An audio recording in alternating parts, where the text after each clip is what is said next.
places. My friend, we cannot keep this a secret any longer. Can your heart stand the shocking facts about grave robbers from outer space?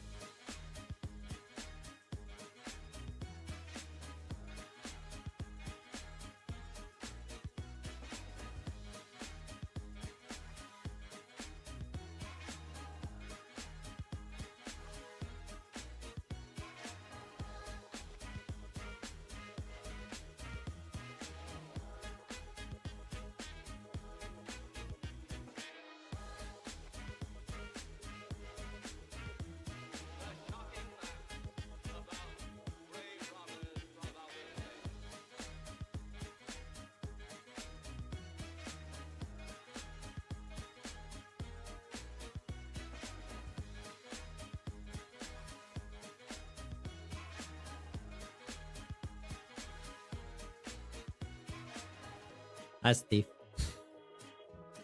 Bye, chat.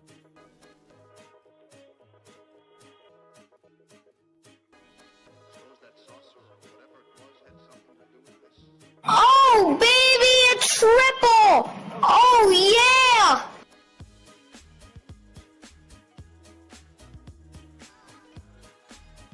Did I just start now? I think I just start now. It's just awkward for me to hide again. See Steve's name pop up. I'm like, Steve, are you back from North America? Because yeah, last time I saw you went to NAIC and I was like, ooh, Steve, international man now, flying around the globe. Hogwash, how you going, buddy? Happy Friday. And RJ, you're not actually up at 5 a.m., are you? Like, is that for real life? I do have to do one thing really quick though. I currently have the blinds open. There's a window directly in front of me, like behind my computer. And I have the blinds open. So I just have to pull that down real quick. So don't mind me. There's these kittens that live in our backyard right now. So like until I go live, I like to be able to peek out and be like, oh, look at them being cute. So give me 2 seconds, but then we'll have a chat.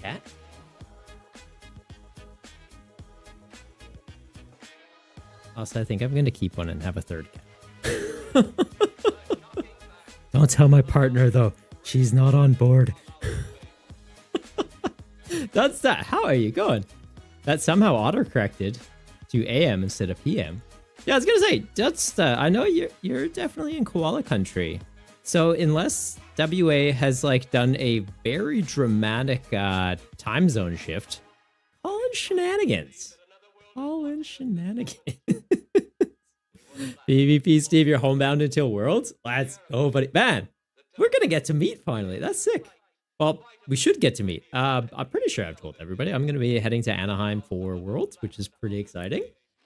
Still haven't booked my flight yet because was kind of holding off for tax returns, but I think that's going to be a little too tight. So I'm going to try and do it this weekend. But yeah, I think I'm going to try and head out there for like the Wednesday to the Monday. Air New Zealand looks like the best choice, to be honest. So we might even bump into each other. That'd be pretty sweet.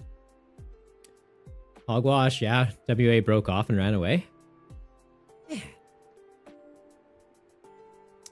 Those Western Australians. You never know what they're going to do. It's like, yeah, just cut. Float out. So it's an island now? We've got Kangaroo Island. We've got Tasmania. Now we've got WA as islands. Also, yes, I know Kangaroo Island isn't its own state, but like the name's cool enough. It really should be. Like, let's be real, guys. Let's be real. WA does WA things. Like, it's a bit of a vibe. Yeah. Wish I had that level of freedom. But yeah, anyone that's just popping into chat and you're like, what's this guy just yapping about? Well, it's the start of the stream. That's what you do. You know, you monologue.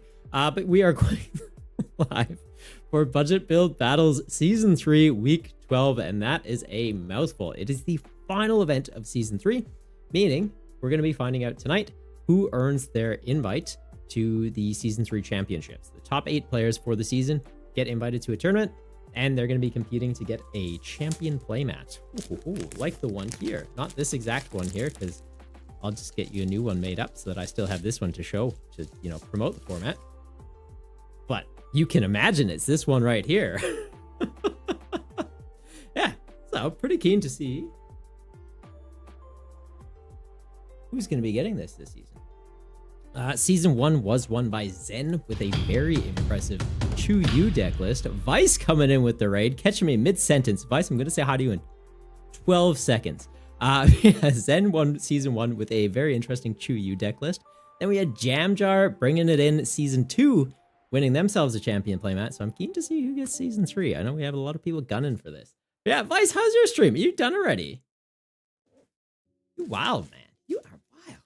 I guess time zones make it a little bit funny. It's a little bit later for you. And I know Friday nights you like to finish up, go have dinner. And that's a vibe. Respect it. Yeah, we're just going live. The Budget Build Battles tournament starting momentarily.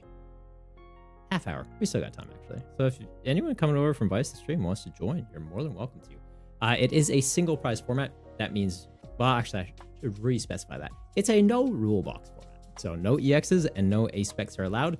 And to make deck building a little more interesting, you can only have 2 copies of cards that have the same name. Some exceptions though, basic Pokemon that evolve, you're allowed 1 extra copy of the basic for each stage of the evolution. So if it evolves into a stage 1, you can have 1 extra copy of the basic, and into a stage 2, you can have 2 extra copies, just to help out with consistency so we're not seeing big basics just dominating, right? Like we don't want Okidogi just running around going like, and everything's getting just beat up really bad. So the guys that can evolve, it's like, you're more likely to start the thing that you want so you can get it evolving up. For me in 12 seconds, you gotta go, Vice. All good, buddy. Well, I'm sure I'll catch you again. And we got a Mario Kart again. We gotta do that. We did it a Thursday night once, and then you guys switched it to Wednesdays. And I was like, but I got workshop Wednesday. So if you guys do it on a Thursday ever again, call up your buddy Triple. Or maybe I just skip a Wednesday stream of Pokemon and do Mario Kart. Zenichu, if you had a deck and it wasn't 6 a.m., you'd definitely join up. Hang on, Zenichu, are you Zen Pulse? Or are you just another Zen? Is there another Zen out there? Because that is a good username. Do you have Zen in your username? I think we're just by default best buds. No, you're not Zen Pulse? Okay, well, Zenichu, I'm sorry to tell you this, but I think we're friends now. And that's, you just gotta live with that. That's just life. We're buds. You're Zenny, aka Violet. Wait, how is... You're Zenny or you're Violet? Those are very different names. But like, your name is also coming up in a violet color on my screen, so that checks out. Username tracks. Username tracks. Sparks flies, Zenny made a new friend, right? It's a beautiful thing. I'm happy for Zenny. Violet is your real name. Ah, cool. Cool. My real name is Triple B. But you can call me TripleBtcg. There's more letters to type.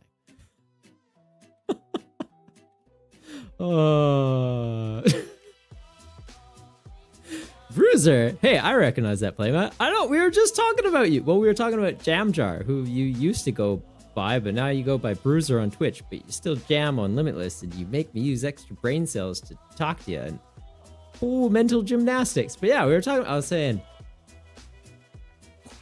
Zen won Season 1. It's like brain broke. Zen won Season 1 with Chu-Yu, and then Jamjar won Season 2 with... Did you win it with the bulky Rotom? Was that what it was? Was it like bulky Gram Rotom? There was some crazy thing. I feel like you guys had like a mirror match in the finals too. PvP, Steve, you'll be down to play the first event of Season 4. Might just need you to... Hang on, I can read. Might just need you to tell me what to run. I could do that. I'll help you out, Steve. There's like, not necessarily a defined meta for the format, but there's definitely decks that are really good. And then there's always like these just red herrings that come up out of nowhere. Where it's just like, suddenly this deck exists and it slaps. It's like, oh yeah, okay. Like Garganical showed up recently. And I was like, yeah, this is good. This is good. I like... It kind of works like the Maractus, where it's like Garganical locks something in the active and just does chip damage to them and then just beats you up. So it's like a pseudo control, but Minecraft deck. And I respect it. But Slowking, really good deck. Aggron, really good deck. Festival Lead, really good deck. What else do we have? Okidogis. Pretty okey-doke. And awesome. And I feel like I'm forgetting somebody. The deck that the name we should not name? Yeah. Yeah. It's like saying motor, but if you looked at a mirror. Yeah. That deck's pretty good. Jab, how are you going, buddy? How are you going? Zenny, we were just playing Garganical in Pidgeot control on Vice's stream. Ooh. Really? The one that like heals you 20 between turns, or the one to accelerate energy out? Or both? I like the one that heals you. He's cool. Because we see a lot of Frostlass in this format. So it's like Frostlass pings a Garganical, and Garganical is just like, yeah, it's fine, I'll just heal it off. And then you run it with your own Frostlass, and then your opponent's just like, this is not okay. I did not sign up for this. And you have fun, and they don't. But you have fun, and that's important. In a 2-player game, one person's always going to be having a great time, right? Hogwash, scroll down on the stream. You will see the Pokemon community game window player thingy. I don't think I can. You guys can. Yeah, for anyone that wants to join the Pokemon community game, !Poke Start, it will get you started out in it. There'll be Pokemon randomly popping up in the chat. You go Poke Catch, you get them. If you want to buy Pokeballs and stuff, you can go like !Shop or Poke Shop. Or just, yeah, go in the extension. Yeah. Hogwash is backing me up. I appreciate it. Yeah, the Blessed Salt one. I don't know why. I'm just like imagining my head. The Blessed Salt one. For Frostlass, exactly. Oh, that's a good combo.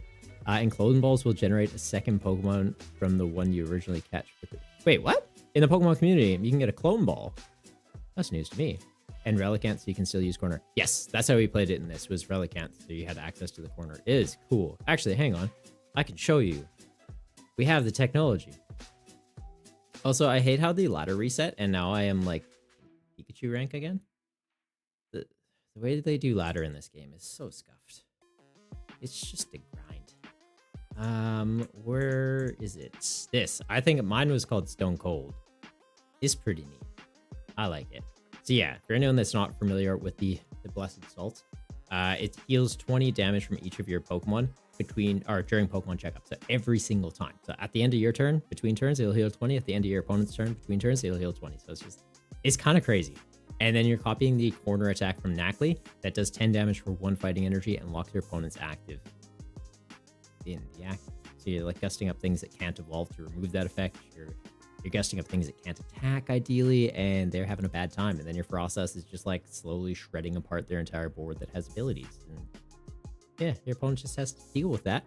And your guys that have abilities get healed by Garganical. So like Frostlass triggers hurts your guys, Garganical triggers heals your guys. It's neat. We ran it with Ursaluna just as like a quick attacker you could throw into the bench. Accelerate energy to it, and it scales damage based on the amount of damage counters on your opponent's Pokemon. So it's just like a big beat stick. And then there was also Okidogi as another cool attacker. And then Relicanth to give you access to corner.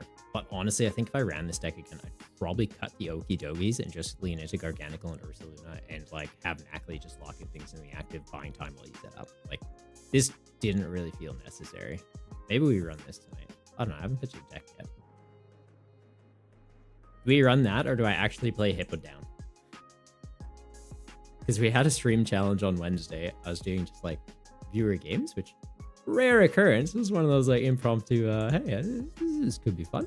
And somebody challenged me to build a deck with Hippo down. It does 150 damage for 2 fighting and a colorless, but does 40 damage to each bench Pokemon that has any damage counters on it. So yours and the opponent's. So if you have damage counters on like a Munkidori, you're putting more damage counters on them, but then Munkidori hands those back off to the opponent. So you just like always kind of keep 10 on your Munkidori. So it's just like recharge damage to it, hand it off to the opponent, and like just break their board with this. Obviously, Shaman, a little bit tricky to deal with. So ideally, you're just gusting it in the active and hitting it with Hippo down, or dealing with it using Munkidoris. And then we do run double Shaman ourselves. It doesn't block the bench damage from your own Hippo down, but just being aware that Slowking with Kyurem is a very, very strong deck in the format. I just wanted to tech for it. Same kind of idea. You've got Knackley and Maractus to just like lock things in the active to buy time while you establish your board too. So yeah. Interesting concept. Hogwash, you were playing with the Hippo deck after the stream the other day. You found it some friends that are fun, did you? The Dark Energy, Low Kicks, and Rock type Ting-Lu with a copy of Halucha. Halucha I like. Ting-Lu, mixed feelings. Because Ting-Lu, you need a stadium in play, right? It's like 1 fighting energy, stadium in play, does 30 damage, the active 30 damage to everything on the bench. Which I guess we have this to set up damage initially. Then we just bump it with Ting-Lu. I don't hate it. How did you fit everything in though? Also, the low kicks. Is it like that? I feel like this is too greedy. Does 40 more damage for each damage counter on your opponent's active element. I think it's too greedy. I think if you want something like this, you're just running it with Blood Moon. Right? It uses fighting energy, same as Hippowdon, and it can accelerate energy. And it starts at base 100 damage and then 30 more for each damage counter. So it's just like, throw this down, attach return, switch into it. Big bonk. Low kicks, you're needing a basic, you're needing a stage 1. It eats up a lot of deck space. It's a little bit awkward. And it looked like it needed 2 dark energy. So it's just like, if I'm attaching dark energy, I feel like you want to be attaching them to the Monkey Dory. Cool card. And like, if you find that it works, 100% roll with it. I just don't think I personally would run it. Halucha though, that's a good call. I like it. I don't know what I'd cut to get it in here, but I do like it. You said fun friends. Ah, fair. You're using the special energy. Reversal? Yeah, that's fair. I just feel like you want to be using that on Hippowdon. Right? If you can do low kicks, big damage to the active, if they're already hurt, okay. But if you can go Hippowdon, it's doing 150, which is already a pretty big number, and potentially messing up their board. I feel like that's a better investment with this card. Not saying low kicks isn't good. I'm just saying that's kind of the logic I'm looking at in terms of it. Okay. What else do we want? What do we cut? Because I do like the Halucha inclusion. That is a good call.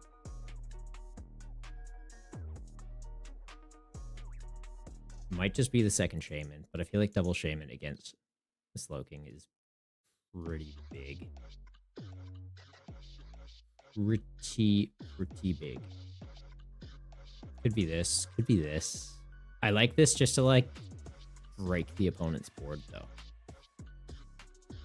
Zenichu, is there a Discord? Yes. If you go exclamation Discord, it should give you the link. Or better yet, that should work too.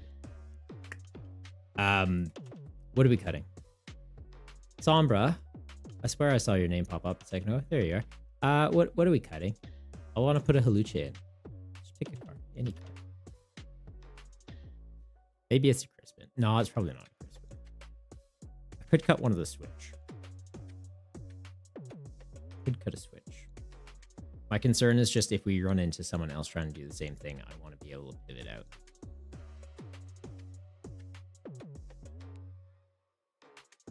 Extra Hippo could go. Just do a 2-2 Hippo line.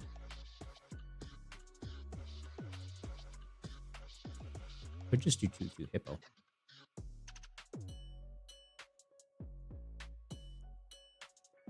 Genuinely, I think I just go 2-2 Hippo.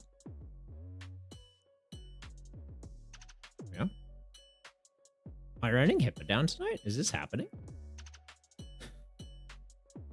Like, I feel like I probably shouldn't if I want to get points, but like, I kind of want to run the Hippo.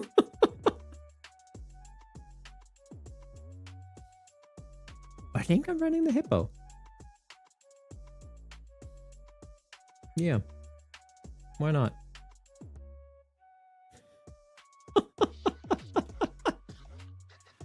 Oh, also, next Friday is going to be the championships for Season 3 of Budget Build Battles. Oh, I can't call my tongue. But yeah, it's also my birthday, so I'm like, I don't know if anyone has any ideas of like, hey, should we do something different for the stream? Let me know. Yeah, open a feedback. I don't know. I was kind of just like, oh yeah, that happens to line up. I've got to the age where it's like, oh, my birthday is kind of just a day. And I'm like, that's an interesting coincidence that these line up for once. Hogwash Hippo Dumb Deck Friday. All right, we can do the Hippo. We can do the Hippo. Okie. Also, for anyone that is wanting to join the tournament, I will post the link. So it's easy for you, and I'll show you how it all works. Do that. Should switch over for you. So you go to this. Well, you go to Limitless. You click that link. Should take you right here. There'll be a little button that says sign up. It's currently covered by me. Apologies. But like right around here, it'll say sign up for the tournament. And then it'll ask you to submit a deck list. You go here, you copy your deck list from PTCGL, you paste it in here, and then yeah, you're ready to go. I feel like I need a third hippopotamus. Maybe we cut something. What do we say? Sombra, birthdays, you're not ready, right? It's scary. Like, I kind of wanted them to like stop 5-6 years ago. I was like, this is good. This is a good age, and they just keep happening every year. I'm like, that's all right. Like they could just pause, and like it genuinely got to the point where like one of my coworkers was like, "How old are you turning?" Nearly to like the pause. I'm like, "How old am I turning?" Like, I was born this year. Like, oh, yeah, okay, I'm this age now. They like look at me, like, you good? I'm like, I don't know. They kind of just stopped mattering a while ago. Like, once you can rent a car, what's the next exciting number? The next exciting number is like, oh, great. Now my joints hurt more. Cool.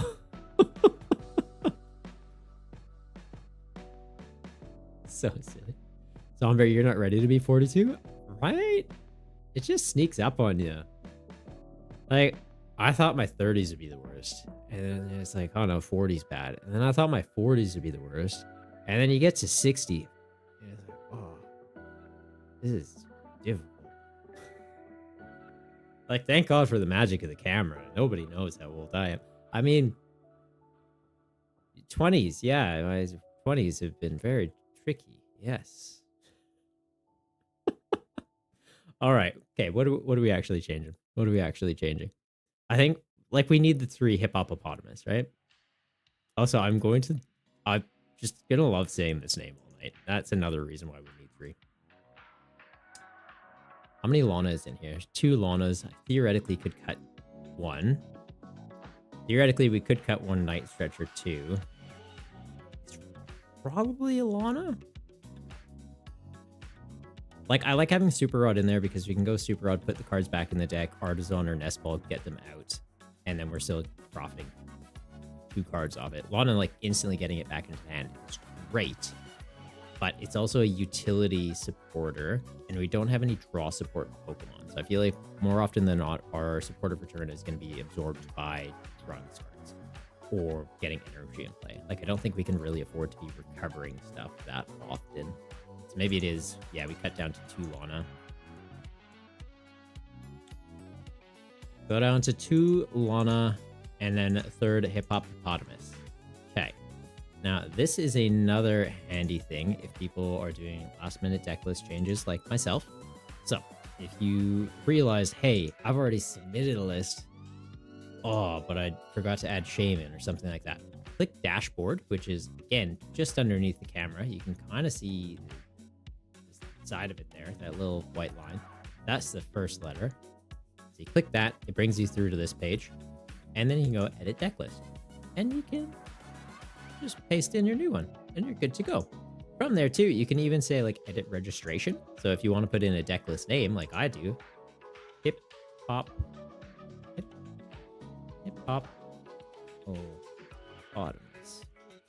Yeah, it's a hippopotamus. His rhymes are bottomless.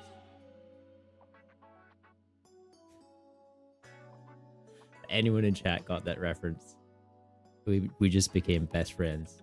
Like, Zenny, it just became my friend tonight. So they got that reference. We just became best friends. Hogwash, say that 5 times fast.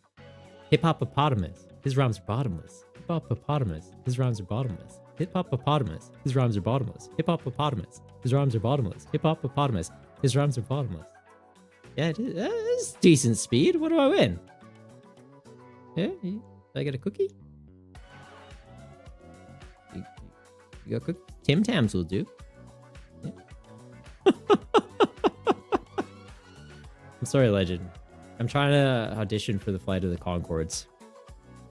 They're surely going to bring a revival of that series back, right? King of the Hill's coming, actually. Bring back Flight of the Conchords. Does any of you have cookies? What kind of cookies are we talking? What kind of snacks you got? Hey, you got snacks? Hogwash, Zenny took the cookies. But is Zenny going to share the cookies? I don't mind that Zenny took the cookies. Because Zenny's my friend. If Zenny took the cookies from you, sorry, Hogwash. But if I get to benefit from this, I'm kind of okay with it. I mean, stealing's bad. Seriously, you got some of them cookies? Zenny might share, but you could lose a finger or two. Yeah, I think it's worth the risk. Yeah.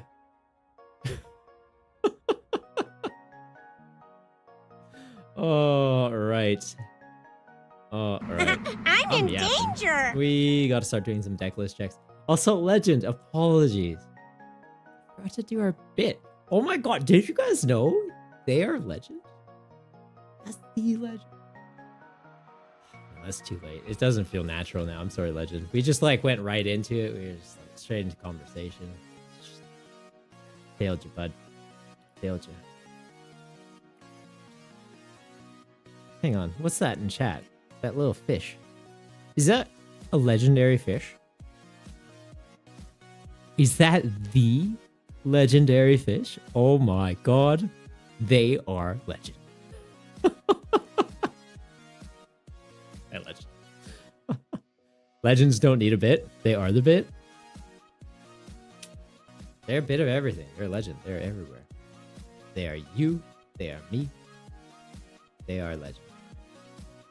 Alright, anywho, I keep getting sidetracked. We need to start doing deck checks. How many people we got signed up so far? Jab, are you playing tonight? 16. That's pretty good. Jam Jar! Oh! Guys, that's Jam Jar. They are Jam Jar. I haven't seen Jam Jar in an event in like, I don't think all season. It's so exciting, even the saxophone Squirtle popped up. That's sick. Yo, is that the Jab? Maybe. Is Jab in here? Oh my god, that's Jab too. And Greninja's here, and Erupt's here, and Alex Gian's here, and Papa Potato's here, and HBS Scones? HB Scones? That's a new name. I like that name. Hi, Scones. HPCS Zone? No, it's gotta be HP Scones. Yeah. Raspberry's here? Lanius? Do I know Lanius? Lanius, are you new? Lanius, are you here? Good name too. I like it. Food King's here. Destra's here. Party Stick's here. Zing Loco? Apologies if I'm pronouncing that wrong. They are here. Triple B. I don't know. I don't know about this guy. This guy, I got a bad feeling about him. He seems like a bit of a Goomba. Mr. Muffin's here and Savi's here. All right, so hang on. I gotta show you guys this. Savi is currently pushing for one more win this season. If you win an event, you get 15 points. If you win a monthly special event, you get 25 points. There's a BFL of 5 for weekly events. Your best finish limit of 5 for the weeklies means you can get, it's 5 times 15, 75 points from weekly events. And then if you win the monthly event, that's 25, meaning a perfect score is 100. Savi's at 97. They need to win one more event to bump up a second place finish to a first place finish and see if they can be the first person to get a perfect score for the season. And if that happens, I will be so impressed. I will be so proud. I'll be very happy. But also, we can't just let them have it, right? You guys gotta make them work for it. So if they don't win, I'll also be happy because it's like, good, you guys brought a good challenge. And if they do win, I'll also be happy. God, that's a pretty sick achievement. So I don't know. Mixed feeling. I'd be very happy for Savi if they won tonight. I'll be very happy for Jamtar if they win tonight. I'll be like, I don't know, kind of disappointed if I win tonight. Come on, guys, you can beat me. You can take me down. Although I'm running the hippo down. So, I don't know. We'll find out. Anywho, has everyone got lists in already, too? Zing Locos checked in, but no list. So they are here. That's good. Party Stick, no list and hasn't checked in yet. Food King, no list, hasn't checked in yet. Raspberry, no list, hasn't checked in yet. Alex has a list, hasn't checked in yet. Okay, so currently we got what? Effectively 1, 2, 3, 4, 5. basically 11 people locked in for the event so far. So that's pretty sick. If anyone does want to join, you are more than welcome to. !3Btourney. It'll give you a link taking you right through to it. If you're new to the format, just grab a deck list from a previous week, copy paste it in, you'll be good to go. You don't have to worry about like, oh, I gotta throw something together real quick. Just you got time. There's still technically 7 minutes to sign up. I usually give it an extra 5 just to play it safe. So if like people are running a little bit late, that's fine. Or if you guys let me know in chat, like, hey, I'm keen to join. I just need like a minute or two to like make a limitless account really quick. Pop in, like that's fine. As long as you give me a heads up. Hogwash, you were wrong. I think you forgot the E in tourney. There we go. There you go. That sneaky E. Yeah. I could also be spelling it wrong. I don't know. That's how I spell it. Doesn't mean it's right, but it means it's right for this chat. Because I made the command. I love that you guys put up with my shit. This guy yapping about. Just hanging out. Potato Triple, you want to make a correction to your submitted deck list. Where do you put it in? So if you go to the top right on Limitless where it says dashboard, you can't see it because my face is currently covering it. There. Now you can see it. See where it says dashboard up there? Here? Oh, spooky. Actually, could you guys hear me while I had that hit? I can never remember if I have the webcam linked to the speaking microphone. I have it like set up as a secondary scene that's like a scene within a scene. So I hid that and then I was giving instructions. Like they might not actually hear me. But yeah, so you click dashboard, takes you through to here, edit deck list. Hogwash, can anyone hear Triple? Oh man, did I break the mic again? Okay, here, give me 1 second. I know how to fix this.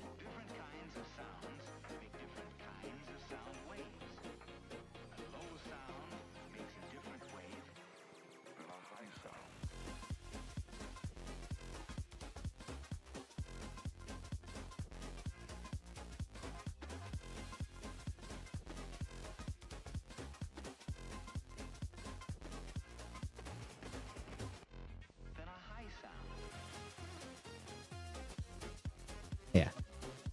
Oops, I think I muted it again. Did I just mute the microphone? You guys can't hear me now, can you? You can't hear me. I was just telling you about all the exciting things we're giving away tonight.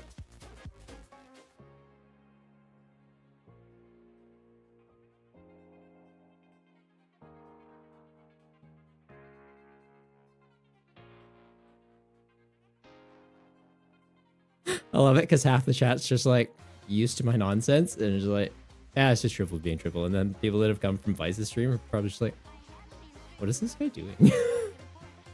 Is he okay? Betrayal.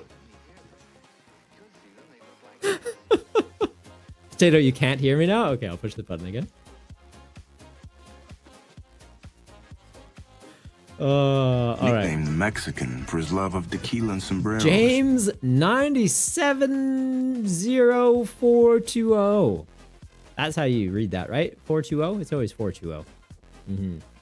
Yep. It's like H2O, but with a 4. It's hydration. Hogwash, you are the Scuba Goomba. This Scuba Goomba, I love. Mexican Goomba, I also really like. He likes to party. He's a good Goomba. Like, you go to Mexico and you find the Mexican Goomba and he's just like, you wanna go have some tequila? I'll show you the best taco joints. It's like, yes, I do.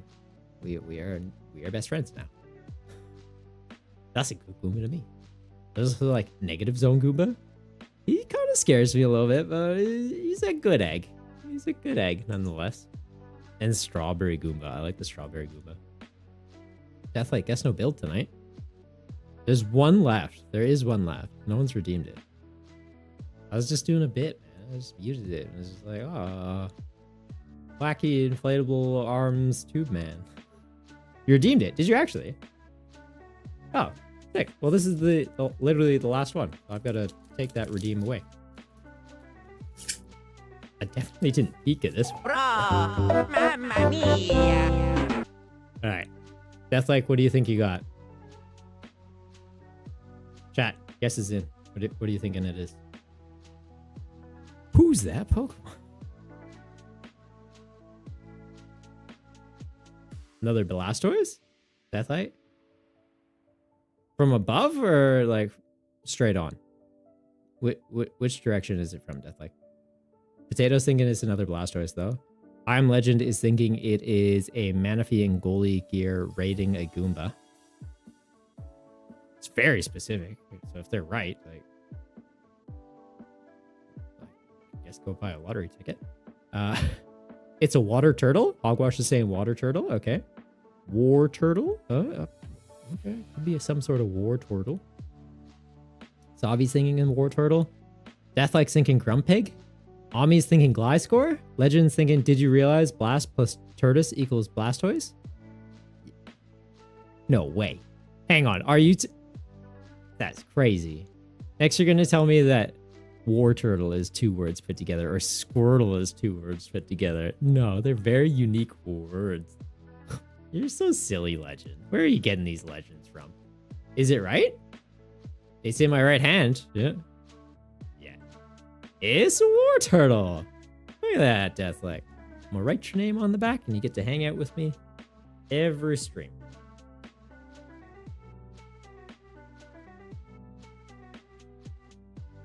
All right, but now seriously, I gotta start doing deck list checks. We're supposed to be starting. All right, we currently have 17 people signed up. Phydra's got a list in, Jam's got a list in, Greninja's in, Jab's in, Erupt's in, Alex is in, Potato's in, HB Scones in, Raspberry, no list yet. Raspberry, I feel like I've seen your name in chat. Maybe I haven't. Maybe I'm crazy. Maybe I'm sane. Party Stick, no list, hasn't checked in, and Zingu Loco, no list, and you haven't, or you have checked in, but no list. So if you're in chat, just make sure you submit a deck list. We've also got Skysnar. Sizignar? I'm calling you Skysnar. Skysnar has submitted a list. Just make sure to check in. But yeah, we're going to start doing deck list checks. Hopefully everything's hunky-dory, and we'll get going. Sky, your list is unfortunately currently illegal. You've got 3 copies of Ultra Ball. Sky, if you're in chat, just nix that. Send it through again, please. Are you in the Discord? You are. Oh, that makes things easy. Well, you've got a Discord name listed there at least.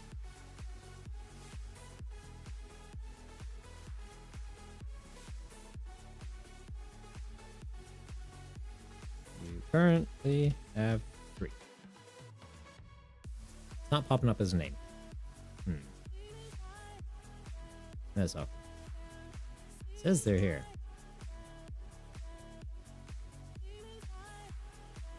Well, they've got a Discord limited, or listed. HB Scone. HBSC is the name of your favorite soccer club. Ooh, I like it. Is it okay if I call you HB Scone though? Or should I be saying HBSC zone? Yeah? But yeah, Skysnar, if you are here, just make sure you update your deck list. Oh, you have. You are here, I think. That's cool. I love when people listen. That's epic. Listening skills are sick. Phaedra. You're good. Nothing's over a 2 that can't be. Jamjar. I gotta watch this one. This fella can cook. He's good, though. Greninja. I like the Team Rocket cards, but reading these deck lists breaks my brain, because that is a lot of words. Looks good. Jab. Oh, I forgot about Spidops. Okay, when I was talking about like top tier decks for the format, Spidops is also definitely up there as well. It's kind of like a newcomer to the format. We haven't seen a lot of representation, but people that have piloted it have done very well with it. Erupt with the Sizzlipede again. Love to see it. Alex also rocking the Rockets. Looks good. Potato. Looks good. HB. I'm not going to say the rest of the name because I asked you the question to see if it was okay to say it that way, and I haven't caught up on chat yet, so I'm sure you've told me what I should call you, and I'll catch up on that in a moment. But HB, your name or your list is good. Raspberry, no list yet. Lanius. Lanius, you're looking good. Also, your deck list is it's good to go. Yes, good. Seeing there, handsome. Food King. Good to go. Destra. Good to go. Party Stick. No list yet. Zing. No list yet. Triple. I don't trust this guy. Why do you need more than one B? But yeah, their list is okay. Mr. Muffin. Mr. Muffin, you're good. Oh, actually, I got to trick if Triple put another hippopotamus in there. They did. They could. Savi. Savi, you are good to go. We'll do a quick refresh. Double check that no other changes were made. They're good. They're good. Did anyone that hadn't checked in or submitted a list do it? Party's still a no. Zing is still a no. And Raspberry's still a no. Okay, cool. Well, I think we're good to go, guys. Very keen to see how everybody goes tonight. We do have a late check-in open, so if anyone watching is just like wanting to get a feel for the format before they jump in, you're more than welcome to do so. You can do late check-in. You're just going to take a loss for the rounds that you miss. So if you decide after the tournament starts, oh, I want to join, you're going to take a round 1 loss. You can still potentially make top cuts. We do 4 rounds of Swiss, then top 8 from there. Usually 3-0 is pretty safe to make top cut. We often see 2-1-1 sneaking in as well with like smaller turnouts. Tonight's not like a massive turnout, so potentially 2-0 could get in. But yeah, now I'm kind of rambling. Double checking no late, no last second things. And yeah, let's kick it off, guys. Let's kick it off. Good luck in your matches, guys. Ami, Triple, he needs to be reminded of the joke. What joke? What's the Gulpin incident? What Gulpin incident? What? I genuinely don't know. Am I missing something? Potato. Oh, cool, Potato. Well, I don't know if you know this, but that's actually what supports creators like myself. So if you're going to use something like that, that's cool and all, but maybe, you know, don't advertise that yourself, because like I provide code cards for these events. You guys get to join for free, but I get a bit of a kickback by you guys sitting through a commercial, and that helps to fund these. Or else it just comes out of my pocket. So if you want to do that, you are more than welcome to do that. But just keep that in mind. It's a free service we provide to you guys, and it's kind of how we make a bit back. So, anywho, not trying to guilt trip anybody. Just keep that in mind, and maybe keep that to yourself next time. Let's see. For round 1, we've got Destra into Greninja, Triple into Alex, Phaedra into Food King, Potato into Savi, Mr. Muffin into Jab, Sky into Erupt, and Jam into... Hang on, HB. Did HB get back to me about how to say their name? I know it's a soccer club. I want to make sure I'm saying it right. Club from Berlin. Did they say? It's okay. Cool, so I can call you HB Scone. Yes, I like that. That's a good name. Jam, you still don't know what you're playing? Ah, you're fine. You're fine. You meant that for... That's okay. Just stop bringing it up. That's strike 2. I need to make Legend a mod. I feel like Legend would be good with a big old bonk stick. Bad. All right, we're going to check in.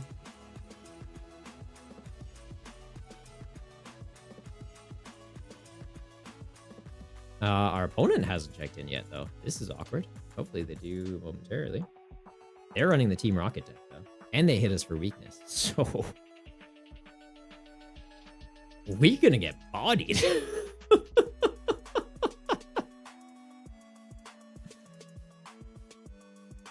We are going to get bodied. And you know what? I'm kind of on board with that. Legend 2 out of 10? Yeah, that's baseball rules, right? That sounds right. I know sports. Yeah.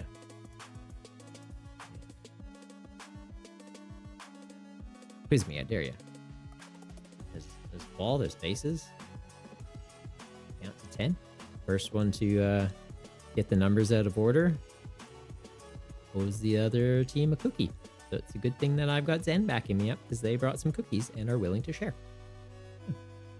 Yay, sports.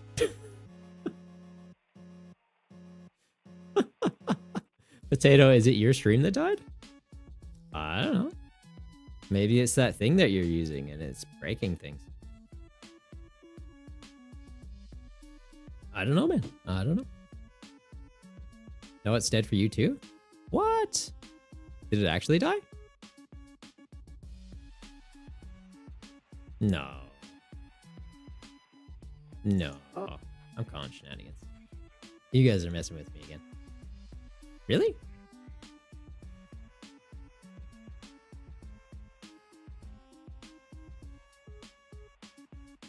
I'm looking at it. Calling shenanigans.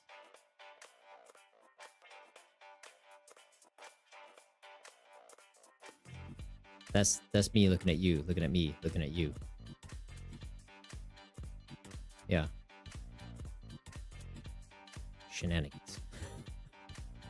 It's like slowly starting to do the inception. I'm like, I think we gotta back out before it actually breaks things. You goofs. Did it actually crash? Oh, might have. Yeah. Looks like we did. Like a bunch of viewers dropped out. Oh, maybe it did actually break. Anywho, it did actually. Okay, I thought you guys were just messing with me. Huh. Well, Aussie internet strikes again, I guess. I don't know. Weird. Very, very strange. Zenny, have you told me the story about how I found your content? Didn't you raid over here with Vice? Did you? Is that what happened? Because I like that story, but I want to hear it again. Tell me. It's story time. Yeah, go ahead. Yeah. And then I get a cookie after too, right? Well, yes, but no.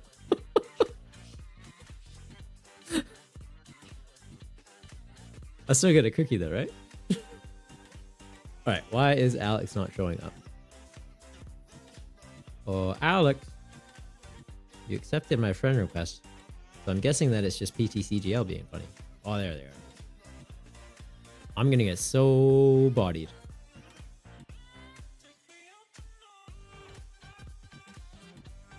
I am gonna get so bodied. Are they running Shaman? They are running Shaman. I am gonna get so bodied. As the first ever Pokemon YouTube video you looked up. Really? That's sick.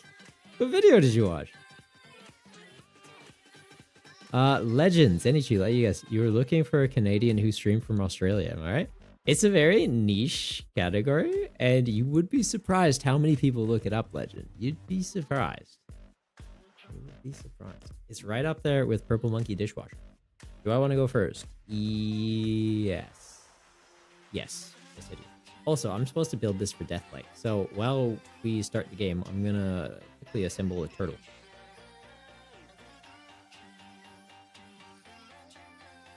All right. We got the hippopotamus. I like that. It's a good start. It's a good start. They got a little chingling.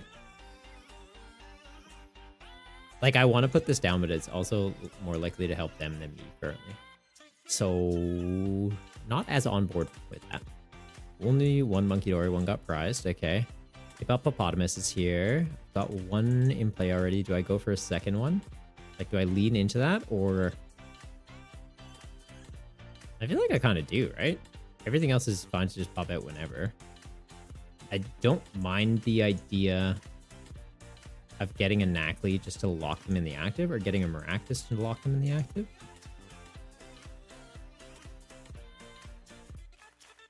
Let's do that, actually. And then we pass. Yep. So you looked up stuff about pre-releases, and a video of me talking about them came up. Ooh, nice. Those are my favorite videos to make, honestly. Quell, how are you going, Quell? Welcome to the Goomy Gang. You are enjoying the vibes and having a fantastic Friday, Quell. But yeah, no, I love pre-release. That's how I got into the game, actually. Because yeah, when I moved to Australia, I've been here 7 years now. But yeah, I moved here, and obviously money was a little bit tight. Like, initially came, wasn't intending on staying as long as we ended up doing it. It was meant to just be like 6 months to a year while my partner went to school here. And then I was doing farm work just to get an extension on my visa after a while because I was like enjoying the country. I didn't have heaps of money, but like also wanted to meet people, and I wanted to play card games because I played heaps of Hearthstone. But it's like, oh, I want to like do in-person events. And so yeah, I heard about Pokemon pre-releases, so I went and attended one, and yeah, that's how I got into the game initially too. It's such a good format. I love it. So now I like to help other people get into the game that way. So anytime there's a new set, I'm like, okay, I gotta go to the first pre-release I can, crack some packs, learn about the promos, learn roughly what's going on in the set for building in a limited format, and yeah, help other people get into it. So it's like not super intimidating, but keep things fun and casual. So that's sick. I love to hear that. What pre-release was it? Did you have fun at it? Like, that's the main thing. But you're new to the game and want to see what to expect from pre-release. Legends. You? What? You're bad silly.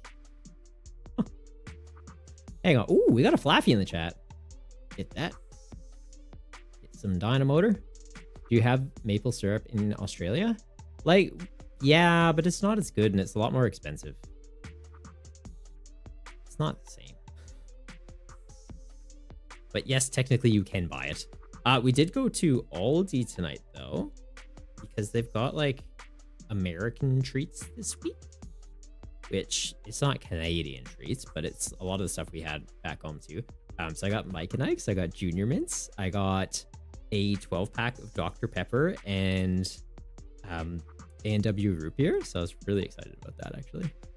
No maple syrup though, because it was like American snacks. And then there's a lot of just like, I don't know. I'm guessing it's American treats. That's probably why I didn't recognize them. There's like some taco chip thing and like pumpkin spice and s'mores kits. I was like, nah, that's okay. But Mike and I said, oh, take my money. Okay, I need to be concerned about him, right? You are concerning. I also kind of want to put this down, but then he gets an energy from the bin or even just attaches, hits me for weakness. We get bodied. We are grass weak. Bad times are about to be had. I think I just throw this down. Gives him an out to Shaman, which is not great. And now I think I do need a hippopotamus. Also, I'm kind of thinking I just go Morty and we sack this Shaman. Will Lycia be okay here? I could go Lycia and buy some time. No, I need to establish my hand. This is good to buy a bit of time, though. Like, Lycia into something for Maractus to do that. Reversal energy into Hippo down is pretty sick. Yeah, you know what? Yeah, knock this out. Go for it. Have at her. And then we do this. See if we can get some triggers. Yep. Ping. You know what? I'm going to ping that. Those are the ones that are threatening. Ho, ho, ho. Now we're cooking. Get that, and let's get that. That guy I don't care about. I feel like he's just eating a bench space. Right? Like, he's just going to be stuck there, and it's like, okay, but you do what you got to do. At any point, if one of my guys is a little bit damaged, I go into Monkey Dory, hand off 3 damage counters, get a free prize. I don't need to waste 20 damage on him for a hip it down to trigger and just blow him away. Like, no. He'll just be sitting there. Then you did really poorly, but some guy gave you a full art Galvantula EX after the event because your box sucks. And you're saying, aw. Like, sorry to hear that's how it went for you, but glad to hear that, yeah, the community delivered. I love the Pokemon community. So many lovely people in it. And like everyone views the game differently, right? So like for them, if they had no intention of building a deck with that card, and they're just like, hey, like it's a pretty neat card. It's your first event. Here's something cool for you to like walk away from here with. I love that. That's sick. Also, Deathlight, there's your turtle. Do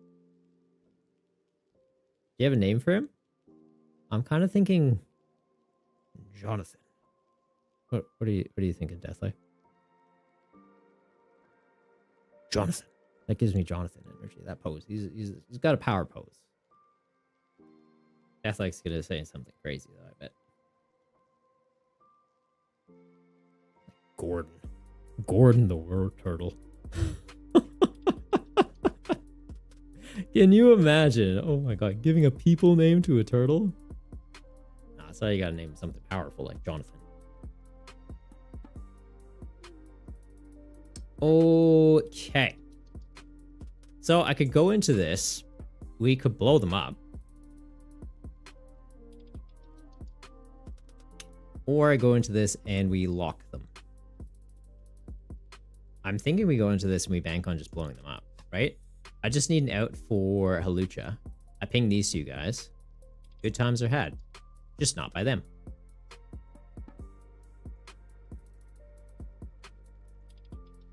Okay. Do this. We get the hippopotamus back. Bench it. Research.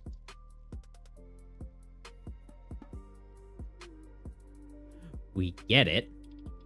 Oh, I even get that guy. That's cool. I'm kind of thinking I just go Ultra Ball. I sack this because I can put it back with Super Rod. Sack.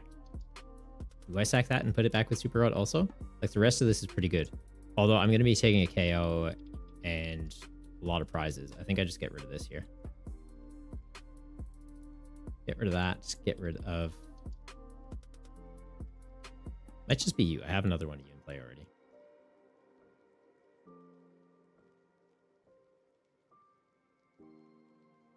Might just be that. And then we hold this hand for a bit. Because we're about to get 3 prizes. Maybe I don't want to research after I get them.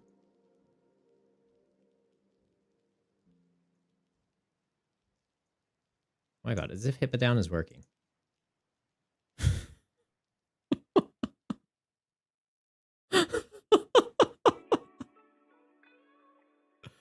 Oh, that's too good. Can somebody clip that?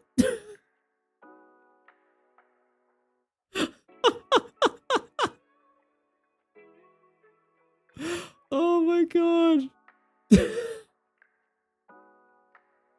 That's too good. Yeah, if someone's able to clip that, it will be my best friend. That was epic. Sir Muffin Moose, how you going? You just realized you forgot to put any recovery in your deck. Oh no! You mean you intentionally did it as a challenge to yourself? Oxo, Roxas the Zerg, how are you going? You Zerg Rush? Are you a StarCraft player? Or is it just like a Buzz Lightyear villain energy? What kind of Zerg are we talking here? Ooh, well that's not a great hand. I guess we're doing a whole lot of nothing for a bit. That's okay. Used to be a StarCraft player. Nice. And like, I'm kind of... I don't know why. I'm getting the feeling like you main Protoss. Yeah? You're all about Archons? No, I'm teasing. I'm teasing. That's sick though. Like competitively or... What do I want to do here, guys? Definitely Morty, right? Morty, sack an energy. I can Night Stretcher one back if I need. Like, I don't want to Morty away a Stretcher. I don't want to Morty away a Lana. Yeah, I think it's just this. That's not bad. This feels like a waste. I don't like that I'm ahead in prizes now. I kind of needed to hold off that play until I was taking out the whole board, didn't I? How are they doing for little fellas, though? So there's one realistically floating in their deck. Do I hold off?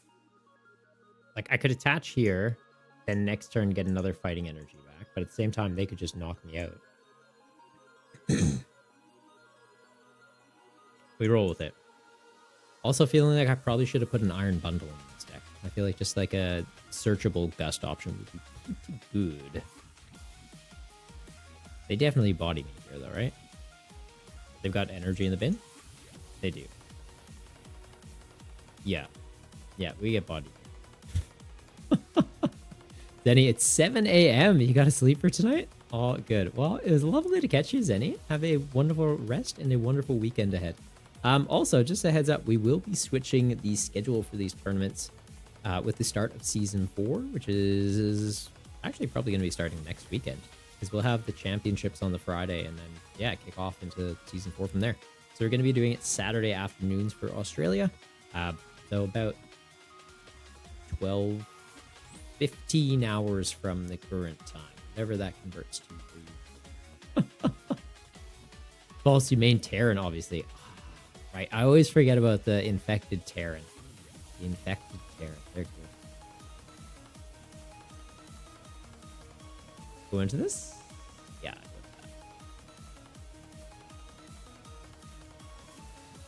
Knack.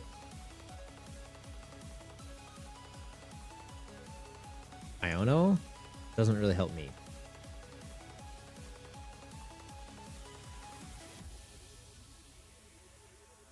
Like, am I just banking on charging up a hippo? Stretcher, get back a hippo. Lana, get back energies and a big hippo. Seems fine.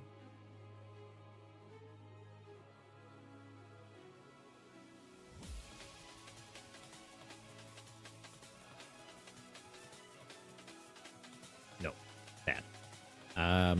There.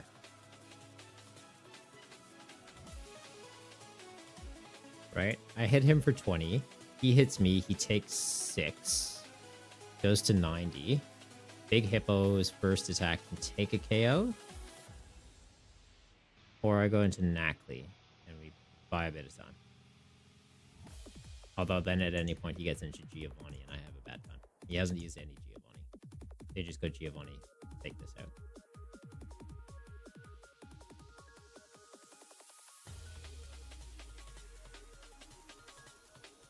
But I do want him to KO 2 things, right? You take this out, he goes to 3. We're on even prizes. Put this active, force him to take a KO into it. He goes down to 2.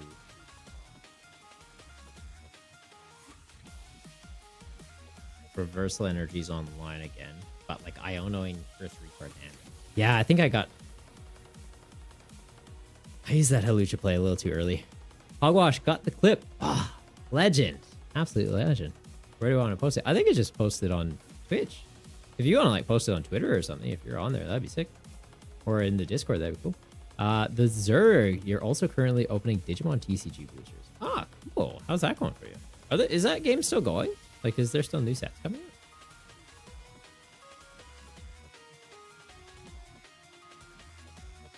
out? Okay. He's almost done. So if I can move him to the bench, Hippodown can finish him off.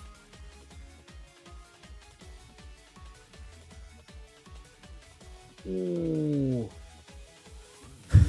That's pretty good. Because even if I take this out, that's just ready to go as a backup. Also, hindsight, I really should have been putting Halucha in the active to get knocked out so I can get another Halucha trigger. Hindsight, eh?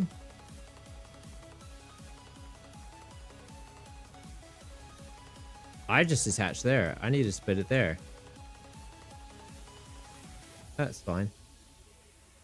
Might be throwing at the moment. It's okay. It's okay. This is not okay, guys. Chuck that on Shaw. And Super Rod, I think I have to hold off on in case this gets KO'd. Yeah, mistakes have probably been made. Because we could have gone Iono, limiting their hand. They're less likely to get into a Giovanni to gust up my Hippodown. Whereas now I have let them keep a 12-card hand. They have a free retreater. They go Giovanni. They go into the Chingling. They pivot back into the Spidops. Our Hippodown's in the active. They knock it out. We have a bad time. That maths. Oki Robo, do you think Guardy is still best deck in format? Yes and no. Like, I think Guardy is a very strong deck. If a good player is playing Guardy, they absolutely dominate with it. If a new player is playing Guardy, it's a very different story. Like, there's a lot of breakpoint numbers you need to kind of get your head around. There's a lot of like matchups you kind of need to understand. Like, the mirror can be a little bit awkward. Dragapult can be pretty good into it. Like, if decks go a little too aggressive into it, it can struggle. But in a good player's hands, I would say Guardvar is probably the scariest deck in the format right now. Yeah. Tommy, you keep playing your deck like United Wings. Oh, no. And yeah, instantly punished. I shouldn't have evolved. We could have just sat on that hand even. And I needed this to get knocked out.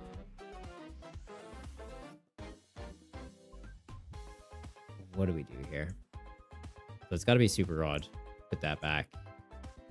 Probably put that back. Could put that back.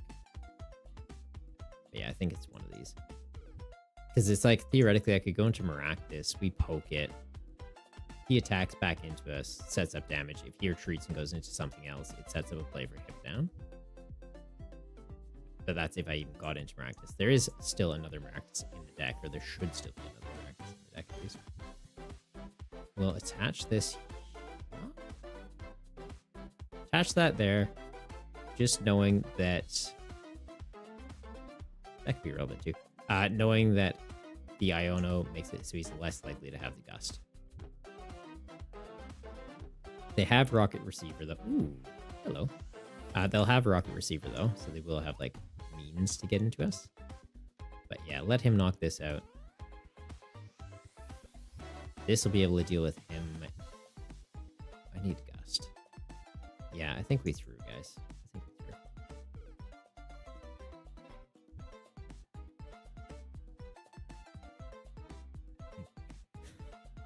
Like trying to find a way out.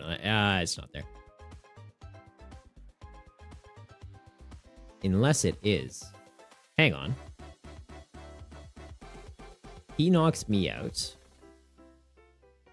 This goes active. I could theoretically Brock for a hip it down. Reversal energy is online. We have the attachment for turn next turn. Attach the dark energy here. I can hand off the counters from this. It only goes to one guy though. One of your opponent's Pokemon. Yeah, it's like if it goes to 2, that's our game plan. But no, this is the only thing I have to put double counters out. But it'll be Monkey Dory counters here. We take this out, we take that out. It's not enough because then this comes into the active, gets the energy from the discard pins. I needed more Hawlucha. The story as old as time. More Hawlucha or Gust. Okay. Yeah, if I had more Hawlucha, we would have game right now. So I just go Hawlucha, ping this. Monkey counters somewhere, win. Now I don't think I do.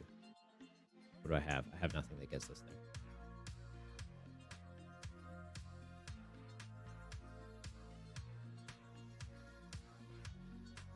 No, we don't have a way to get there.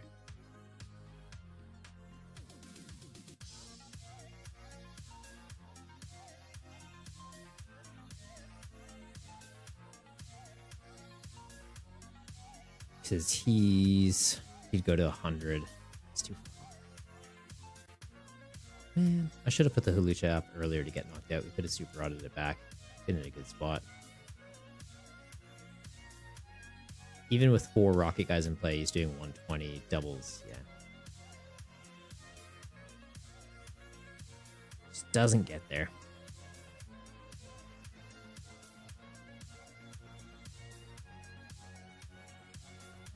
I do like that I get my own damage counters for Monkey Dory, though. That's pretty cool. Okay. Figuring out this deck, though. Like, there's actually a concept here. Avi, you forgot to pack a Ruffian in this deck. What do you need Ruffian for? Like, to scrap Luxury Capes, or what? Or is there any form of Gust would have won the game, too? Yeah. Well, because if I could have gusted something, then the Spide Ops on the bench was exactly at 40. We put damage onto one of their guys. We take the Spide Ops off the bench. We take whatever we damage off the bench. We take out the active. This is a tricky thing. Like, if I could have gone in top, if I would have top deck a counter catcher as an example, we would have been fine. But I think the main thing I wasn't paying attention to was, yeah, getting the Hawlucha in the discard and getting it back.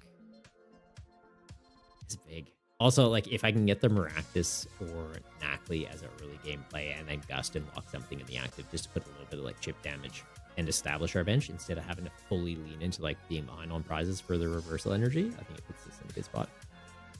Yeah, I like it. This actually works a lot better than I thought it would. Obviously, Shaman, tricky card to get around, but it just gets to the point where it's, like, okay, we'll Monkey Dory counters over to them, or like gust up the Shaman once, hit it with something, or even just lock the Shaman in the active with one of the guys that pokes it. And we'll be fine.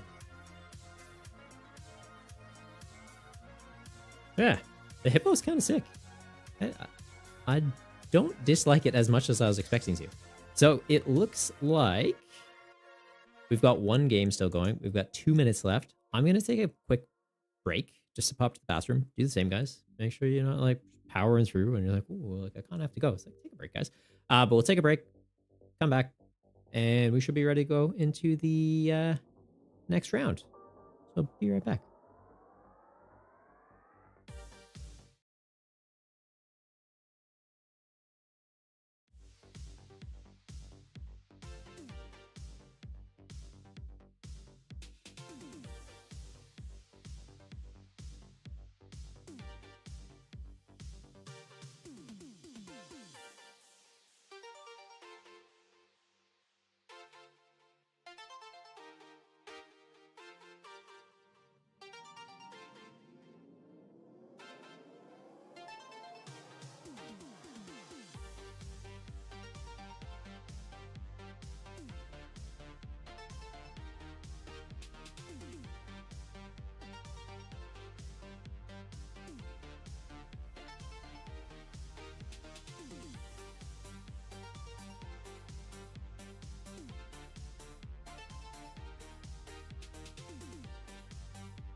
I just like this song. It's a bit of a jam. Not to be confused with Jam. They're Bruiser now. Jam is a good song.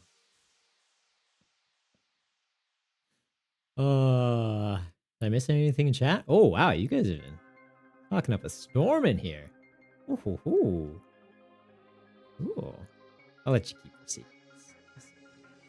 All right. Does look like all the matches have wrapped up for round one. So congrats on Destra, Alex, Phaedra, Savi, Jab, Sky, Jam, and Lanius getting their wins. We'll be kicking off the next round and yeah, seeing how you guys go for the rest of the night. Looks like we have had a couple people drop, unfortunately, though. Who dropped? Mr. Muffin, Food King, Erupt. What? Why? We lost one game. There's 3 more rounds. Why? Oh, That's like, can't wait to try it next season to actually hit top 8. Man, just join tonight's tournament. You can maybe do it. You can maybe do it. Down to 12 players. Odds are in your favor. All right, Greninja, if you are in chat, just make sure to mute and minimize. I don't recognize that username, though. I don't know if I've actually played this person before. I have not. That's right. Ami, same here. If you wake up early and you get enough Saturdays. Yeah, we're going to be changing the time for tournaments in the next season, so could be switching it up. That's you're tied last? No way. What do you mean you're tied last? Like for the season or for the tournament? I've got no wins so far. We're only one round in. Yeah, you'd be tied with me right now. And I believe in me to make top 8 tonight still. You can do it. For season, you're tied last. Ah. What? How many points are you on? Let's give that a sus. There you go. That's you're on 10. Top 8, you need 32 or above. Yeah, so even if you won, you get to 25. Go. It's still fun to play the format. It's not always about the championships. Just about enjoying the game. Cooking some nonsense. Like tonight, we're playing Hungry Hungry Hippo Downs. You want to wait for BBWF? What is BBWF? Sounds like a weird wrestling. Also, it needs a third B in there. Oh, Black Bolt White Flare?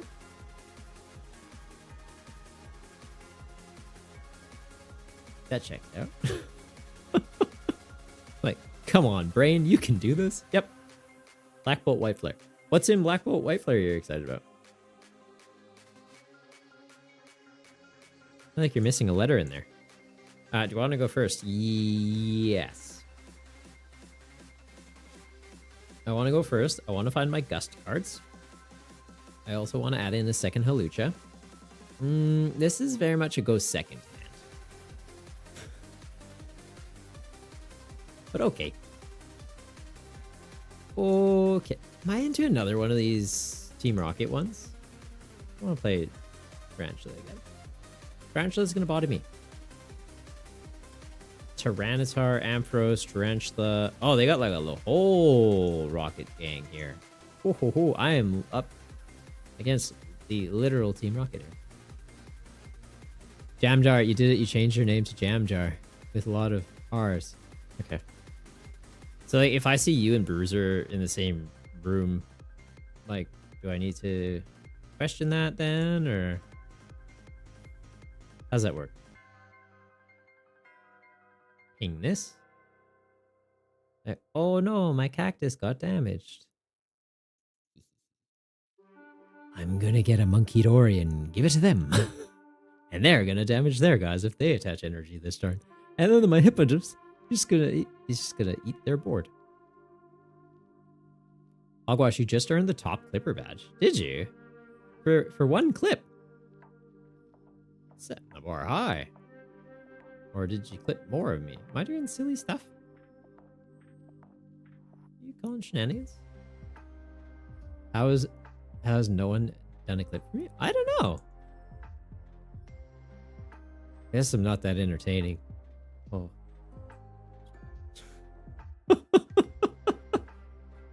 Check it? I'll check it out after stream, bud. I'll check it out after stream. I feel like that's like some next level narcissism if I'm like, hey guys, watch me watching me.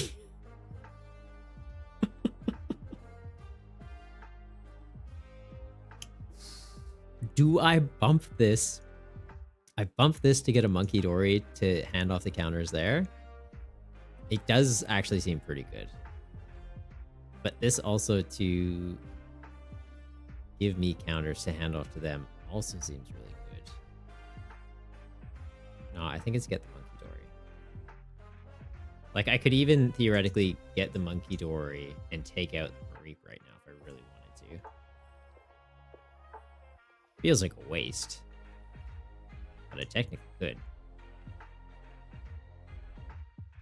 They didn't play a supporter or do anything last turn. Hey, I'm not Ionoing.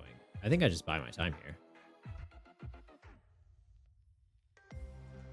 I do just take this out, don't I? Yeah, we just take you out.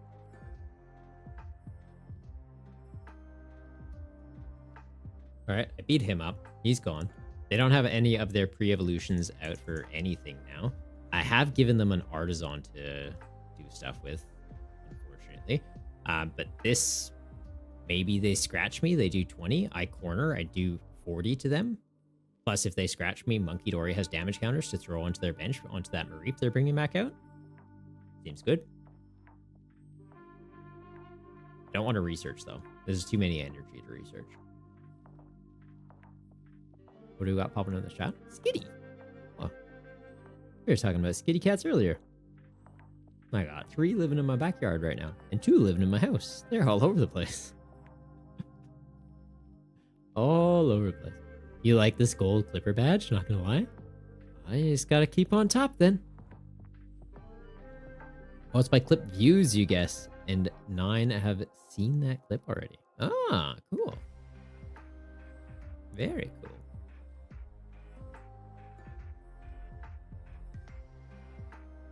What do they do? Ultra Ball away, Pupitar, and Gold back. When you play this from your hand to evolve one of your Pokemon, put 2 damage counters on your opponent's. Like, does that pair with our Hippowdon?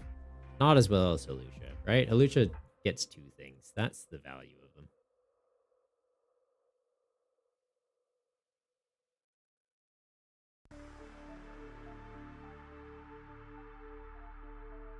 Also, if they're going to go Tyranitar, how much damage does Tyranitar do between turns? Jam would know. Jam likes Tyranitar. Is it 4 or 2? Or is it 2 between each checkup? Might be 2 between each checkup. Because, like, do I just go into another Monkey Dory here then?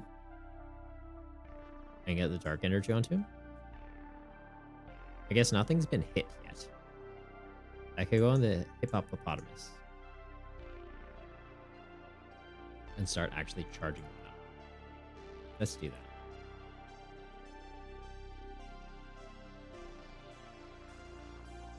Let's do that.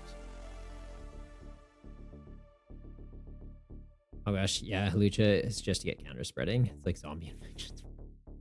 Ah, just one little bite. It'll get you. Okay, so they're rare candying out a T-Tar. It's got Spike energy attached. They are currently behind on prizes, so theoretically they could get a reversal energy on there and get an attack off. Oh, no, just rocket energy. Okay.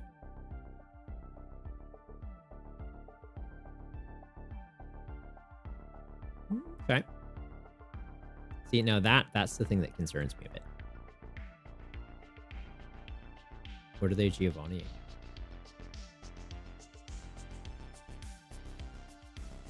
I don't think this is gonna pan out for you. Oh, I was like, are they gonna go for my monkey? Like, I'll just attach an energy in Mind Pen. Okay, so it is 2 between each turn. So I need to start doing stuff.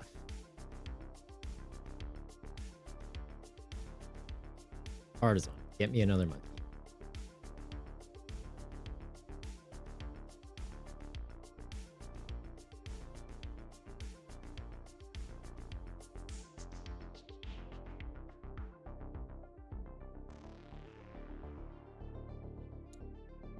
Because, like, he just attaches an energy and takes this out. Yeah, I'll just heal my guys that really need healing. Let's put some there. Let's put some there. And then I think we just pass. Because, again, it's too much energy to research right now. I'm kind of fine for these taking damage, right? Like, if he doesn't KO this, then I just go Monkey Dory, fully heal this. If he does KO it, then it's kind of like, okay, cool. Go into Maractus. Thank you for weakness. Start softening you up. Ideally, getting some form of Gust, but we're going to be on equal prizes. So, like,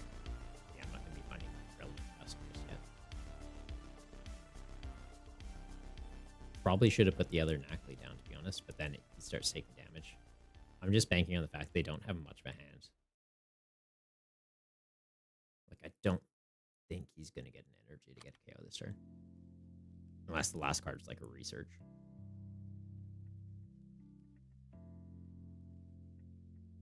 Okay, so between turns, this goes to 60, comes back on 80. He'll just survive. Monkeys, I think you need to heal him, right? I heal 30, he's got 40 left, goes to them, comes back to me, gets knocked out. That's not okay. I need to, yeah, genuinely fully heal this.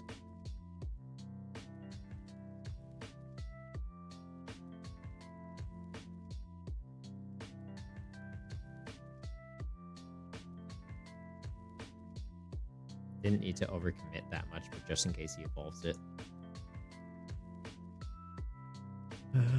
We go this to Xia.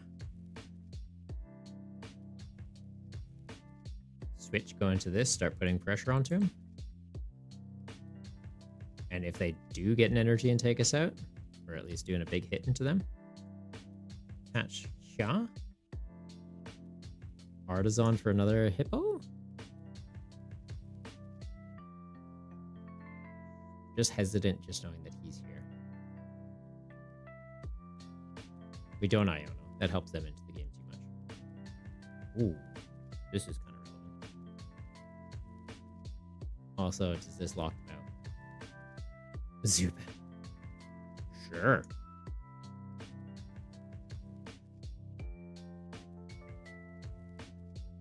You want to put this down. I've got another switch though, so if you get into it, we'll be okay. Also, hindsight, I could have switched into this and confused him. Already attached an energy this turn though. Use this while I have it. Yeah, just in case we get hit with an Iono. I don't think we will, but just in case. We get the trigger. Nice. Ping this. And yeah, start softening them up. Does that finally write it down? Also, Balloon, the new energies, and Hilder. Nice to have. Nice. Hogwash, the Sandstorm is hard to counter against the Hippo. Yeah. Right? Because like my Hippo will be breaking my own board state. So I kind of need to get it to a point where I take out his whole board in one go. That's why I'm hesitant about putting additional guys in play when I don't want them. Because if they're out, he pings them. I give up 5 prizes myself. I'm gonna have a bad time. I'm gonna have a very bad time. Maractus gets taken out. That's unfortunate. Could go into the monkey, confuse him.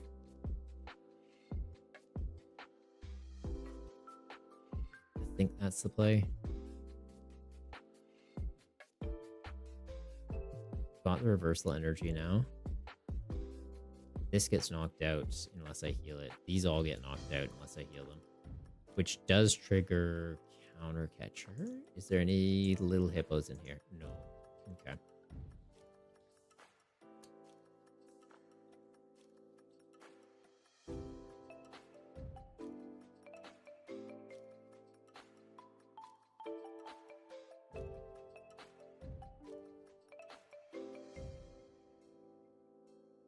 I feel like I need to bench this now. Or I could just lose. Between turns goes to 70, comes back on 90. This is gonna die. He's gonna kill my hippo.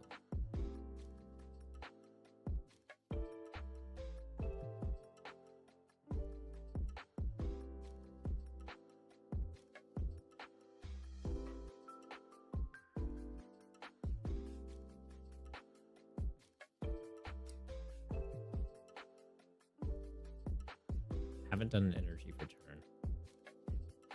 Do I Night Stretcher an energy for this or waste this on him? Like, this is gonna die. Let's do this. Feels like a waste. But it at least takes that play away from them, like them being able to just attack through here. Oh, I forgot about the spike energy, though. That was an oversight. That was a big oversight.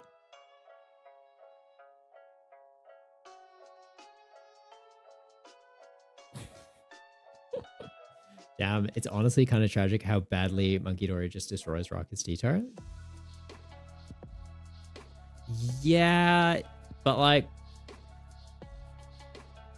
that spike energy just fixed the math. We go behind on prizes here though. This gets taken out. This gets to live. Maractus goes active. Countercatcher's online. I countercatcher and lock Ampharos. They're ahead on prizes, so they can't reversal energy and make it an attacker. It's got a hefty bit of HP. Oh god, I hope this misses. Thank god. Like, if they put that on my other Monkey Dory, I'm having a bad time.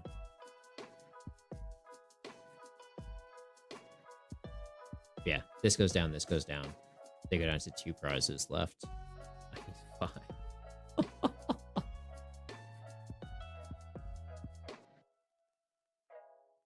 But yeah, the Maractus Monkey Dory, I might be able to steal this one back. How many Giovanni have they used? Just one. Concerns.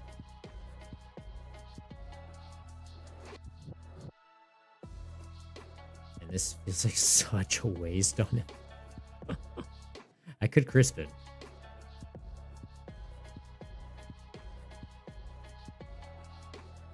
This into my hand in case I can get the other Monkey Dory back. This there. Super Rod. That and that. Maybe that back. I'm just hesitant about doing that because then if we get into a Lana or a Rod, I don't have access to them. I might hold off on the Rod until I actually get something that can help me target the cards back out of the deck. Trigger the Monkey. Hand these off.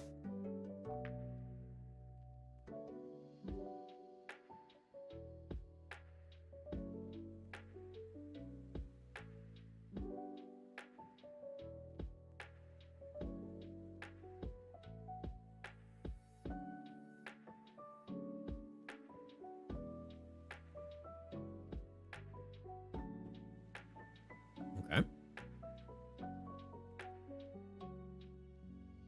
Are they running lightning energy? Like just straight up lightning? There's one lightning. There's no reversals. We haven't seen the lightning come out.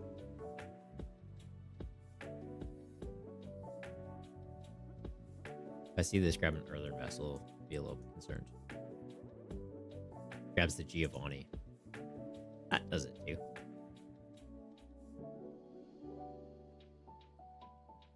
I might need to deal with you. Like Monkey Dory, hand off the 3 while I have the option. Like, shut that thing down.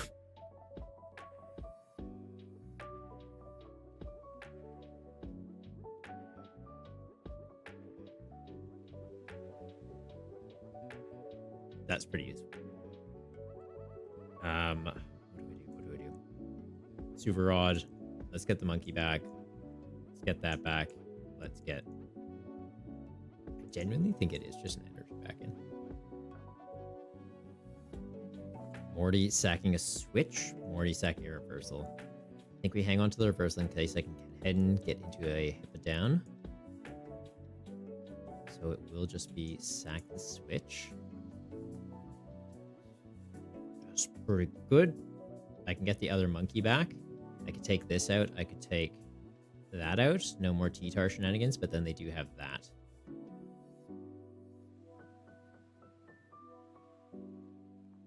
Or I just lean heavily into this play. Try and take out the whole board.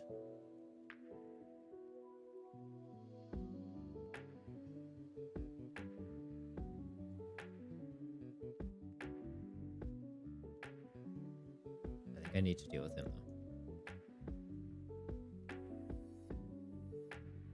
He's going to try and attack me with the Spite Offs. I know that. Oh. That's big.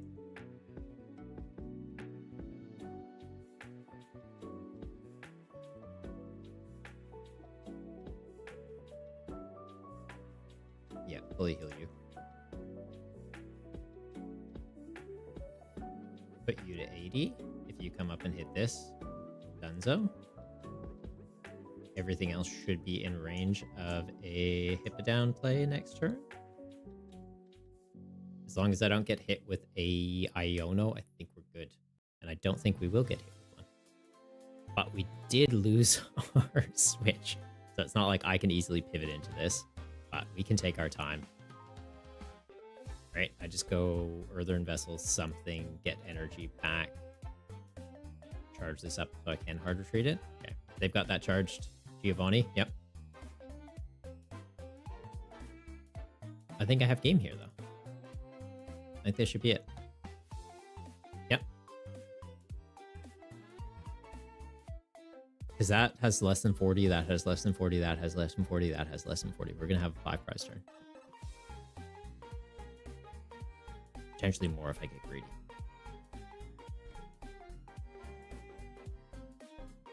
But we've got Reversal, we've got Ultra Ball. Unless I prize both Hippodowns. But yeah, we could get greedy and like Halucha Ping. Oh no, I've got damage on the board still. I just go Monkey Dory, hand that off. Yeah, we have game. We're wiping their whole board. Alright, Hogwash. You can clip this one, it'll be cool too. Okay. So what do we need? Literally just need the Hippodown at this point. So it's just Ultra Ball. Get rid of that. Get rid of that. Won't need them. We've got the Reversal. Sack these. Grab the Hippodown. Oh my god, it's all coming together. We evolve it. It will take damage from the Ampharos. That's okay. This only does 40 damage to the bench Pokemon. Mine and the opponent's, but he's not on the bench, so we're okay. We're going to heal 30 off this Maractus.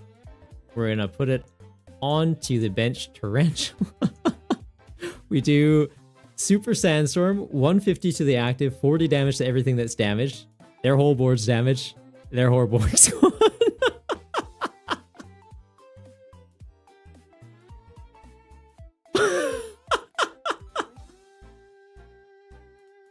Oh, that's too good. It's such a hungry Hippodown. I can't believe we pulled it off. Like, they have one prize left. This is looking bad. It's like, nope, we got it. We got it.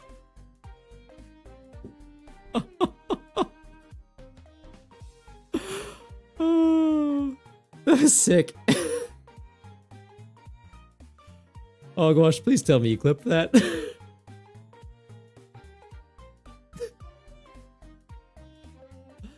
Oh god, that was too good.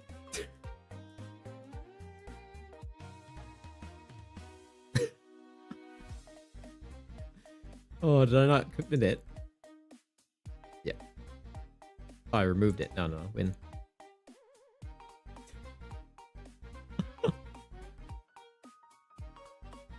That is so silly. That was so silly. Yeah, 5 seconds till verification. We're good. All the games for round 2 have concluded. Jam Jar. That's so sick, right?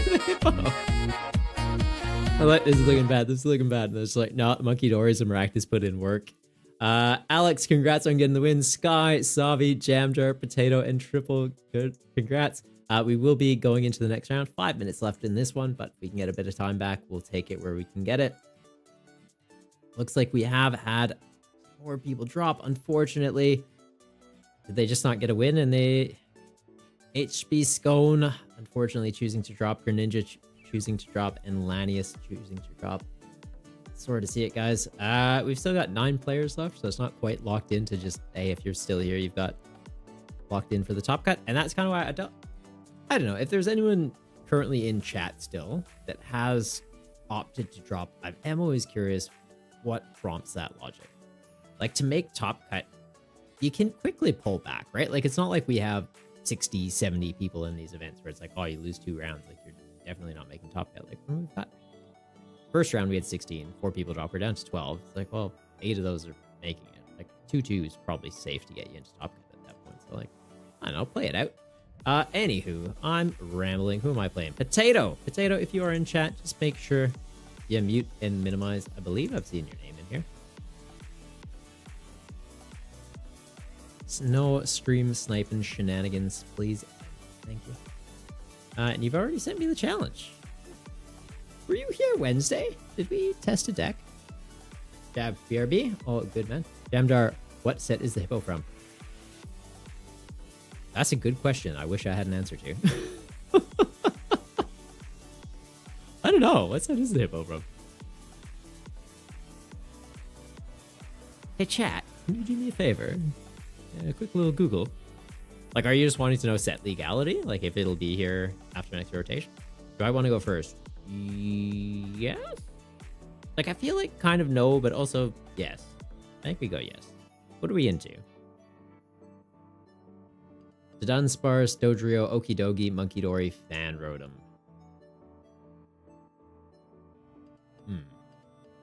Well, I open that because if they open Fan Rotom, it can tank a hit, it can dish a hit. But also knowing that they're playing Fan Rotom, I do not play my Artisan. Kind of wishing I had gone second here. Right, if I go second, I go boss, bring something up that can't evolve or attack, effectively lock it there. We'll bench that. We'll bench that. I feel like I just chuck this down here. They poke me, I throw it back at them. Seems good. It's really cool. It is cool, eh? It's an H block card, so he'll be around for a while. Right? A, B, C, D, E, F. Yeah, G goes, and then H. Just dry. Destined Rivals? Did this just come out? This just came out. How about that? Wait, is it? Is Destined Rivals H or I? Destined Rivals is I. Why is this an H block card from Destined Rivals? Because DRI is definitely Destined Rivals. I feel like we were supposed to get it earlier then. Japan must have got it last year, and then they're like, oh, just throw it in there. The Lamborghini. Oh, I love that. That was a good username. Hiya. First time joining the tournament. You ended up making a deck 15 minutes before you're in the US, so early. Hopefully next season you'll join more. Cool format. Wow. Glad to hear you're enjoying the format. What list did you cook up, Lambo? And yes, next season we will be kind of flipping the timetables. So we'll be doing it Saturday afternoons for Australia, which will be Friday night from North America. We do a monthly special event that's based in like North American time zones, and we're typically seeing like higher player turnout for that. So I'm just kind of like to the point of, yeah, we'll lean into that. Like was trying to have this as it's like an Australian player tournament, but we don't actually see that many Aussies rock up. So yeah, just kind of accepting it for what it is. We do the bomb. We do the bomb. This is hitting like way too often. I love it, but it is kind of concerning. We'll ping the Rotom. Evolve that. Do I evolve that yet? Maybe not. Do this. Get another hippo. Get another hippo. Get another Maractus or monkey. I feel like it's the hippo. Right? I want him out so they can start evolving up. I think we do evolve here. Just in case I get hit with an Iono, I don't want to be like, oh, well, I had it, but now I don't. And then, yeah, we just do this. And it's like, well, I'm going to poke and lock this. They get a dark energy on that. Yes, they can hand the counters over to us. We have a monkey, though. We can hand them back to them. I've also got a pretty solid hand at the moment. Like, yeah, it's just 2 cards, but they're 2 cards that say get yourself more cards. Like, if I draw a card that I don't want, I go Morty, straight draw 5. Or if I draw a card that it's like, immediately put that in play, research, get a fresh 7. So like, yeah, kind of either way, we're in a pretty all right spot. That's the Japan promo. That's why. Ah, cool. Cool.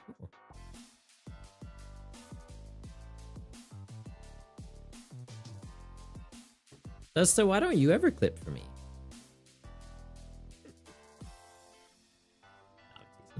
I am teasing. Time zones make it tricky. You usually get here a little bit late in the tournaments. I know. Yeah, no, Hogwash, genuinely, I do appreciate that.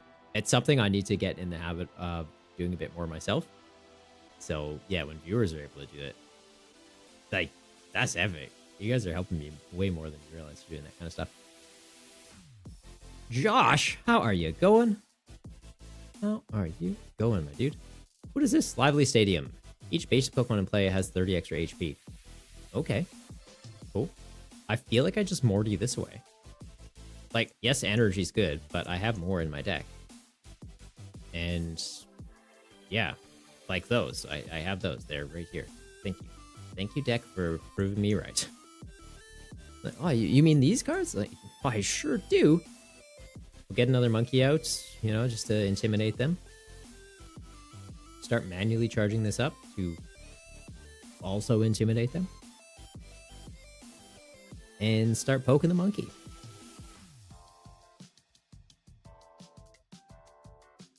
What's the Okie Dokie weak to? It's Psychic, right? Yeah. Yes. Because Flutter Mane's like the instant counter. I go, oh, Okie Dokie in the active. It's really big because it has Dark Energy. And you go, Flutter Mane. It doesn't have an ability. It's small again.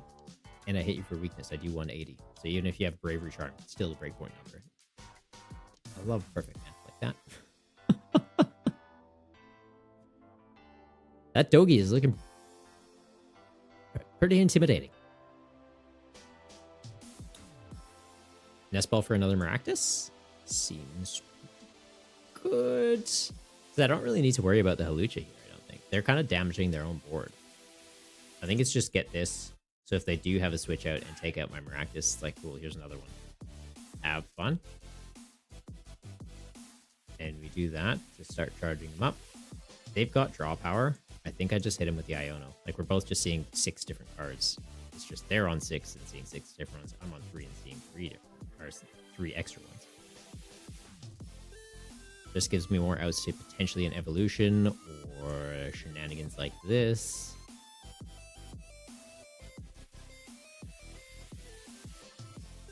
It just keeps hitting heads. Like, where was this when I was playing Pheasantipity? Yeah, ping that. Everything's damaged. Actually, hindsight, I should have pinged him, right? I ping him, because then the hippo can hit the monkeys. They take 30 less damage from fighting. So if they're at full HP, I'm only doing 120. Because of this stadium, they'd actually be able to tank a hit. I shouldn't have pinged him. You would have been a good gust. Hippo hit that. Hippo hit that.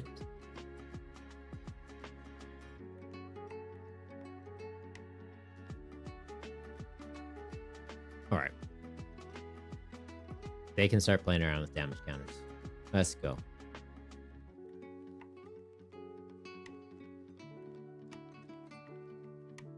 Now, do I Crispin to rapidly charge up a hippo? Or to get another dark energy on a monkey and fighting energy for this and ping. Go to town. How hard does he hit? He does 170, right? Yeah, so he will be able to one-shot me.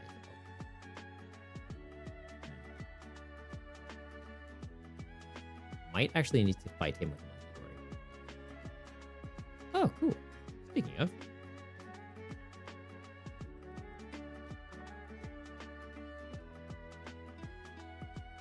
That's going to be my last Dark Energy, though. I kind of hate that I drew into this, because I'd like to have been able to go Crispin for it. But it does make my life a little bit easier in being able to go, yeah, just Morty instead. Straight draw, get into things, bump this, makes their guys smaller. Also gives me more damage counters to play around with.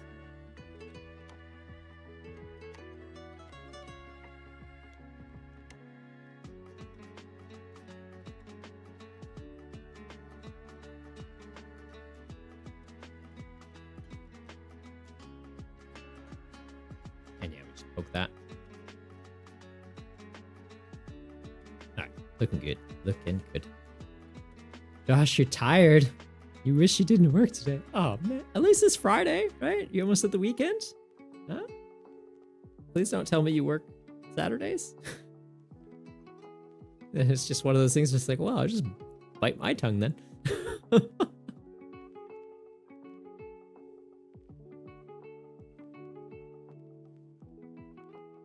What's our game plan going to be here, though?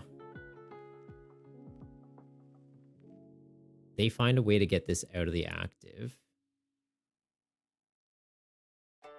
Hey, I was using that. But they find a way to get this out of the active, theoretically. They go into this, they knock him out. They do take a good chunk back, right? They take 60, so this goes up to 80. I can hit him for 150. They've got 230 damage counters on them. So theoretically, we're in a good spot. Are we? We're in an okay spot. I poke him. I need Gust. Knock out one of my guys so I can use this, please.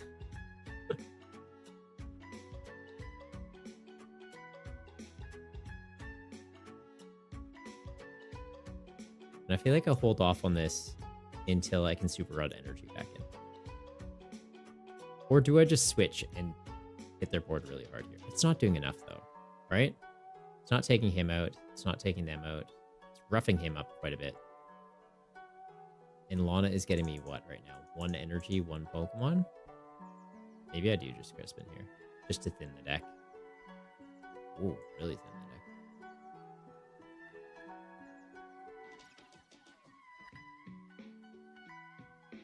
Yeah, poke.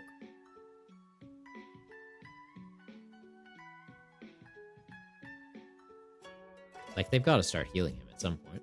Unless they're just banking on me knocking him out so they can go into this.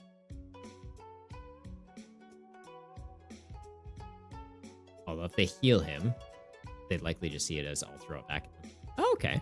Or they attack with him. Okay, that works. Hit me for 60. I throw that right back at you. Switch into this. Repeat.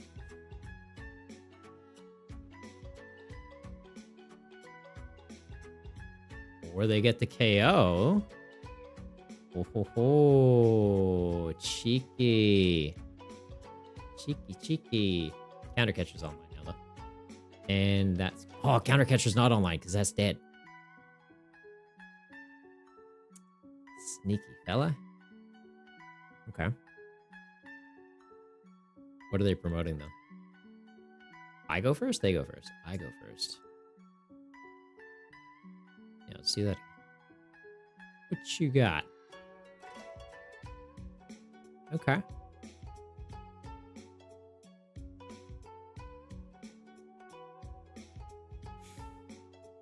Yeah? I think, yeah. That top deck. I hang on to this to get him back when he inevitably gets knocked out.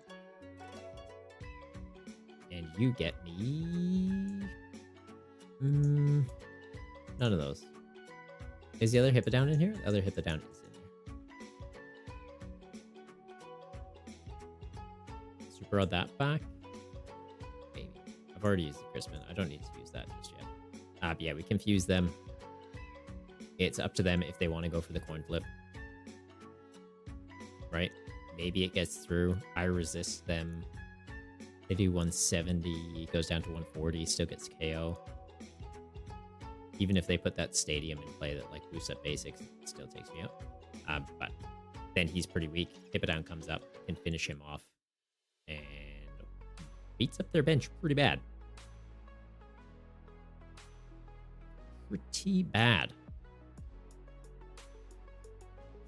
I feel like they just heal here though, right? They've got Monkey Dory with Dark Energy. If they hand it off onto my Monkey Dory, if the attack connects, this gets taken out and 30 damage effectively gets wiped off their board. They're in a good spot. Night Stretcher and Bravery Charm. That's good. Bravery Charm on the monkey. Also seems good. And they go for the attack. It fails. Seems not so good for them. Okay, so Monkey Dory could technically just take him out here, right? Just gets the attack, goes through. Maybe they come up with one of these. They come up with one of those Hippowdons in a very solid spot to be able to take them out. So I think I do just attach Sha. Touch Sha. And we just, yeah, take the KO. So I could hard retreat go into this. We take him out. We beat these up badly. He's got energy. It also makes them scary enough to deal with him. Yeah, I think I just deal with him.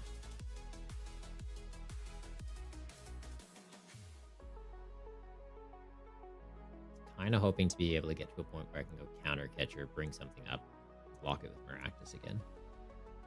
Right, because I want a little bit more damage on the fan rotom. I want something in the active that can kind of tank a hit from this. Like that. If I can get that in the active and just hit it with the bow. We're good. But he's got energy, so it was just hard to go into a Dodrio that we're ramping up damage on, and then it just cracks back into us. But they do that, they get ahead in prizes. Right? Dodrio takes this out, this goes up, smacks back. This one we're not getting one shot into. Hurts those. No, we're not doing enough. I need to get Hawlucha here. We've got Ultra Balls. We'll go Ultra Ball, sack this, Hawlucha. Ping, ping. Getting hit with an Iono. We're not going to get the Hawlucha anymore. Hogwash, the amount of thinking you're doing, make sure to liquid pool it.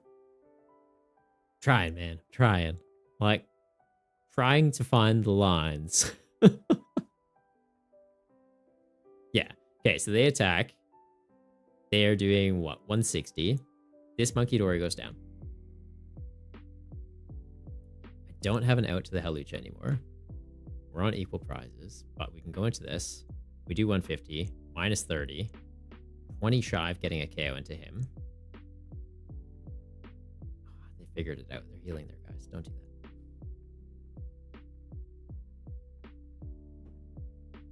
I don't know if we get it. Like, if I don't find a Hawlucha here, I don't think we can get it now.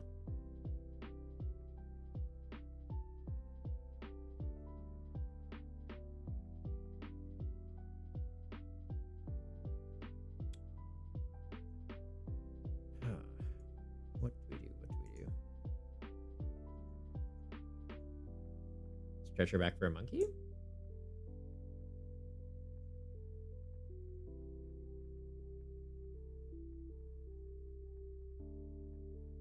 I guess I could have even gone into a Maractus.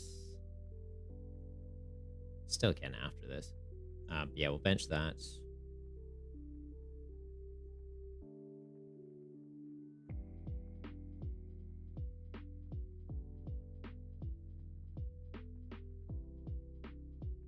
They heal this, takes this out.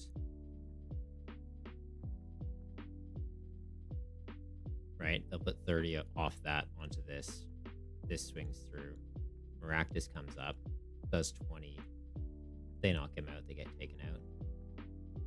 Although if they knock him out, counter catcher's online, we have Maractus.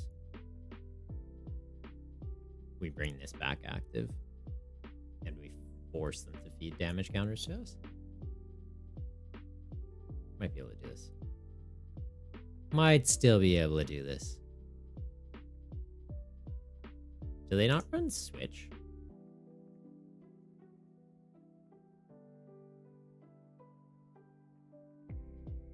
Hang on, I think they're actually not running Switch. They're not running Switch. Or Turo. Or Surfer. Okay, so they don't have any switch outs. So yeah, if I can get the Maractus lock in place, we're good. Is there any way for the Monkey Dory to attack? Fighting Dark Luminous. One Luminous is down.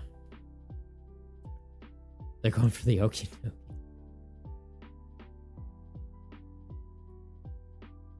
So theoretically, we could do the Monkey Dory play again. Beat that up pretty bad.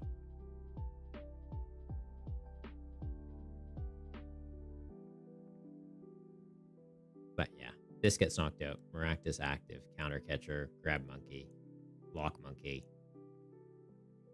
Go from there.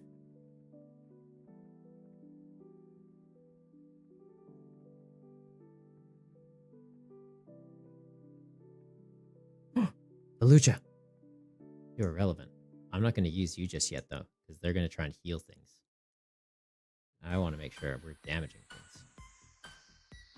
Arzon, get another hippo? Just in case.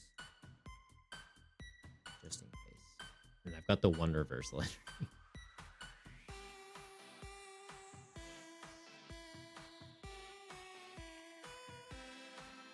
But yeah, it just gets awkward if they do find the Luminous here. Oh, Luminous is on the Okie Dokie. Cool, monkey can't do anything then. Right? We either sit here and poke the monkey until it dies, or they heal the monkey, trying to find an out. Even using the healing one, or just its first stage? The Knackley, just the first stage. We just have it in there for corner. Just as like another Maractus, effectively. Just to lock something in the active and put things out while we set up our board. Just because the Hippo Downs, like we're manually charging it up, it takes a while. It also gives us a way to just put chip damage into the opponent, get Monkey Dory set up, get Dark Energy on them, get the Calamitous Blizzard out. So it's just like Monkey Dory on the bench, Calamitous Blizzard, attach Dark Energy, put damage on this, hand it off to the opponent, and like set up those plays over a number of turns while locking the opponent in the active.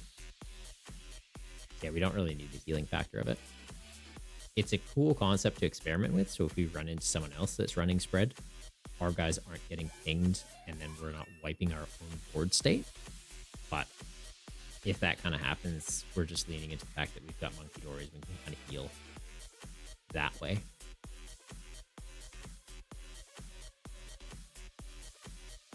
The Lana is pretty big. Gets that back. Gets the energies back. We can start charging him up.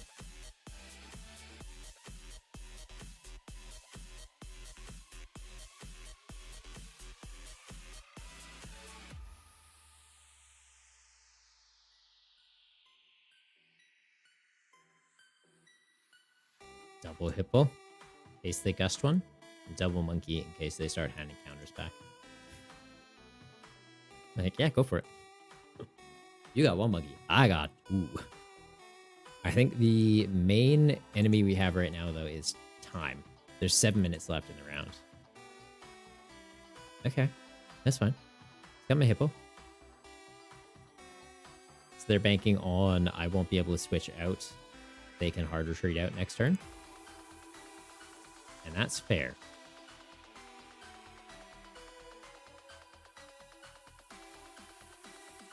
Is there anything else I want to get out?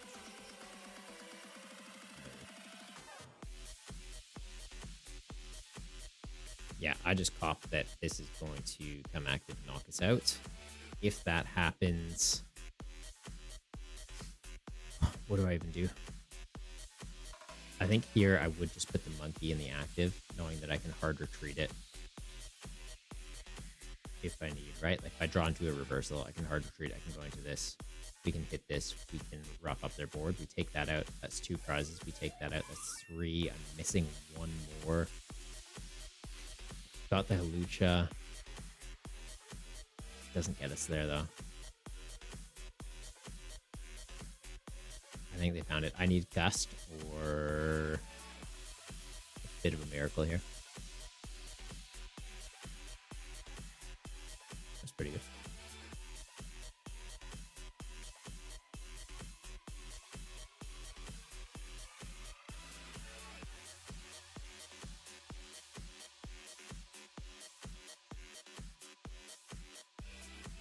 Well, there's Gust and Switch. So, let's go back into it.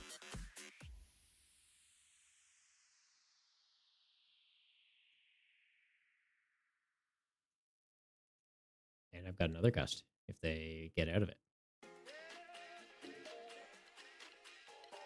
But yeah, it's how am I dealing with the rest of your board?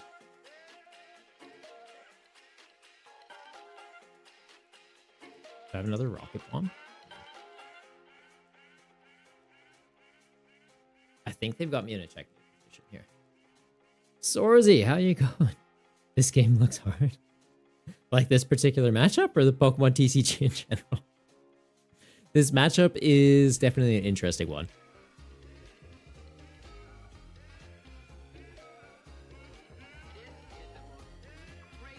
It's like I need... I was doing it. I need a bit too much here, I think. So if I gust that and start poking it. How are we doing for time? Okay, 4 minutes. We might be able to get this. need to put, what, 20 more damage on that? No, he needs to be in the active to get the trigger, though. And that's big. Do I get this back with this? Maybe not yet. Maybe not just yet. Are they down 2 bosses? Down 1 boss.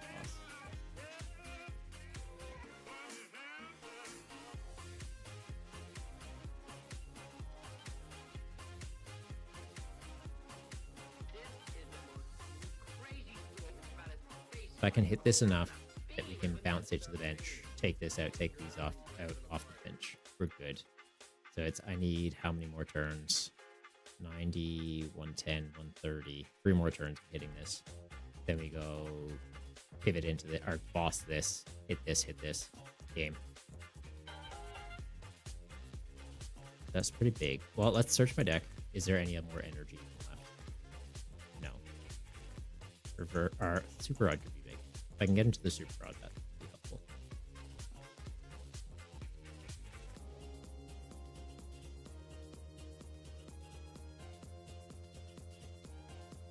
Like, are they out of energy? 4 in play, 4 in the bin. They run 10. Because I'm just thinking, I'm like, do I gust this thinking that we can block it? Then I do that. They attach an energy, they swing through us. Just like that.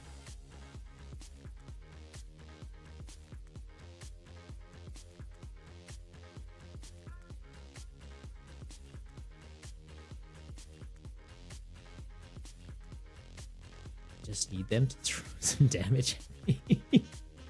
Throw some damage at me, or if we can get into the blizzard. Oh, it's getting tight on time. It's getting very tight on time. If I can draw the blizzard, I think we can get it. I need to attach an energy to Maractus so we can hard retreat. And then, yeah, if we can get into the blizzard, I think we have game. So next turn, it'll be Night Stretcher for an energy. Attach it here.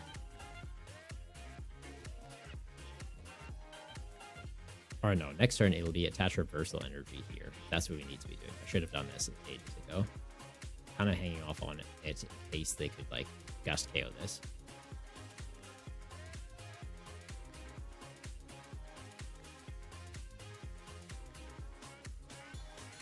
That's annoying. They got another monkey out. Also annoying. They get a dark energy back. They start having counters off.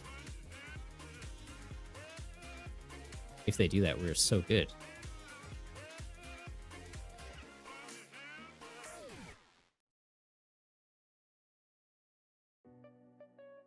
Toss an Iono back. Okay.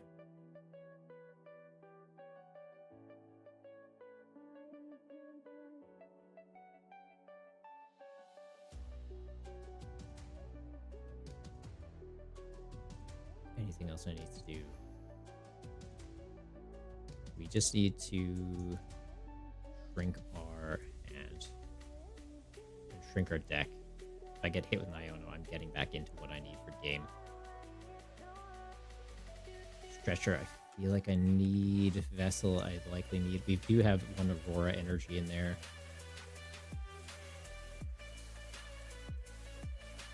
Do that, sack that.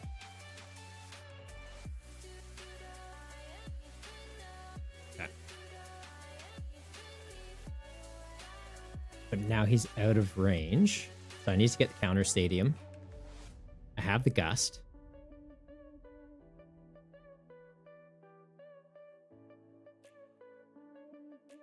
Okay. What about that? All right.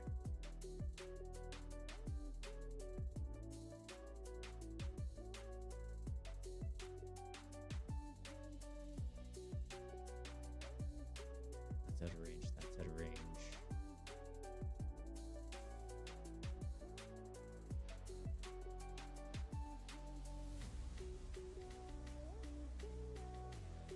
I've got to go for it.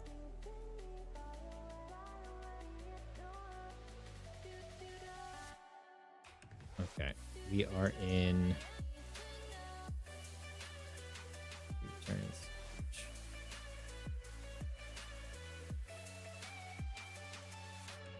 I just had turn 0.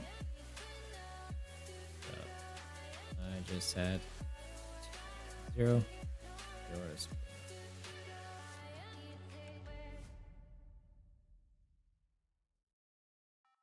Okay, do they get it here? Oh, no. I threw here. I just threw.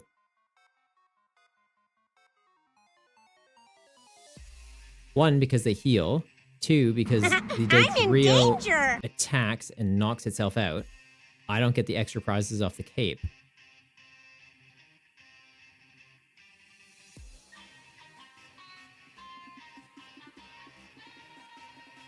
I did it too early. I shouldn't have gone for that. I shouldn't have gone for that.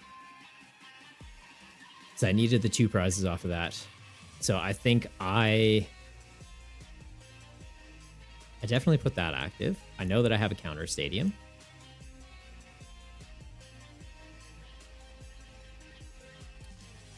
Right? Let's double check. Is there any way I can get it here? Take that out. Take that out. Right? We do this. There's the stadium. There's the energy.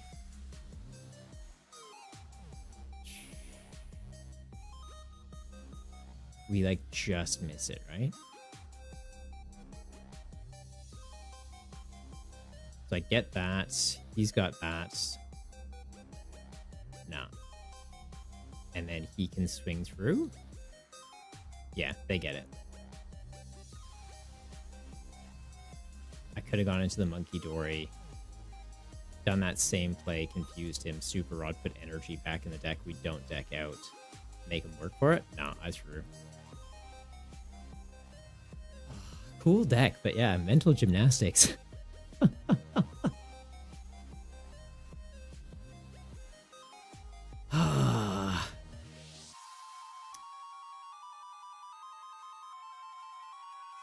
Yeah, if I hadn't have gussed into the Doge Rio,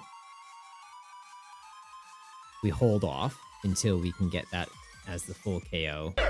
What's the letter? What's the letter? What's the letter? I threw. If we didn't gust the Doge Rio, I think we had game. But regardless, it wasn't tie, but that feels kind of scummy. Like, I'm happier losing than forcing a tie. Yeah, if we didn't gust the Doge Rio, we would have been fine. I overlooked. Well, I didn't overlook. I didn't factor in the Maractus trigger. Like, if it was Gust the Doge Rio, use Knackley instead. If we had ever put a Knackley in play, just so we could put the chip damage into them, force them so they can't retreat. They knock out our Knackley. We go into the, what's his face, hip it down, hit them, break the bench. Good times. But yeah, we kind of got to that weird game state. Let's switch to judge view, reset match. Okay, winner is Potato. There we go. Through. Good game, though, Potato. Good game. Okay, next round. We are into the 4th and final round of Swiss. Does look like we have, yeah, because we have an awkward amount of players, there is a bye. So I actually ended up getting a bye for the last round. I don't think I'll make top cut because of that. We'll see. We will see how this pans out. Because we've got Savi on 3-0, Jamdar on 3-0, Destra, Alex, Jab, Sky all on 2-1, Potato on 2-1, and Phaedra on 1-2. So depending on opponent's resistance, if Phaedra wins their game, I might get, yeah, just bumped out of the top cut. Jab, are we doing top 4 cut? Well, like, we started with 16 players. We'll stick to the top 8. View this more so as just like round robin for these last ones. I don't understand the logic though of people that play 1 or 2 rounds. They lose a game, they drop. Like, when we don't have 30, 40 plus players, losing a game is kind of fine. Like, you don't need a perfect score to make top cut in these events. Jamdar, you're streaming in the Discord? Yes, I would love to. Man, I love when people are able to stream their matches. We haven't had many people with computers that have the capacity to do that. So when you guys are able to do it, it is very appreciated. Trying to get into commentating, that's kind of why it's like, well, I do these tournaments because I enjoy the format, and I show my games so you guys can see the format and show more people it. But I'm hoping we get the format to a point where we're seeing 30, 40 players each week, and we have people able to stream their matches in the Discord, so I can just focus on doing commentary. I am the hero that the world gets. Mary Tear, welcome to the Goomba game. I'll just hop into the Discord though real quick, and we'll get that going.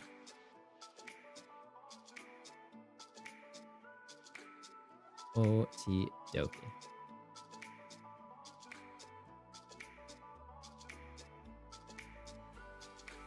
And now starts the fun part of which Discord layout fits Jam's resolution. Does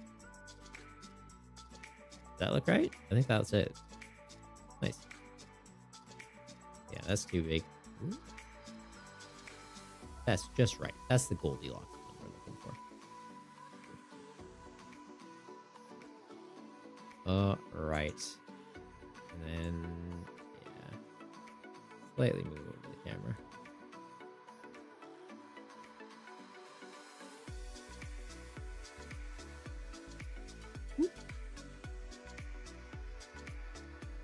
That should be good. Looks good to me. Looks good to you. Perfect.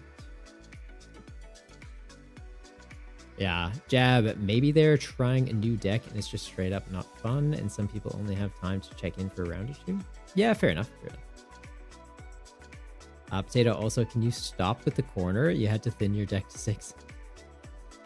That's game plan though. I'm trying to just like buy time while I get set up. That ruffian play though, man. What is this? Get out of here. Destra, you're streaming yours also? Nice. All right. Well, if this match wraps up, then we'll hop over into your stream, Destra. We are seeing Savi against Jamjar. Savi and Jamjar, if you are in stream, you guys can just mute and or minimize. I just don't want it to come across like I'm potentially giving feedback or coaching. And I can't quite work out how to have it as a delayed thing coming from your Discord. So I'll be honest. I could delay the stream, but then it's a little weird for chat. Like, is Triple annoying me? It's like, nah, it's just delayed.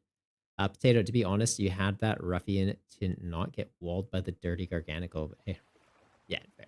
The ruffian's pretty solid tech. I like it. Like it. But yeah, I think potential tweaks for my list too. What do we need? Jamming Tower. So like Bravery Charms and Capes, we can shut those down. I feel it could be very useful. I don't know what I would cut for it, but definitely an interesting inclusion we could get. All right, we're seeing Jam opening with the Crispin. Didn't even realize the opponent has already had their first turn. That's quick. Seeing the Monkey Dory get the attachment, and looks like they are just going to swing into it. Not sure why they're opting not to bench a Snorlax here. If Savi can evolve that Doduo and attach an energy, they have game now. Jam doesn't have any backup Pokemon.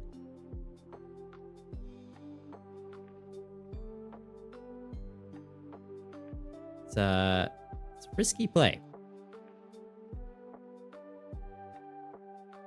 Like an Ultra Ball, attach for turn, game, research drawn to it, game.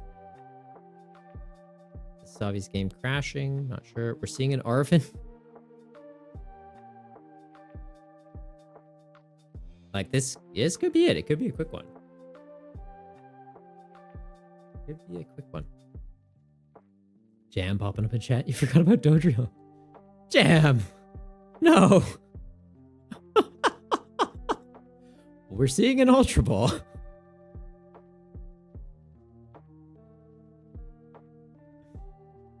Might not have energy. He might not have energy.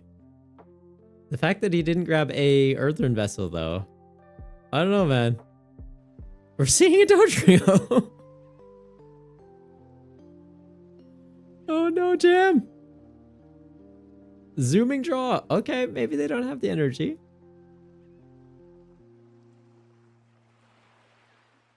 Not sure why it's still showing confusion. It's not confused. It shouldn't be confused.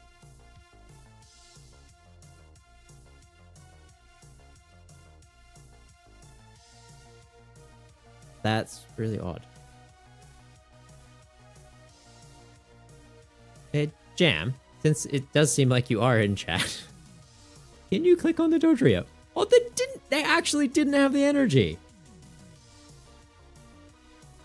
Oh my god. All right, we're seeing the Academy at night. They are reserving that Super Rod, getting an energy onto the Snorlax. Fair call, going for the lightning energy. You don't want to jet energy that into the active, and opting for the research. Like, they're guaranteed the KO into the Dodrio just with an attack from the Monkey Dory here. Kyurem on the bench isn't doing too much to them.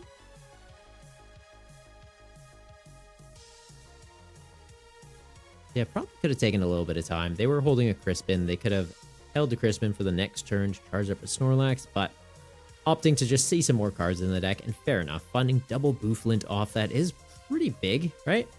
Makes their Snorlax bigger. Well, not bigger, but take less damage from attacks. So his 150 HP is effectively 210 if the opponent tries to go for a one-hit KO.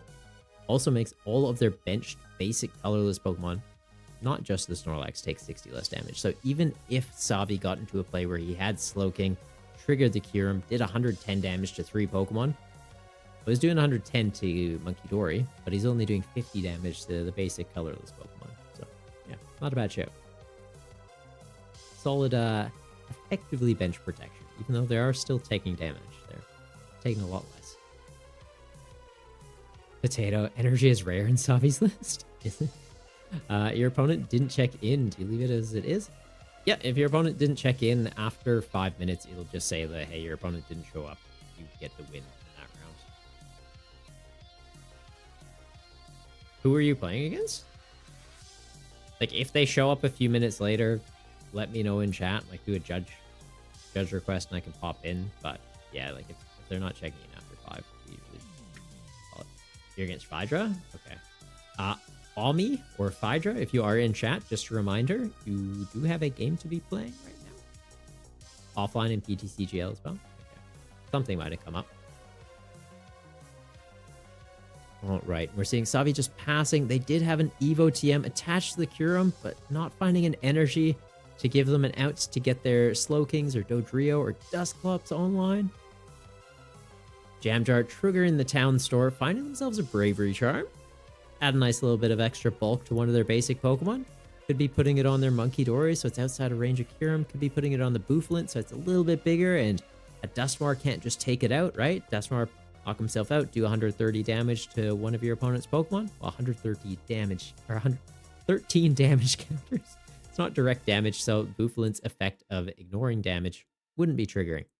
Something also worth noting, I don't believe the Bouffalant's effects affect themselves. I could be wrong. It's been a bit since I've read that card. May need to look it up. They don't stack, that much I know for sure. Actually, no, they should, right? It's all your colorless Pokemon in play. So they would go up to 160. Right? Because he needs his buddy. He needs his Boof buddy. Buff buddy? Boof buddy. Should probably just look up the card. I'll wait for chat. It's fine. Right. We are seeing Jam stacking their deck using Cypher Maniac's code breaking. Right down to the wire with the time, though. Seeing a evolution for themselves. A little Dodrio on the top deck. Evolve into Dodrio lets you draw the top card of your deck at the trade-off of taking 10 damage, and then they're going to get into a draw supporter off of that. So, yeah, pretty solid stacking going on there. And even if they get hit with an Iono, their hand doesn't get shuffled into their deck. It gets put on the bottom, and they straight draw into the top cards of their deck. So they would still be finding that Dodrio and Judge. But once they get that Judge, they're shuffling the stuff back in. So if their opponent tries to pull a similar thing using something like Academy at Night and be like, oh, well, I want to keep this supporter for next turn, they go Judge. No, that's gone. So yeah, very solid disruption in this matchup. Jam, never punished. Just in case you can't hear me at all. Just in case you can't. Okay, perfect. You're muted? Or you have the stream muted? Perfect, perfect, perfect. You're still in chat. Just got the stream muted. I appreciate that, man. We're seeing Brock scouting get used to find a Dodrio, giving them some draw power on the other side of the board as well. And a solid secondary attacker for the list.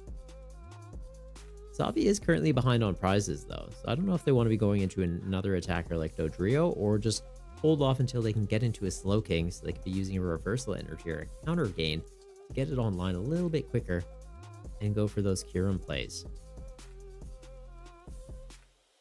But yeah, they aren't doing too much thanks to those Boufalins. Right? It's basically just Monkey Dory that's in range of Kyurem. Potato. I trust Jam. I trust Jam.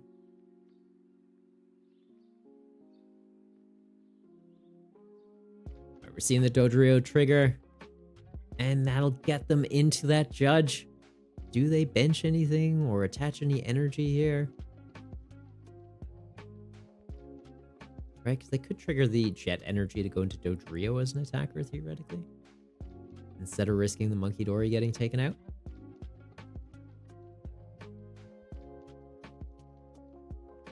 Seeing the luxury cape off the town store. Will we be seeing that get attached to the Monkey Dory? You check it on there, and then, yeah, that's definitely out of range of Duskmore. It's definitely out of range of a Kyurem attack, and just always there, ready to hand back damage counters to the opponent. Theoretically, they do also have the option to move that 10 damage off the Dodrio to get the perfect math to KO the Kyurem in the active. I don't think they would do that right now, because then it kind of gives the opponent a free switch out, right? They can go into their Dodrio, or they can go into their Slowpoke, and then start swinging. Whereas right now, that Kyurem's just kind of stuck there, right? It's forcing Savi to find a switch or find a penny. All right, they do move the damage off their Dodrio, but onto the Slowpoke, not the Kyurem. Good call, good call. Can easily get another damage counter on the Dodrio next turn and then knock out that Kyurem, right? They do 60, it's 10 shy, trigger Dodrio, move that 10 with Adrena Brain onto the active Kyurem, and it forces Savi to then promote a new Pokemon that Jam can start attacking.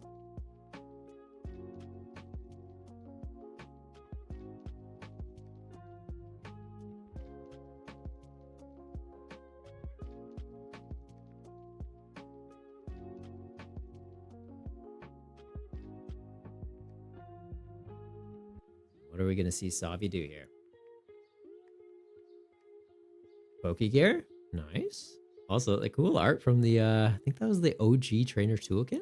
They're finding an Iono off of it. Okay.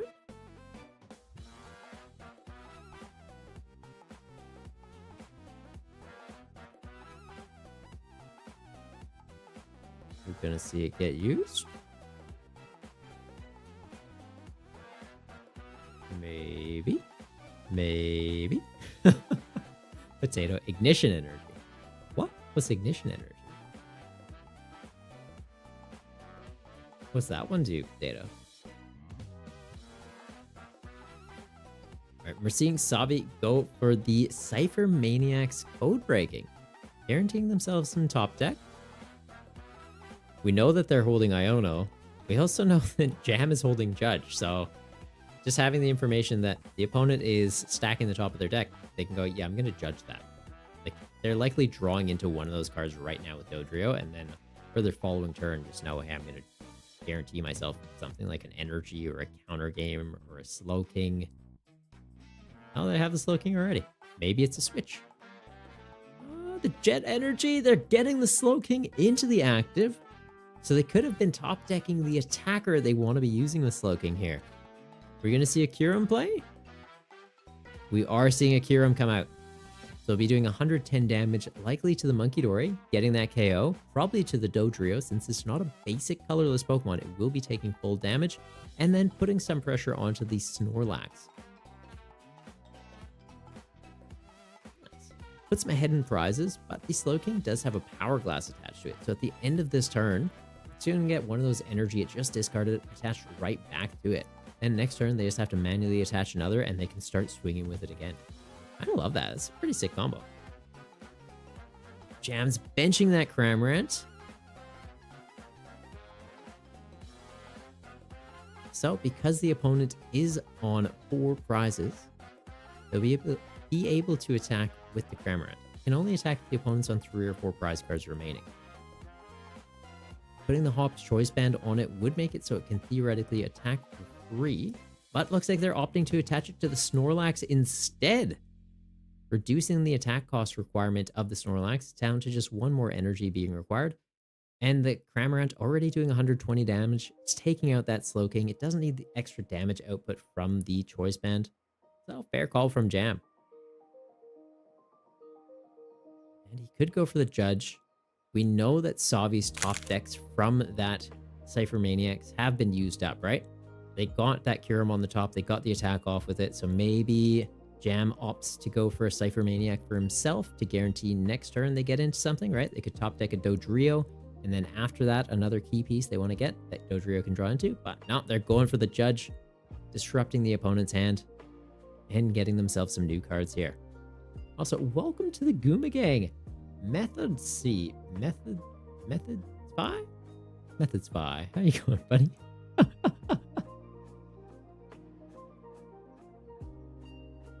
Potato from Black Bolt and White Flare. Yes, I'm aware of the set. But what does the card actually do? Gets me every time, Jeff. Jam Jar, super rewarded for holding on to that Judge. Definitely comes up.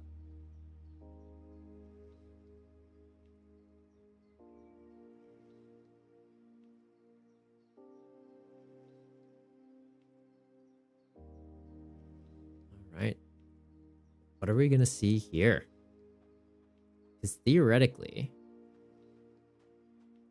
Jam's holding an Artisan, so you could put that into play. Trigger Artisan, get a Monkey Dory from the deck. Ultra Ball for a Dodrio. Triggers 10 damage onto that. You put it onto the Kyurem. Same time, though, they do already have a damaged Snorlax, so it might just be Artisan for Monkey Dory. Attach the Monkey Dory, move damage off the Snorlax and heal it. Likely makes a bit more sense, but I just like the idea of getting a Dodrio. There's a little bit of draw power for them. Is even a free prize effectively sitting on the bench now with that Cleffa being out. Monkey Dory sees that and it goes like, whoa, that's just prize I take without even having to attack. Take those every day. And Savi is actually playing the Artisan, so Jam doesn't even need to play theirs. They could be saving it for a Ultra Ball discard.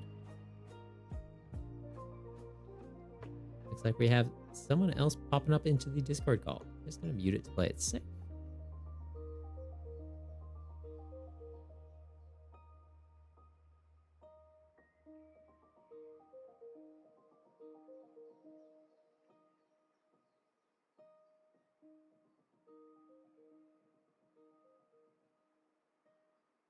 All right, gotten the Artisan. There we go. Gets the Monkey Dory.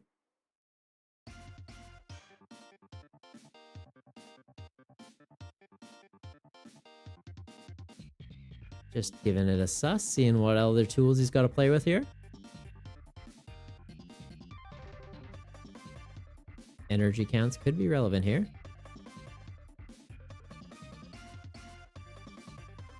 And we are seeing the Ultra Ball get played. Getting rid of the Fan Rotom and the Artisan. Finding themselves a Dodrio? Yeah.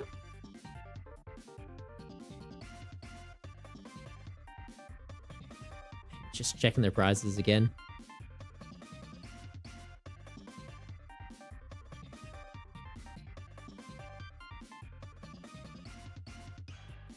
But an interesting choice here, because they can attach the Dark Energy to the Monkey Dory, hand off the counters from the Snorlax onto the Cleffa, right? So they're not really wasting any resources.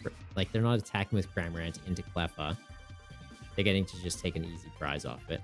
But if they do that, the opponent's likely just going to chuck a Kyurem in the active anyways. So it's not doing too much for them. Potato Ignition Energy gave 3 colorless energy to evolution Pokemon, but you got to discard it at the end of the turn. Ooh. Oh, do you have to discard it at the end? Okay, I feel like we had a energy before that did a similar thing. I didn't realize you had to discard it. Ah. They're getting the heads off the Team Rocket Venture Bomb, taking out the Kyurem. So now they don't have to worry about, oh, well, if I attach a dark energy to this Monkey Dory and take out this Cleffa, they're just give me Kyurem. It's not. Kyurem's gone. They take out Cleffa, and now they're going to take out whatever Savi decides to put into the active after. This is looking pretty good for Jam.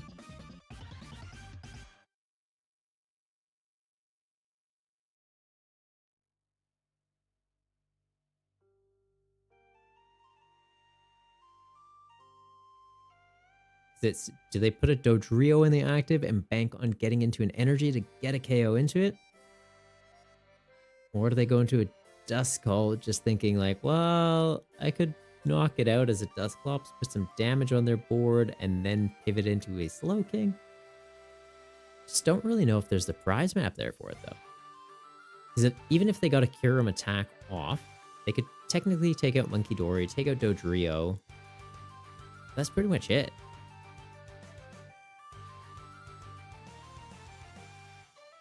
Alright, and opting to give up the Slowpoke. Yeah, Jam just needs one more prize. Never mind, they wouldn't have even had the option for a Dusclops. Right? Like, they technically can. They can trigger a Dusclops now, but it gives Jam the last prize. Overlooking that fact.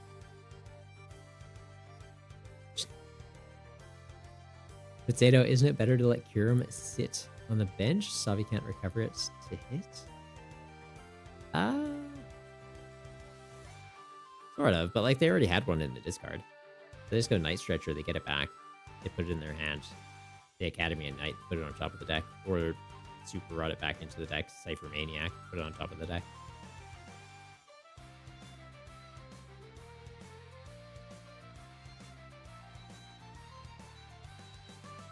I'm thinking Jam gets this.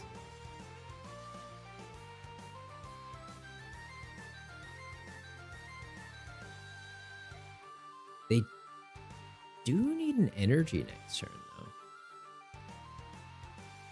though. Right? Savi takes out Cramorant. Snorlax is one energy shy of being able to attack. Monkey Dory can't attack, right? I don't think they run Luminia's energy, or at least we haven't seen it.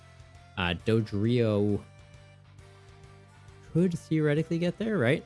One more damage on it, which the ability could do. Then it's doing 70. It can swing into the other one, so it's like Snorlax in the active or Dodrio in the active, and you trigger Dodrio to hope to draw into an energy. Snorlax is likely the better call out to put in the active since it is taking less damage. But we're seeing Savi putting a Dusknoir out and just opting to go Curse Blast. So I take it that they don't have an energy. And they're just kind of going, hey, you know what? I'm taking out that duck. I'm not winning the game, but I'm taking out that duck. And fair enough. Well played by both Savi and Jamjar. Intensity match, guys.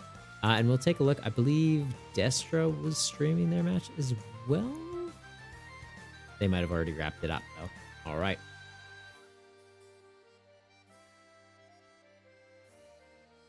Let's take a look. See how the games are going. Looks like that is all the games concluded. So we've got Jamjar taking down Savi going 4-0. Alex taking down Destra. Jab taking down Sky. And Potato taking down Phaedra. All right, so we will be going into our top cut. Still going to do top 8. We started with about 16 people.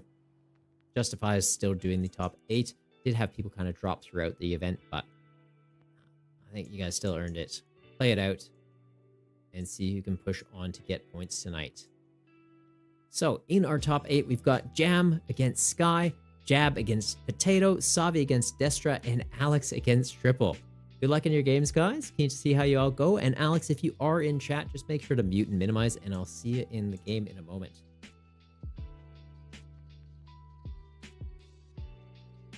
All right.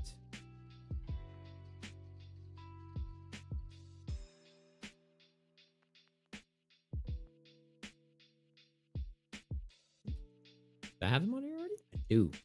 Nice. Are they online? No. At least not at the moment.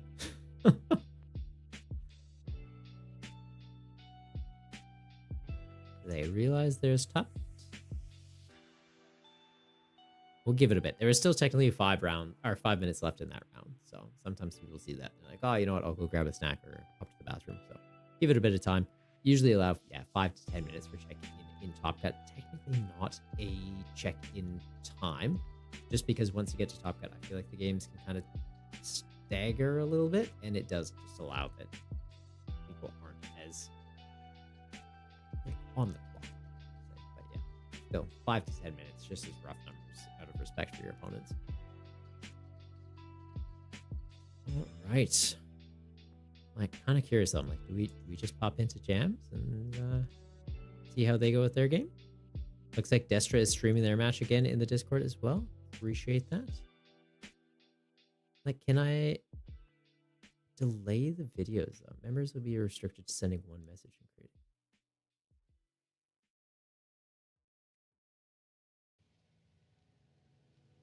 creating.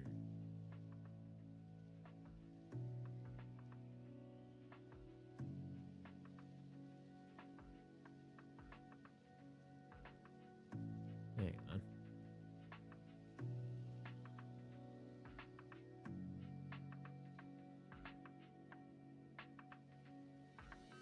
Just wondering for the stream tables, because like with that last one, we did have somebody pop in.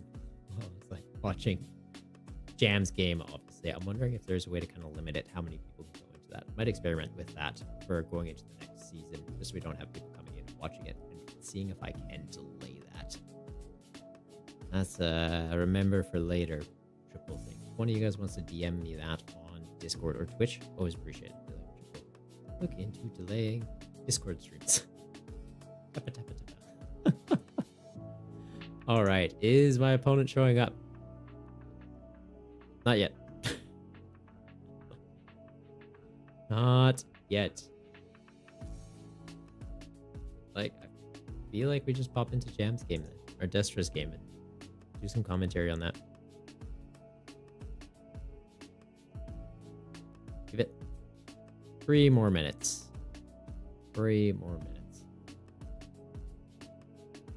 Potato GG. Yeah, that was a solid game by Jam. Very solid game. Also, how's everyone finding the tournament? For those of you that participated tonight, does your decks kind of work how you were hoping, or need a little bit more tweaking? It's like the Hippo Down we're playing tonight. I'm enjoying it, but it's definitely got room for improvement.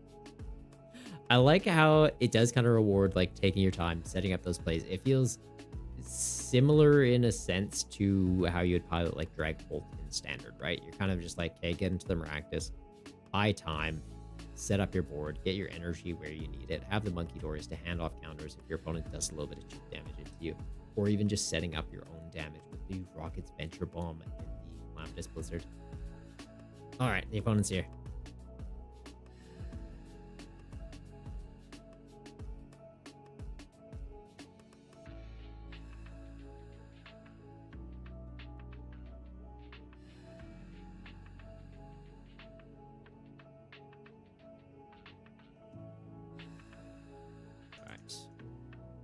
Wait for them to pop up on Shah.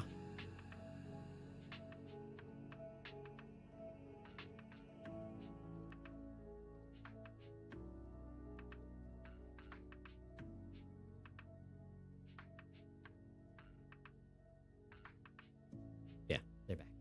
Alex.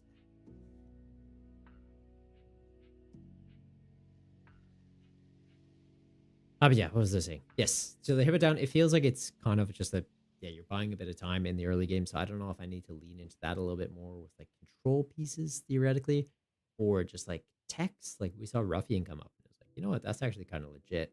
And like I could see it being useful in our deck, but I feel like something like Jamming Tower might be a little more effective, right? Because Ruffian is like, hey, well, scrap a tool, scrap a special energy.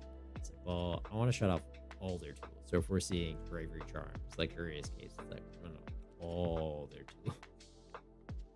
I'm kind of worried if we, well, one, if we win this game, do we end up pairing Jam Jar?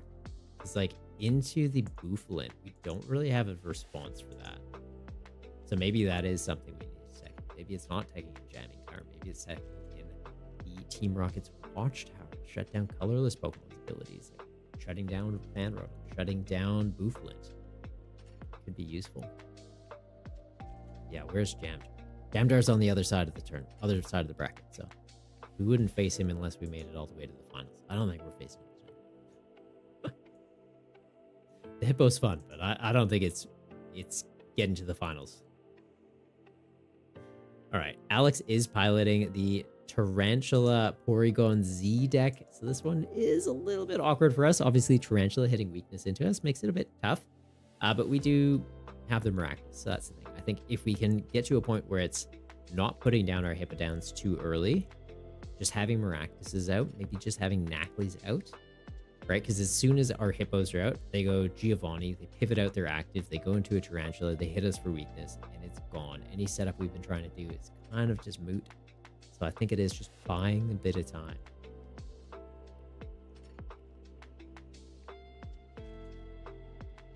Oh no. Say buying some time, and then we have to open the Hippo.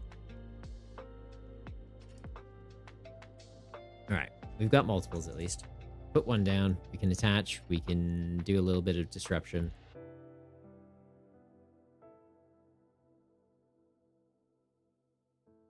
Attach stadiums, so if they attach, they hit themselves, or keep it to counter theirs.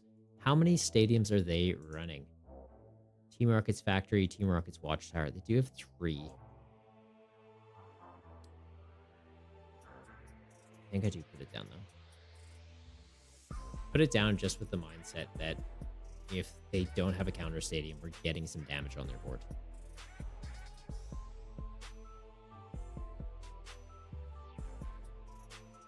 Get quite a bit of draw power in the Team Rocket package though. Right, they got Rocket's Receiver to search out if they have it. They just have the counter.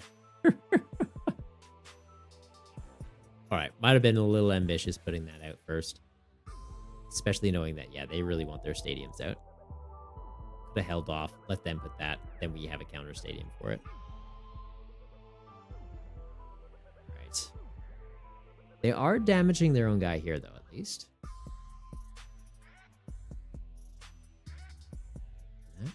I think we'll put the Shaman down, just in case it does trigger. I'd like to put the damage counters here instead of here.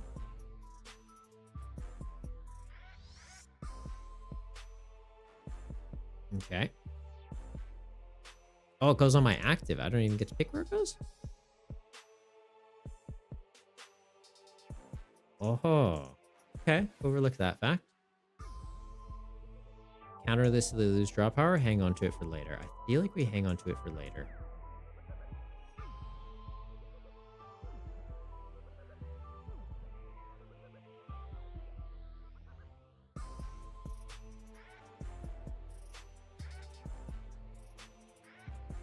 Okay, I could get the KO here at least. No.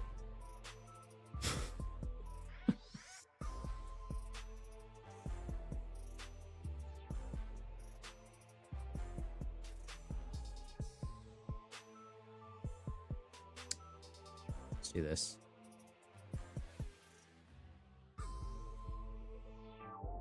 I can get the KO on this. I could have done it with the evolution. But at the same time, I want to get the monkey established. Switch out your opponent's active Pokemon. Oh, they choose the new Pokemon anyways.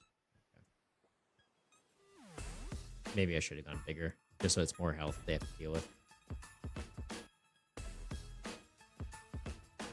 They go into that. Attach, return, evolve. They can still take out the Hippo. I can get him back at least. We chuck Shaman in the active, forcing them to either use a Giovanni to get into the monkey or the Hippo that we're getting back with the stretcher. Keep this, so then the next turn we manually evolve it up.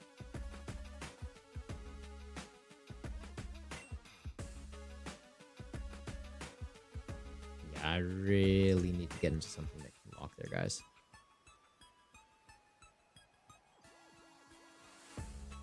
And I guess hindsight, maybe that would have been the benefit of bringing out the Shaman, is we get the Shaman out, we try and counter catcher it, we try and lock it with the Maractus. It's just once you get the Shaman out, it also gets to that awkward point of, well, their bench is protected. I'm trying to do bench damage and their bench is protected, so we kind of have to like slowly chip away at it.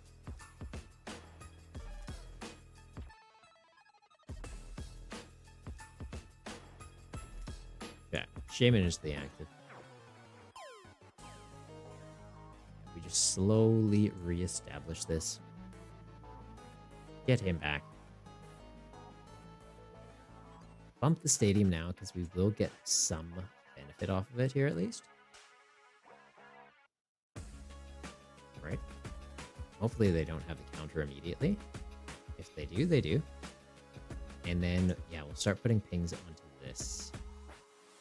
I could hold off and split it. Might do that, actually. And we'll just pass. Right? I want to keep this to buff him up.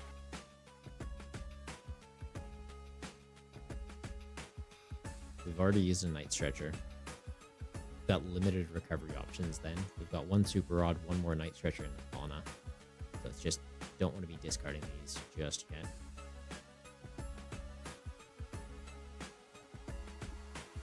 Okay, they find the Shaman. That's fair.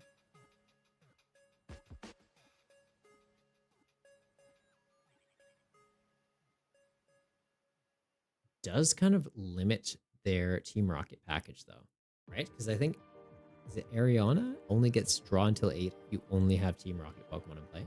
And Giovanni even only lets you switch out your active if it's a Team Rocket Pokemon. So are they actually running any dedicated switch cards? No. They've also got limited energy counts at 7. Obviously this recovers the energy from the discard pile. But like we could get to a point where we bring that in the active. And they just can't get it out of the end. Like, without even using corner, actually. We will chuck Monkey Dora, yep. Just for the time being. He's a bit more expendable than this is at the moment. Wishing we had an energy in this. Because if we had energy in this... need energy this and cast. Do I go Brock here and get another Monkey Dory, get a Maractus?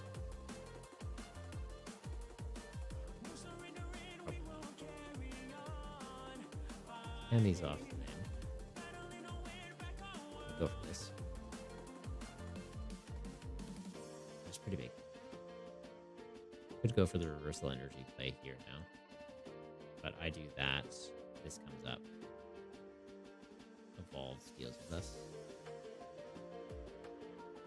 I do this, gust him up, buys me time.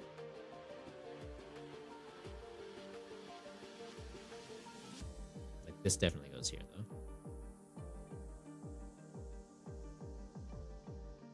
I think we go for it.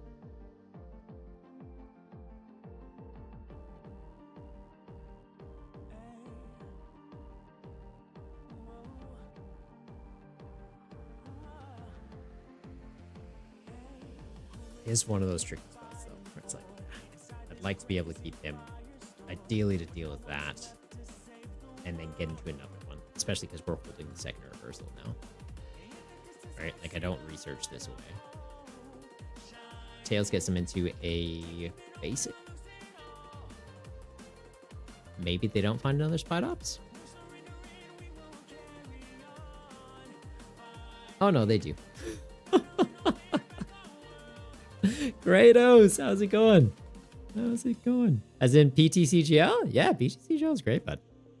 PTCGL is great. They've been putting a lot of effort in improving it. They're adding in like alternative game modes.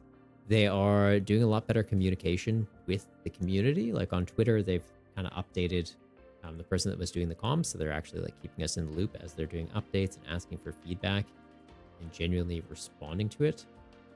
Here we will just do the Lycia. We'll get that. If they have an energy game, if they don't, great. Buys me a turn.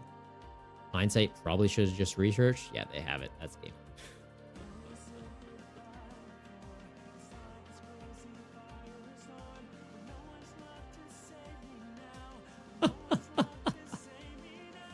And yeah, that's me out of the tournament. Oh, poor Hippo down. Poor Hippo down. Very interesting concept, but yeah, I feel like the list needs a little bit more refinement. I don't know. I like the concept though, because it's yeah, you've got the Maractus to buy time, you've got the Knackley to buy time. Unfortunately, we weren't finding those to start very often, which makes it a little bit tricky. We do have quite a few outs. We've got Nestball, we've got Ultra Ball, we've got Brock, we've got Artisan, we've got quite a few switch outs, right? We've got Rescue Board, General Switch, just pivot into those, go from there.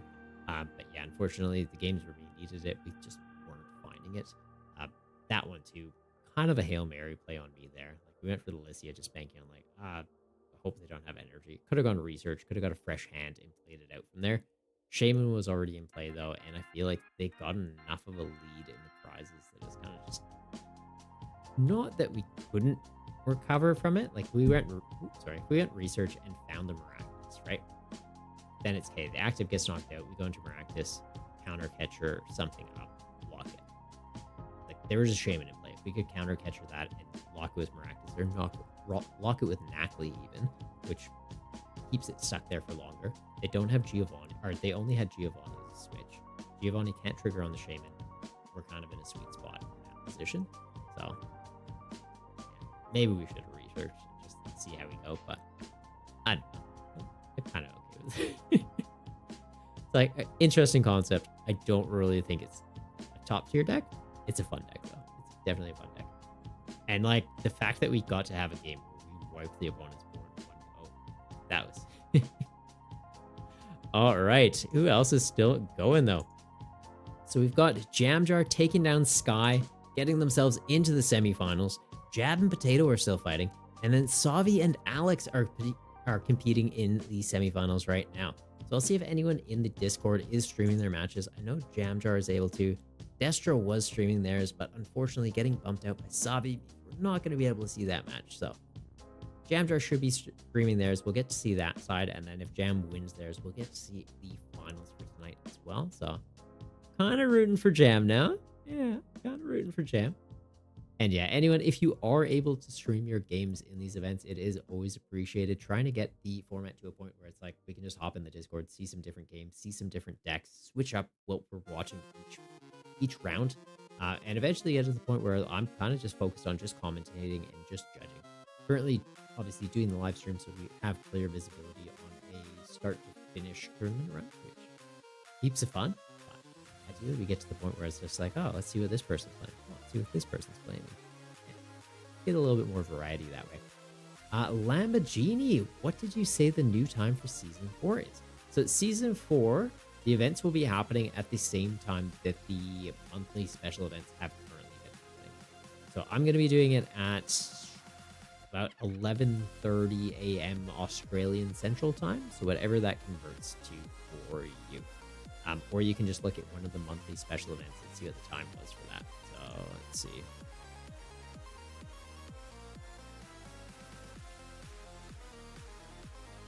I'll link one of them for you just for quick visibility. There we go. So if you go to that page and then just see what the time says here. Like for me, it's 11:30 a.m. GMT plus 9:30. Yours will say something different. All right, and it looks like Jam did finish their match, so we will, yeah, wait for them to pop up the stream. But yeah, and if you let me know what time it converts to, that's always appreciated too. So I want it to be like aligned for North American time zones. I think you guys might have had a recent time change, so if I need to move it plus or minus an hour, I will do that as well. Hogwash. So for this tourney, a stage 2 Pokemon can have 4 basic.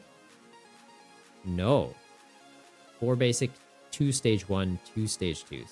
Only the basic increases. Basic Pokemon are the only one that get a slight exception for counts. Why? Did you find someone that had 3 stage 1s?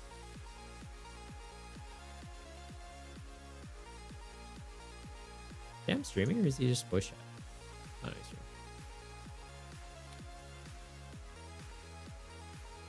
So 3 basic, 2 stage 1, 2. No, 4 2 2. You can do 4 2 2. Give me 2 seconds. I want to get this set up. I'll give you the rundown. There's also a video of it over on YouTube if you want to Why is this not? I don't have it in full screen. That's what's going on. There we go. Where's the one? Is that it? It's like slightly off. That's better. 422. Yes. So think of it this way. Basic Pokemon can have one extra copy for each stage of the evolution in the deck. So if it can evolve into a stage 1, you can have one extra copy of the basic. Into a stage 2, you can have 2 extra copies of the basic. So 3-2 evolution line or 4-2-2 evolution line. Fossils, for purposes of the format, even though they're technically item cards, because they are considered basic Pokemon, the same rule applies. So if you have a fossil that evolves into a stage 1, 1 extra copy of the basic. Into a stage 2, 2 extra copies of the basic. And it's kind of up to you if you want to use those full counts, right? Like, if you have a stage 2, even just 1 copy of the stage 2, you're getting access to those 2 extra copies of the basic. So if you wanted Knackley mainly in there for the corner attack, just to lock your opponent in the active, you could run 4 Knackley, and as long as there's 1 Garganacl in your deck, that's technically legal. You don't need the stage 1, you just need 1 stage 2 to enable that bonus counts for you. So hope that makes sense. And yeah, I'll post a link for the format video for you guys. So that's a link that'll take you through to my tournament organizer page on Limitless. So it'll show you all the events upcoming, and then also the YouTube video breaking down the format and giving some deck list building advice or deck building advice. Yeah, hope it makes sense. I feel like it's a pretty straightforward concept once you kind of get the logic. It's like, oh, stage 1, 1 extra. Stage 2, 2 extra. No, you're looking to build a deck for next time. Ah, all good. Okay. I was like, did your opponent have like a 4-3-2? Lamborghini, you're in Michigan, so it seems at 10 p.m. It starts at 10 p.m. I feel like that's pretty late. Yeah, maybe we need to move it earlier. Where's Michigan? Is that East Coast or West Coast? Because I kind of want it to be that it's like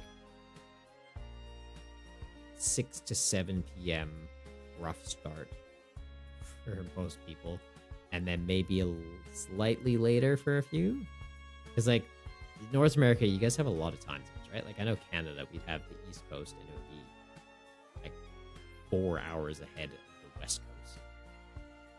That'd be East US time. Okay, so it'd be 10 p.m. for you, and then West Coast would probably be like 6 p.m., 7 p.m. That's going to make it tricky. Okay. Okay. I'll see what I can do. Because, yeah, I think we'd want East Coast probably 6 p.m. So if that is what it currently is,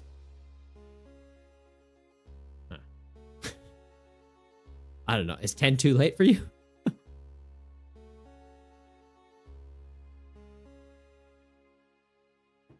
Late night budget build battles? There's no winning with time zones. There's really no.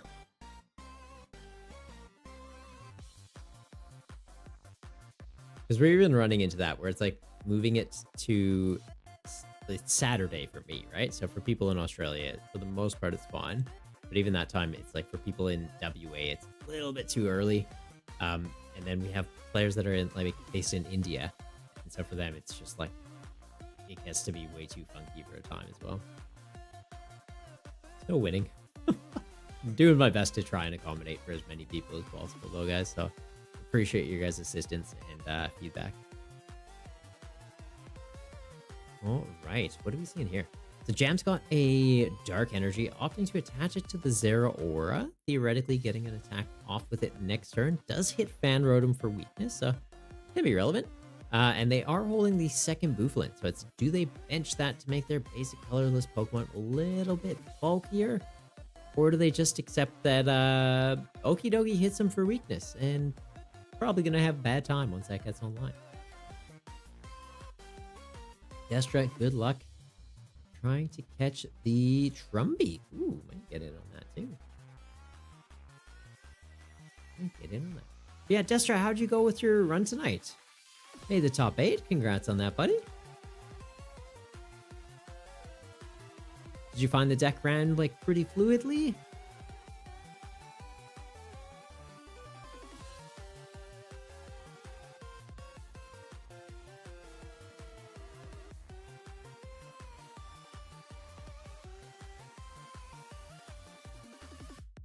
We're seeing Potato going for the Arvin play. They're getting an Earthen Vessel and a Luxury Cape off that. And the Vessel getting rid of a Nest Ball, not needing it. There's an Artisan in play, so it's just, they need a basic Pokemon. They get it off the Stadium. Don't think Jam's going to be bumping the Stadium anytime soon either, because it's pretty beneficial for them to have access to as well. Opting to manually attach an energy to the Okidogi. No point in them doing a little bit of chip damage with the Rotom. Seeing a Dodrio, 2 Dodrios evolve up.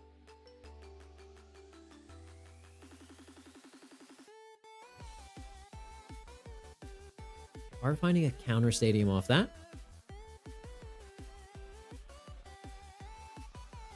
And the Lycia.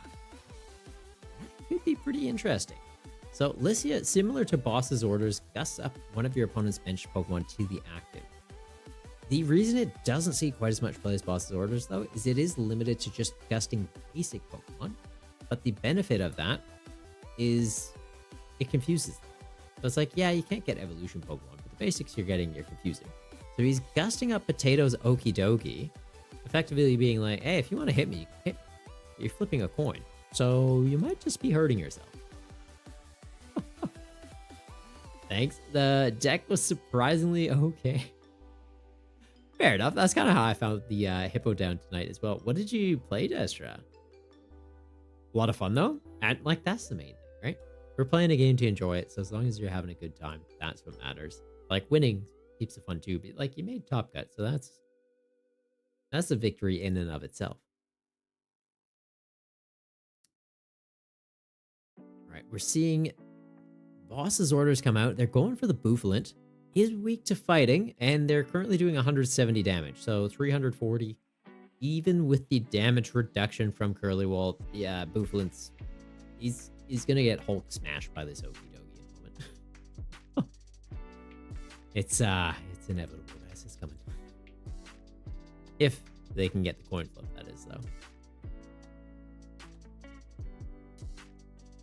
We've already seen the energy attachment for turn. I don't think they're going to be able to use like a Jet Energy and pivot it. Might see a switch come out. Could be like switch and a rescue board play. Just going for the attack. They unfortunately hit Tails and hit themselves in the face. Fair enough. Seeing some more Dodrio triggers by Jam. Ramping up some damage output for them. And getting themselves some new cards.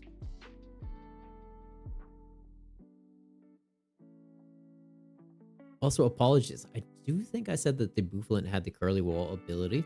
Currently only one's in play, though. So that's not even a factor at the moment. Seeing an Earthen Vessel play, getting a Lightning and Dark Energy from the deck. Very easily attach a Dark Energy onto the Monkey Door to start handing off some counters from your Dodrios, but needing to get up to 330 damage, I don't really think that's enough for them. Might be considering potentially putting a Monkey Dory in play to charge it up as an attacker. I've got to check Jam's list. I'm not sure if they're running Luminous Energy or not, but the weakness that would be hitting the Okidogi for could be pretty relevant. Does 120 and confuses them, so decent bit of chip damage into it, and just kind of keeps that like, hey, you got to flip a coin. Confusion doesn't go away though, so unless they pivot out this Okidogi from the active, they don't have to worry about that going away anytime soon, but definitely something to be considerate of. That's right, you played Gothitelle. Has the Read the Stars ability basically a handlock deck. Ooh, that's kind of spicy. That's kind of spicy. So did your deck actually take any prizes then, or were you kind of just like handlocking the opponent and trying to force them to draw through their deck? Like a little bit of mill worked in there? Or was it just kind of like it locks your opponent's hand and you're repeatedly attacking them, so it's like preventing them from being able to get into the game? Seeing some more Dodrio triggers from Jam. Wait, what happened on that last turn? Monkey Dory moved 30 off Okidogi. Okidogi swung and hit itself in the face again? Kind of the vibe I'm getting here? Because the Bouffalant's got 30 damage on it now. Seeing Crispin triggers. getting a Psychic Energy and a Lightning Energy. Okay, so they do have Psychic in the list as a way to get the Monkey Dory online. And just offering more energy for the Crispin to be targeting, so it's always got 2 targets when trying to charge up an attacker. They are opting to put the Psychic Energy in their hands, so it could be hanging on to that for the Monkey Dory. Attaching 1 to Bouffalant, and they are attaching the Psychic Energy to Bouffalant to pay for the retreat cost, so never mind. Don't think they're hanging on to that. And we're going to be seeing Zeraora swinging for 120 into the Okie Dokie, putting a pretty good dent in his 330 HP.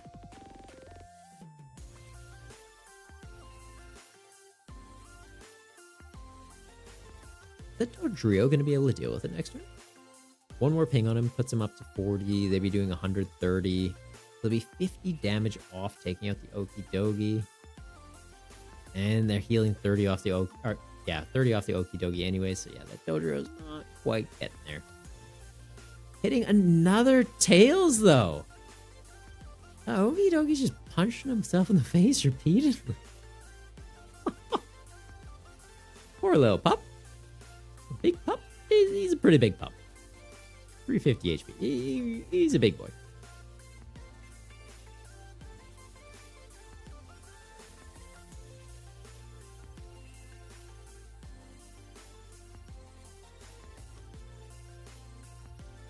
Destra definitely takes prizes. The ability lets you see the top 2 cards and put one of them on the bottom of the deck.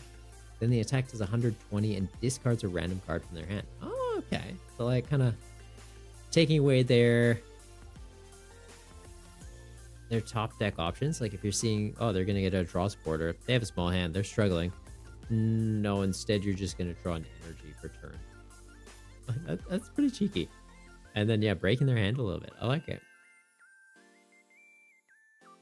Guessing you'd be running that with cards like Zyrosix Mechanician. So it's just like, shrink their hand down to 3. And then shrink their hand down to 2. It's a bit evil, bud. Respect. Like the fact that you found a way to make it work. Respect.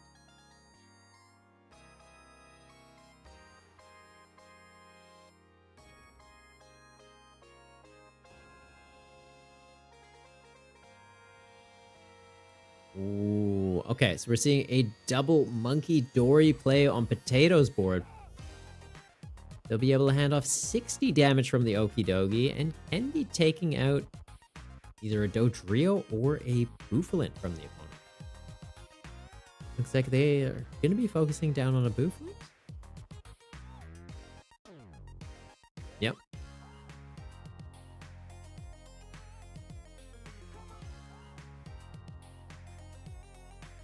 Well, Jam's basic colorless Pokemon will be taking full damage from attacks now. Doesn't look like he's got a recovery option to get them back. But the Okie Dokie continues to hit itself in the face. What is this, 5 in a row? Oh my god.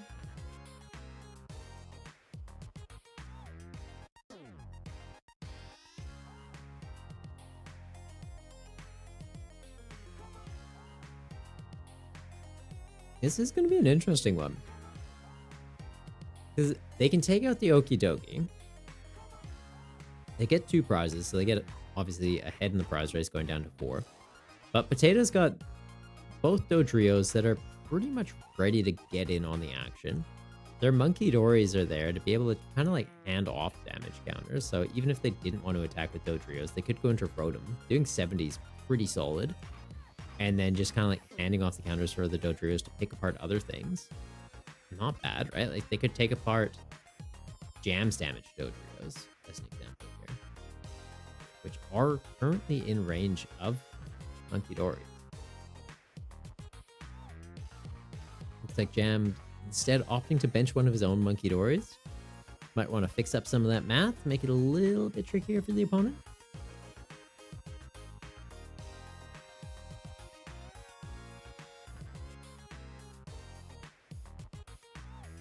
Alright, we're seeing an Arven play come out. Grabbing a rescue board and a Night Stretcher.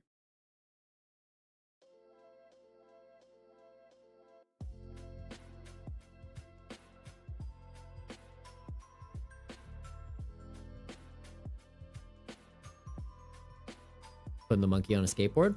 Respect. Got style now. That's right, you had a blast playing it? That's what we like to hear, buddy. Are you gonna keep trying to like refine that list, or do you got some other ideas that you're kind of cooking in the background? Because yeah, we've got a fresh season starting next week, obviously. Season 4 will be kicking off. Keen to see how everyone goes and how the change in the timetable will impact the turnout. Maybe we see more people getting points each week.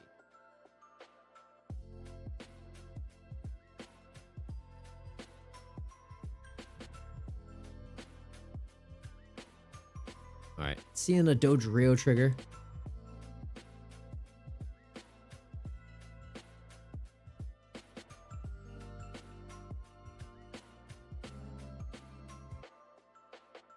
This will be an interesting, like, tit for tat situation. Or not. I was like, they attack with Dodrio, then Jam likely puts one of his Dodrios or Fan Rotom in the active. Right? Because Fan Rotom's doing enough damage that it can deal with a Dodrio. And then Potato could put a Fan Rotom and do the same thing. Looks like they're not opting to do that, though. They gust up the Monkey Dory. They had the attachment for turn. They could have dealt with the Monkey Dory, but opting not to here. And the Monkey effectively has free retreat. So it's not even like it's like buying a lot of time or forcing them to get rid of the dark energy. They are going to be healing off their Dodrio, though, to take out Potato or Jams, catching them up in the prize race.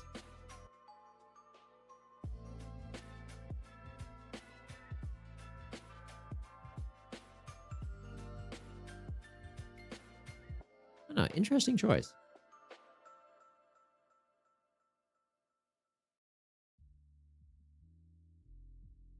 Like, I feel like that's one of those plays where you gust up the Monkey Dory. You want to be taking out the Monkey Dory or forcing them to lose the resources to use it. Like, would you have not been better off getting the Bouffalant?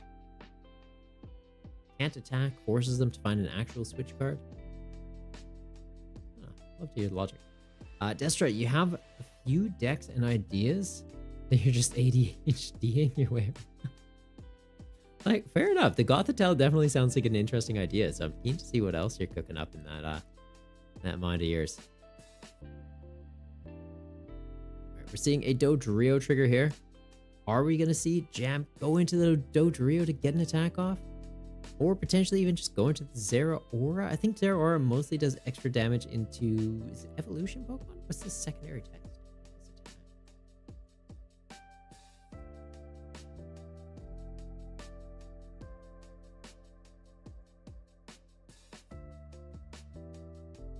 Wouldn't be evolution, because it was hitting the Okidogi for like 120.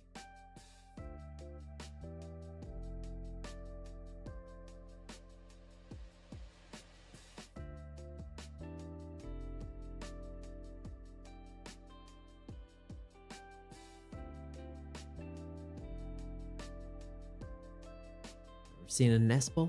Could be getting a Cramorant, and it looks like we are. So Fickle Spitting doing 120 damage, but only if the opponent's on 3 or 4 prize cards remaining, which currently they are. They're holding a Jet Energy, so they could easily use that as a way to bounce the Cramorant into the active and swing through this Monkey Dory. Other option would be, though, just kind of hanging on to that energy for something else to get into the active and offer a switch option, and maybe just attacking with the Zeraora here. But the Cramorant is fighting resistant, I believe. Yeah, so it'll be taking 30 less. It's got 160 HP. Makes it so it can kind of just eat hits from the Okidogi.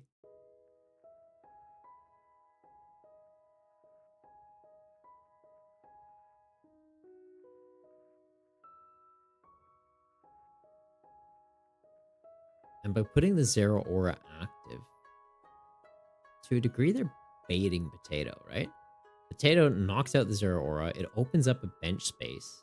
They can try and get another Bouffalant out, right? There's one in the discard pile. It's just, do they have the means to recover it? They get that out, and then Cramorant's a lot tougher to deal with. That 160 HP effectively going to 220 if they're trying to one-shot it. And because they're fighting resistant, basically having 250 against the Okie Dokie. And that rolls over, right? They're basically taking 90 less damage from the attacks of the Okie Dokie every single time. So they're doing 170, but that goes down to, what, 80 damage effectively? So they hit the Cramorant, only takes 80. Monkey Dory can heal it. They hit the Cramorant again, only takes 80. Monkey Dory can heal. The opponent having a Monkey Dory as well, though, does kind of complicate that. So they will be keeping pace with it. Like, Monkey Dory heals it, but then their Monkey Dory just gives the damage back, puts it in a weird spot. If they're able to gust around, though, like maybe they gust up their Monkey Dory and deal with it, then the Cramorant should be able to outpace the Okie Dokie.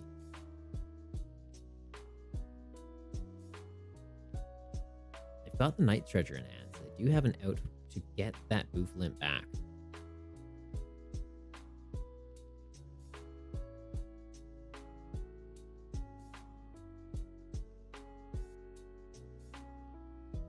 Looks like they are going for it.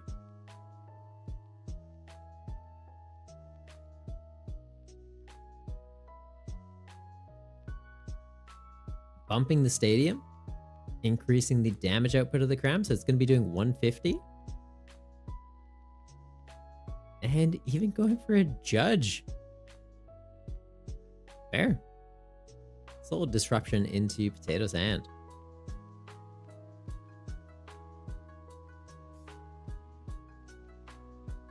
Triggering that Dodrio, getting them into some more cards, also getting them some damage counters to play around with Monkey Dory if they'd like. Looks like they are opting to do that. Oh, maybe not. Having a good think on that. Because by moving the damage counters from the Dodrio, they are losing a solid secondary attacker, but it is putting more pressure on the opponent here.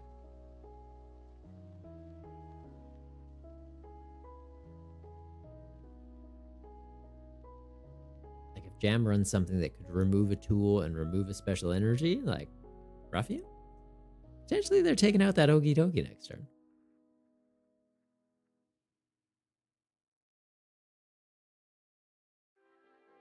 Or even just that little bit of extra damage they put may keep it outside of range of the opponent's Monkey Dory. So if they bunt Postwick, they're only doing 120 to them. So if they heal 30, they go back down to 150. They need to do 130 damage. So that 120 they do is going to be 10 shy. They Monkey Dory the 30 back onto it. Gets it into range. So yeah, overall, I feel like that is a solid play. We also got a Hattie in chat. Oh, it's already... I noticed a little too late.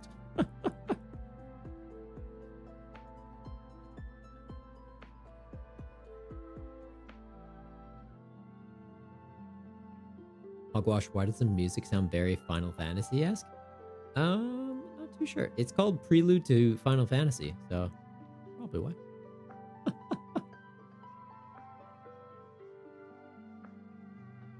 Checks out.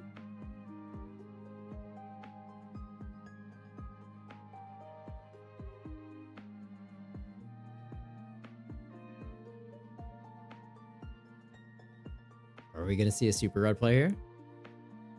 Looks like we are getting some energy back into the deck. Dark energy to potentially get another Monkey Dory set up at some point, and the Psychic energy potentially letting them use Monkey Dory as an attacking option. Iono just to disrupt their hand a little bit more.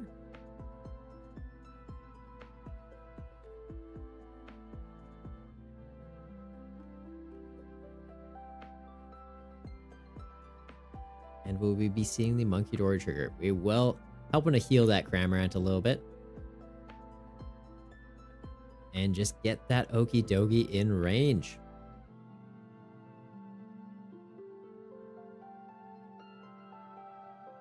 Not sure if Potato gets the crack back here, though. Because, like, they've got a Dodrio. They can trigger the ability, gets it up to 40. They'd be doing 130. But with Bouffalant in play, that gets reduced down to 70.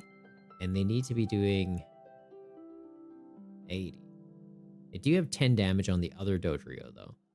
So it's technically perfect math to get there. Right? They can move 10 damage off the Oh, 20 now on there. But yeah, they can move 10 damage off the other Dodrio onto the active Cramorant, pivot into the other Dodrio that's on 40, does 130, reduce down to 70, but gets to that breakpoint number on the donut.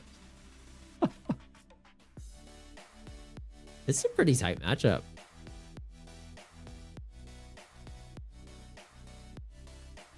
Also, the fact that neither of them is really able to get multi-prize turns, like it feels like a really fair game as well.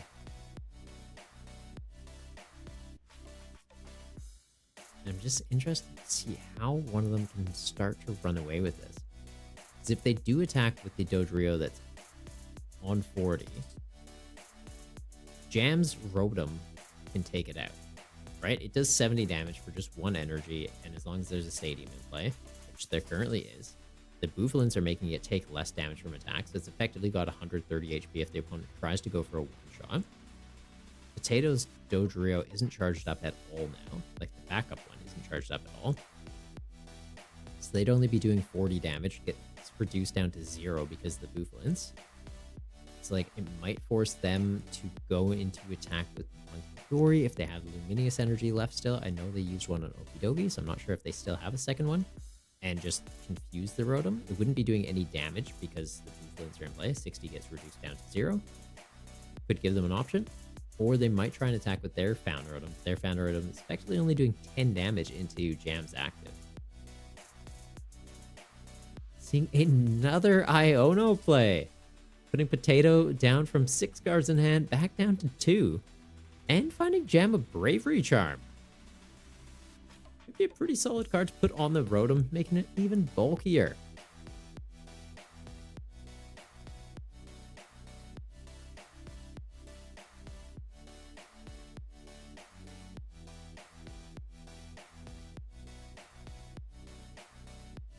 They're taking out that Dodrio. And keeping the damage counters on their own Dodrio. Not really any point in handing it over to the opponent when they've got a Dark Energy on their Monkey as well. So it's kind of just like, hey, I move it off my Dodrio for you to just put back onto my board somewhere. And they're just kind of like playing ping pong with that. Hogwash. So stage 1 evolution can only be 2-2? 3-2. So if a basic Pokemon evolves, you can run 1 extra copy for each stage of evolution in the deck. So if it evolves into a stage 1, you can have 1 extra basic. Into a stage 2, you can have 2 extra copies of the basic. So you can run 4-2-2 or 3-2 evolution lines, or up to those, right? So if you wanted, you could technically run a 4-0-1 evolution line. Like as long as there's a stage 2 in your deck, you're allowed 2 extra copies of the basic that evolves into it. Hope that makes sense.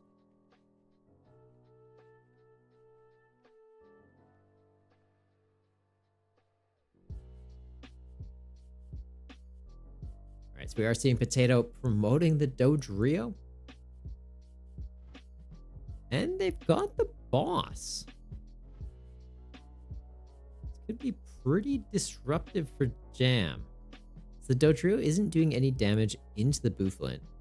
But if Jam doesn't find a way to retreat this Bouffalant, the Dodrio can slowly ramp up damage onto itself to the point where it will be able to take a knockout. Are seeing some manual attachments in hand though.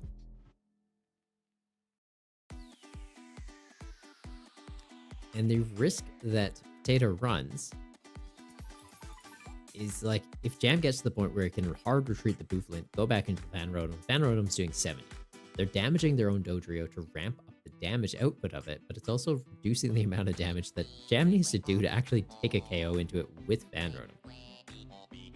So if this Dodrio hits the Bouffalant, right, it'd be doing what, 10 damage to it after it triggers itself one more time? They can use Monkey Dory, move that 10 damage onto the Dodrio, puts it up to 30 damage, 70 left, hard retreat, go into Fan Rotom, do 70, deal with it. Looks like they do have a couple gusting options here though. So kind of just trying to run Jam out of resources, it looks like.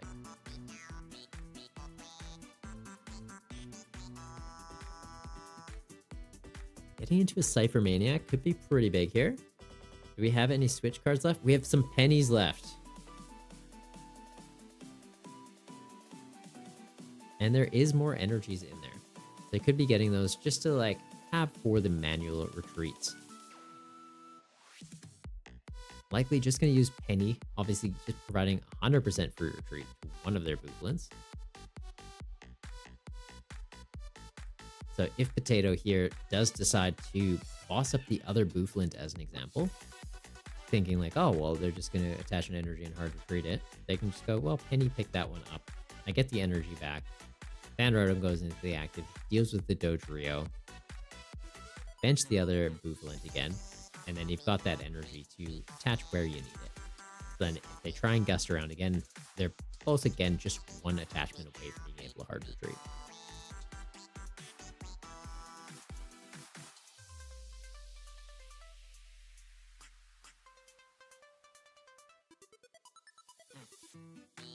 And we're seeing the Penny play. Booflin gets picked up. Going for the Dodrio, not even going for the Rotom here.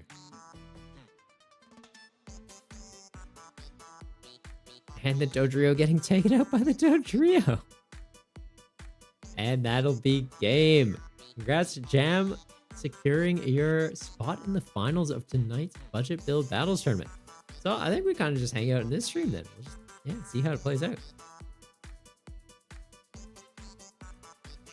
All right, I am just going to do one quick thing because it looks like people are kind of popping in and out of the Discord call. Might just make it so... yeah, we don't have other people popping in.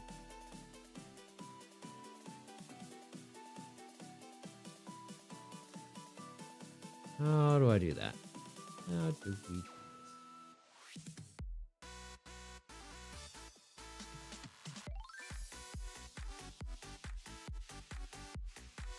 Person's not synced. Yeah. Invites.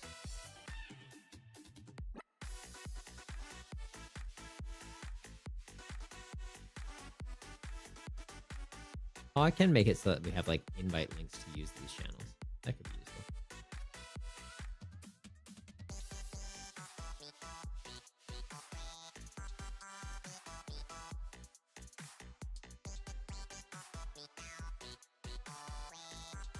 I don't know. I'll experiment with it for next week. Because yeah, it's just getting a little bit annoying. We are having people kind of pop into the channel. It's giving me like a little audio cue. It's like, someone else is here. It's like, yeah, just here to see Jam. Alright, let's see how this plays out. Jam, that Lycia's appeal went so... well, the fact he got, what, like 5 tails in a row with that okie dokie? I was like, this is nonsense. It shouldn't be going like this. Taking a quick bathroom break, Jam? Oh, good, buddy. Do what you gotta do. He has 4 tails. Alright, I'll just let your opponent know that you're taking a quick break, Jam, just in case you haven't as well. And you know what? I honestly might do the same, to be honest.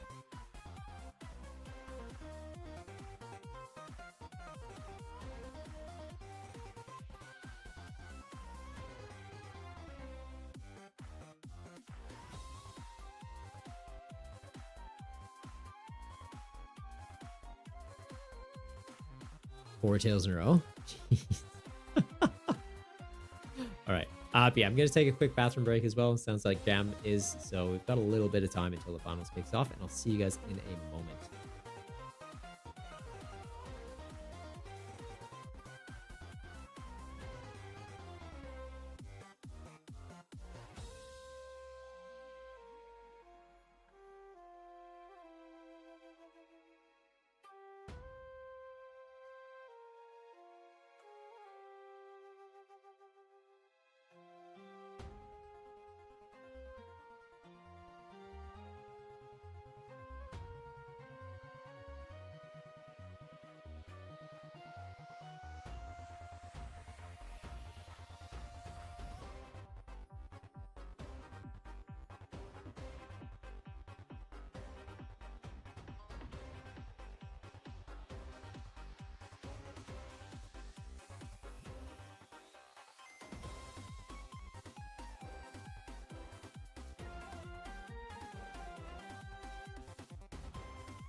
We're back. For those of you that are just joining, or I don't know, your attention span gets lost in commercial breaks, and you're like, wait, what was going on in the stream? We took a quick break, but we're about to go into the finals of the 12th week of Season 3 in the Budget Build Battles Tournament. This is the final event of the season, and it'll be confirming who's getting an invite for the championships in Season 3, and will be competing for the champion playmat. So far, we've got Zen Pulse that has one, Jamjar that has one, and well, technically I have one because I got to show you guys the playmat, and it is right here. But I'm not going to do that right now because we got games to get into, and Jam has been very patiently waiting for me to get back. So we're going to be hopping back into the Discord call and seeing how this final plays out. We've got Jamjar against Alex, and I can't wait to see which one of them will be winning the last event of the season. So if you guys are in chat, good luck to both of you. Also, appreciate it if you can mute and minimize the stream. Don't want it coming across like I'm giving any coaching or favoritism. Yeah, keen to see how this goes. Very keen to see how this goes. Anywho, bear with me 2 seconds while I remember which Discord one we were in. I think it's this one. Look at that. No. That's the one. Is that one. Yeah, who you guys running for? Are you Team Jam or Team Alex, or just Team, hey, I want to see a good game? Because, like, kind of liking that one. Option 3. I like the triple option.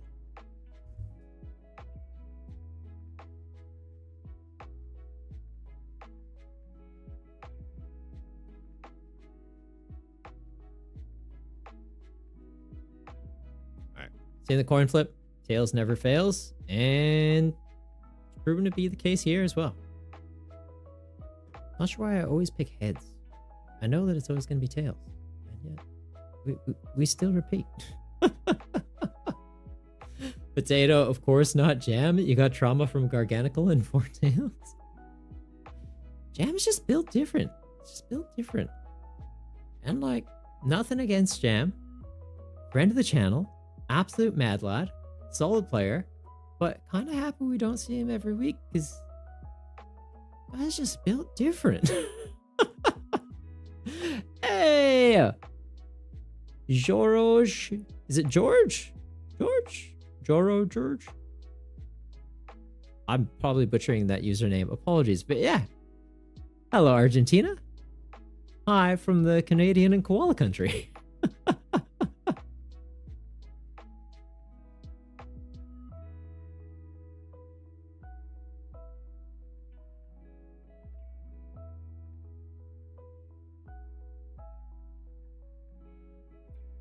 We're seeing the Fan Rotom trigger, getting double Doduo and a Bouffalant. Is Jam already holding the second Bouffalant, or is he just confident he'll find another one when he needs it? Or maybe it was prized. Apologies, a little bit distracted, missed that bit. We are seeing a redeemable ticket in hand though, so theoretically if the other Bouffalant was prized, won't be for long. And he's got the attachment for turn to get a Fan Rotom online as a potential attacker into the next turn. Jet Energy is also in hand though, so the Fan Rotom gets bounced to the bench. They do have that as a means to get it back into the active. Kind of feels like a waste of an attachment though, so I don't think we'll be seeing that happen. And we're getting double Dodrio into play, triggering the zooming draw, getting them a card, damaging the Dodrio, giving them damage counters to hand off with Monkey Dory potentially, or even just setting up Dodrio as a solid secondary attacking option.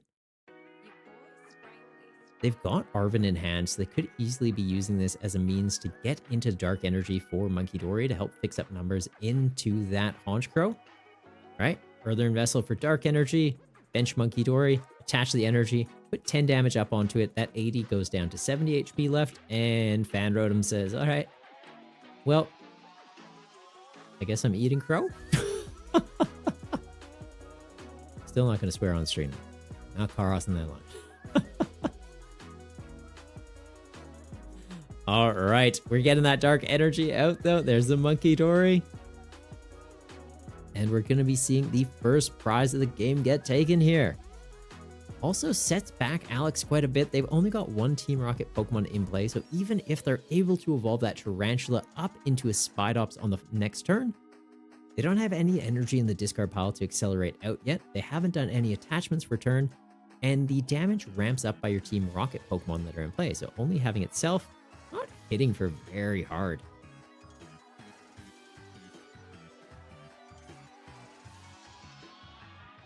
Getting a boss's orders off the prizes too. Could be putting Jam in a very favorable position here. Stadium gets bumped. We've got the Team Rocket's factory card coming down. So if they can play a Team Rocket supporter card, then they can just straight draw 2 more cards. We're seeing the Archer get played. So it's sort of like a Roxanne to a degree. Shuffles your hand back into the deck as well as the opponent's. You're going to draw 5 cards. Your opponent only draws 3. You can only use that card if one of your Pokemon got knocked out by the opponent though, and only if it was a Team Rocket Pokemon. I said Roxanne. I guess it's more similar to like Unfair Stamp, but as like slightly weaker and much more specific and on a supporter card. Still a very cool card. Hogwash Sonic Song. You called it, buddy. We got Green Hill Zone currently playing. Yeah, how you doing over in Argentina? I'm just going to call you George. If that's wrong, correct me. I'm going to call you George. Or Joro. I'm going to call you Joro. Like the Mask of Joro. Joro's Return.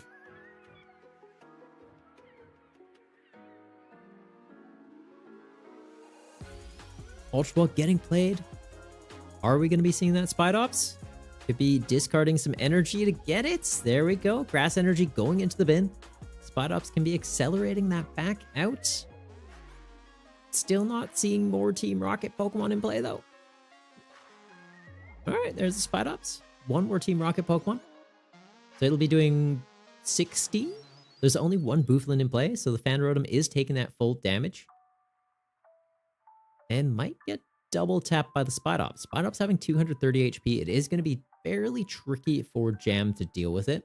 They do have Monkey Dory out though, so they move 30 of the damage the Fanrotom just took onto the Spidops. Kind of just removes effectively one of the Team Rocket's Pokemon's damage output from it, right? So if Alex can get into 1 more Team Rocket Pokemon on their turn, they might be able to take out this Fanrotom. But at the same time, I believe we're seeing a Nest Ball in Jam's hand. So we might be seeing another Bouffalant on Jam's board very soon. And yeah, Rotom not taking a heck of a lot of damage in a moment. Or potentially even another Monkey Dory now. They could just fully heal that Fanrotom if they wanted to. Looks like they are opting for the Monkey Dory. So they'd be able to heal the Fanrotom. They can take out the bench Tarantula with it, right? 60 damage off the Fanrotom. Put it onto that guy on the bench. Spidops is only doing 30 damage now. And then Jam's just going to heal that off with his Monkey Dories and hand it back to the opponent anyways. So I really hope that Alex is holding like a Proton or something to help them establish their board a bit more next turn. Or maybe they top deck into a Team Rocket's receiver. Use that, get Proton. Proton, get 3 Team Rocket Pokemon. Maybe they have another Team Rocket's factory. Draw 2 cards after that. Find another one. And be able to do 120. Right? They need 4 Team Rocket Pokemon in play to deal with him in 1 shot. And then it puts them in a bit of an awkward spot. Jam is holding another Fanrotom though, so that might not even last that long. They take out 1 Fanrotom theoretically, and then another one just instantly pops back up and keeps that pressure on the board. Seeing a town store trigger.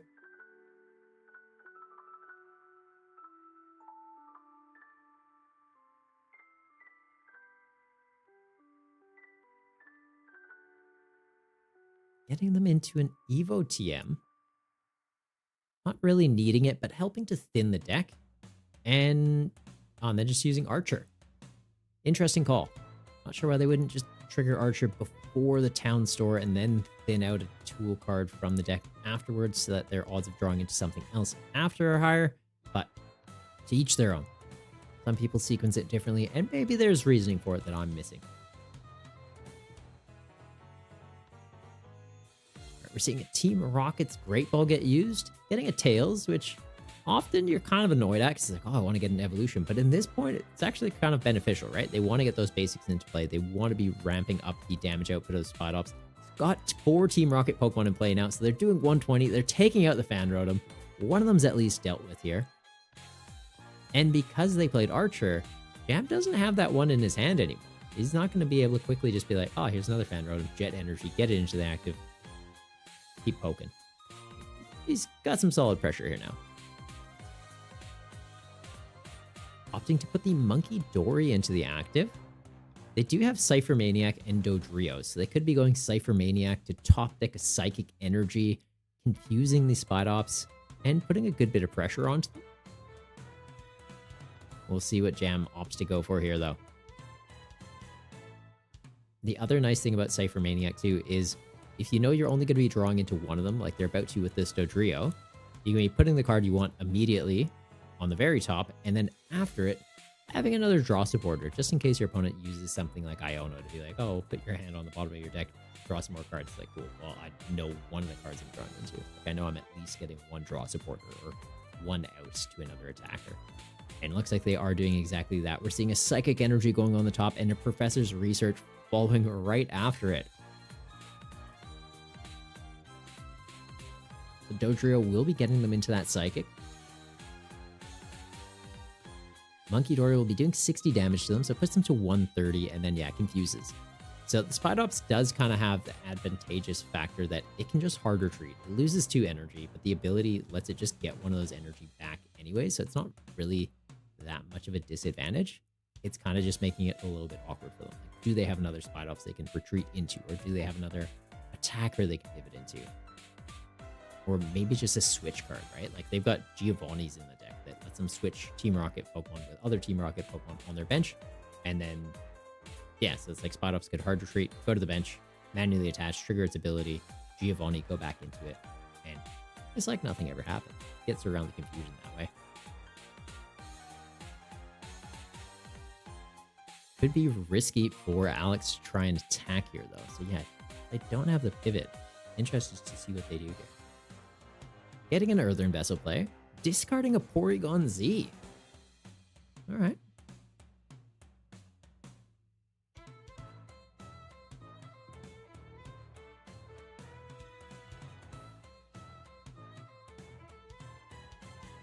Need to see what they're getting with this. Or if it's just to thin the deck.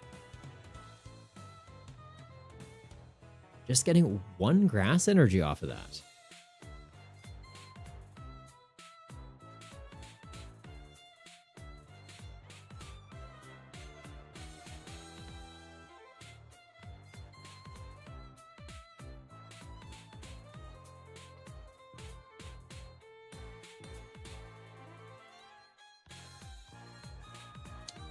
Well, that hand grew pretty quick.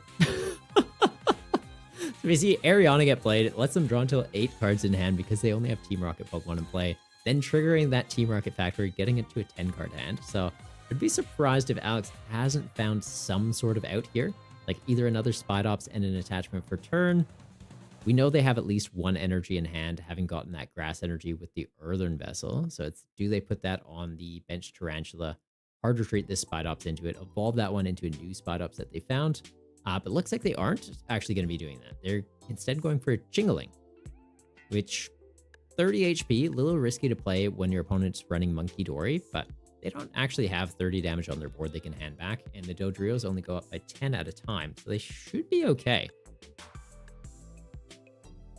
Also lets them randomly discard a card from Jam's hand with its attack, and they happen to hit the Iono. Jam having the research just ready to go off the top deck there, though, they're kind of fine. They're like, oh, well, Iono's gone. That's fine. I'd just have another draw supporter ready to go anyways.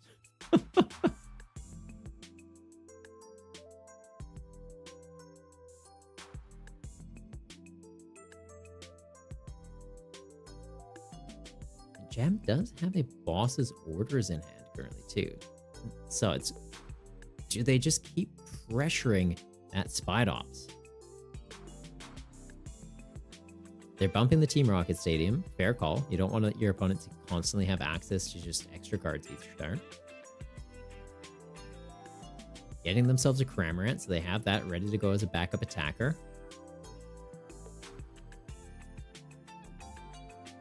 Looks Looks like they are going to be going for the Adrena Brain play here. Starting to soften up the Spine Ops a bit. And looks like they are just going to be mind bending into the Chingaling. Interesting.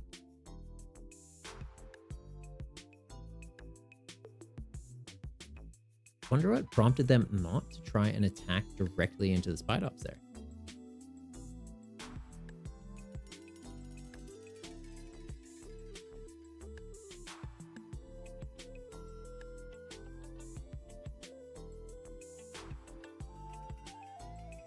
We're seeing 2 more Team Rocket Pokemon coming down. So the Spine Ops will be doing 150 damage now.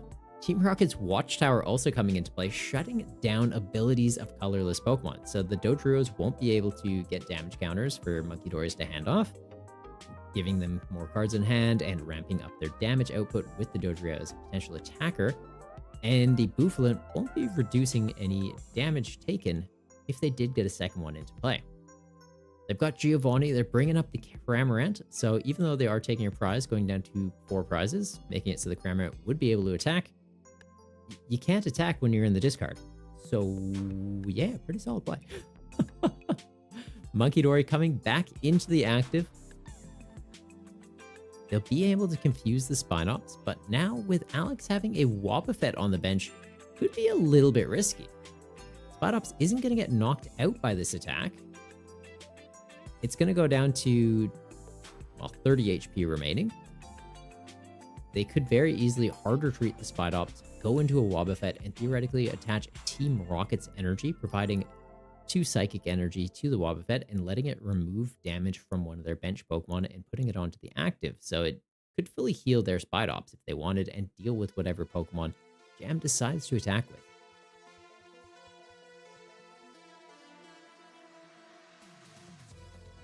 We are seeing a Professor's Research getting played here.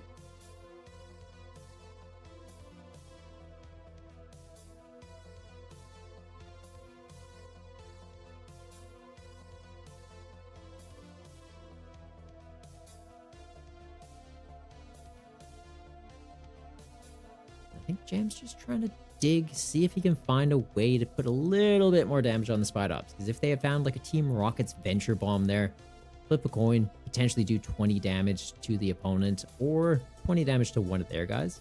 If they had done it to one of their own guys, it's like, cool, Munkidori, hand that off to the Spine Ops, Fan Rotom, swing through, take the last 2 prizes you need. Didn't end up finding it though, so it has put them in a bit of an awkward spot. Also, it would have been nice to find a stadium to bump the Rocket's Watchtower and make it so the Dodrios would have been able to draw some cards, damage themselves, and then Munkidori can hand off damage counters there. So there was a few outs they could have found off that research, but unfortunately didn't hit any of them.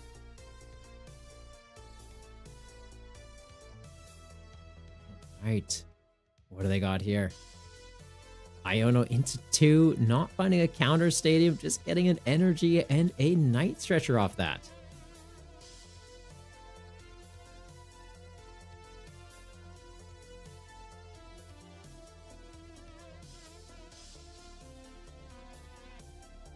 Like Alex might be in a weird spot though too.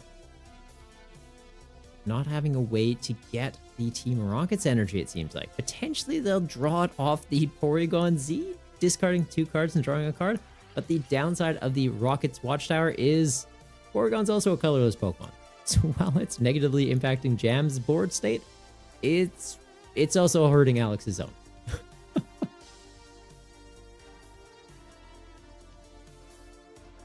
We're seeing a fresh Spine Ops in the active though. It's going to be doing 180 damage, so easily dispatching this active Fan Rotom. They're hiding the bench Spine Ops that would be giving up 2 prizes if it's knocked out by damage in the active, but now it's on the bench. Even if they use Munkidori to move damage counters onto it, it takes a knockout, but it's not taking a 2 prize knockout.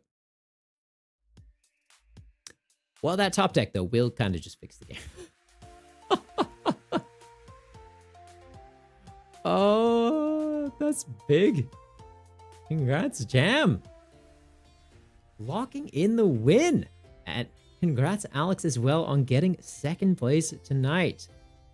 Solid turnout tonight, guys. Love seeing these decks. The Spine Ops Team Rocket deck definitely kind of flew under the radar for me, I'll be completely honest, but does really solid numbers, has a lot of flexibility in the fact that it can constantly just be recharging itself, pivoting it around, eat some hits, Boba Fett hands it back. So like, Alex, solid run with that list, and glad to see that it is performing as well as it is. Jam Jar, you never cease to impress me, bud. That was an epic run. The Monkey Dory's putting in work. The Confusion Trigger's putting in work. Like, Lycia buying you so many turns against that Okie Dokie in the semifinals. And then the Monkey Dory's there, kind of putting that pressure on your opponent there of just like, well, you can try and attack me with Spide Ops, or just maybe wait it out. See if you can get another one established and bounce into that. And in the end, they were able to do it, but it wasn't even enough. You're just like, I'll just top deck boss. Like, oh, you're playing a Team Rocket deck? I am too. Giovanni's actually here, and he says that I'm gonna win. So pretty epic, bud. That was pretty epic. Now the question is, do we call it a night there? I don't think we do. There is two things I kind of want to do. One is obviously conclude the tournament. We get to mark Jam as a winner. We can see where the points lie at for the end of season 3 and who's locking in their invite for the championships. I'll get the invites for that sent out after I finish up stream though. Yeah, finish this up. Prizing will also go out just after I finish stream. It's a little bit awkward of just like putting code cards. I can't show you guys what I'm doing. It's kind of like me yapping. All right. Anywho, currently just yapping. Let's see where the series ends up and who's locked in their invites for next Friday's championship tournament. Select tournaments. These are all in there. Week 12. Yep. Save it. Update it. Save it again. Just to play it safe. So, our top 8 of Season 3 budget build battles. We've got Savi in first place with 97 points. So close to getting that perfect score of the season.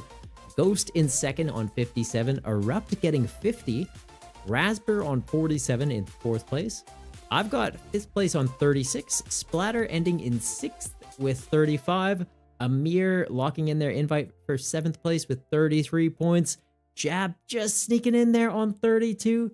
Then just missing the cut, we've got Zen on 27. Alex on 27. Jamjar on 25. So close, guys. Jam 2 just kind of sneaking in there, right? You won tonight's tournament. Last tournament you played was week 5. You got 3rd place. And even that was pretty close to get you close to an invite there. That's epic. That's your boy Zen. I know, we didn't see Zen too much this season. He's only got 2 placements on there. Like, I feel like this season, it was just scheduling made it tricky for people. I know a lot of people started new jobs.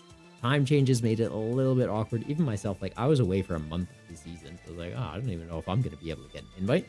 But yeah, we had a lot of very interesting decks show up this season with new cards releasing, the Team Rockets archetype, just rotation kind of impacting how people were building decks, what decks were relevant. Like, we had decks completely disappear, right? Torterra, off the face of the earth. Dragapult, gone. Refinement Curlia, out. Like, draw engines for decks. Had to kind of adapt. It was like, how are we going to adjust for this? And I feel like, yeah, everything came out fine, right? We're in an interesting spot. I feel like people adapted to the format. They built new decks. New concepts have kind of come out of the left field. Like, tonight we saw, what was it? Hippo Down. Somebody made Hippo Down and brought it to a tournament. That's kind of baffling, but yeah, it's each their own, I guess. Now, the other thing is, do we do top 8 for review? It's been a while since I've done one of those, and I know a lot of people have kind of been asking. They're like, well, what happened to those? When are you bringing it back? And the awkward thing about it is just, it's how it impacts the performance of my other videos on YouTube. But I've also kind of been slacking in those moments. I was like, maybe we bring that back.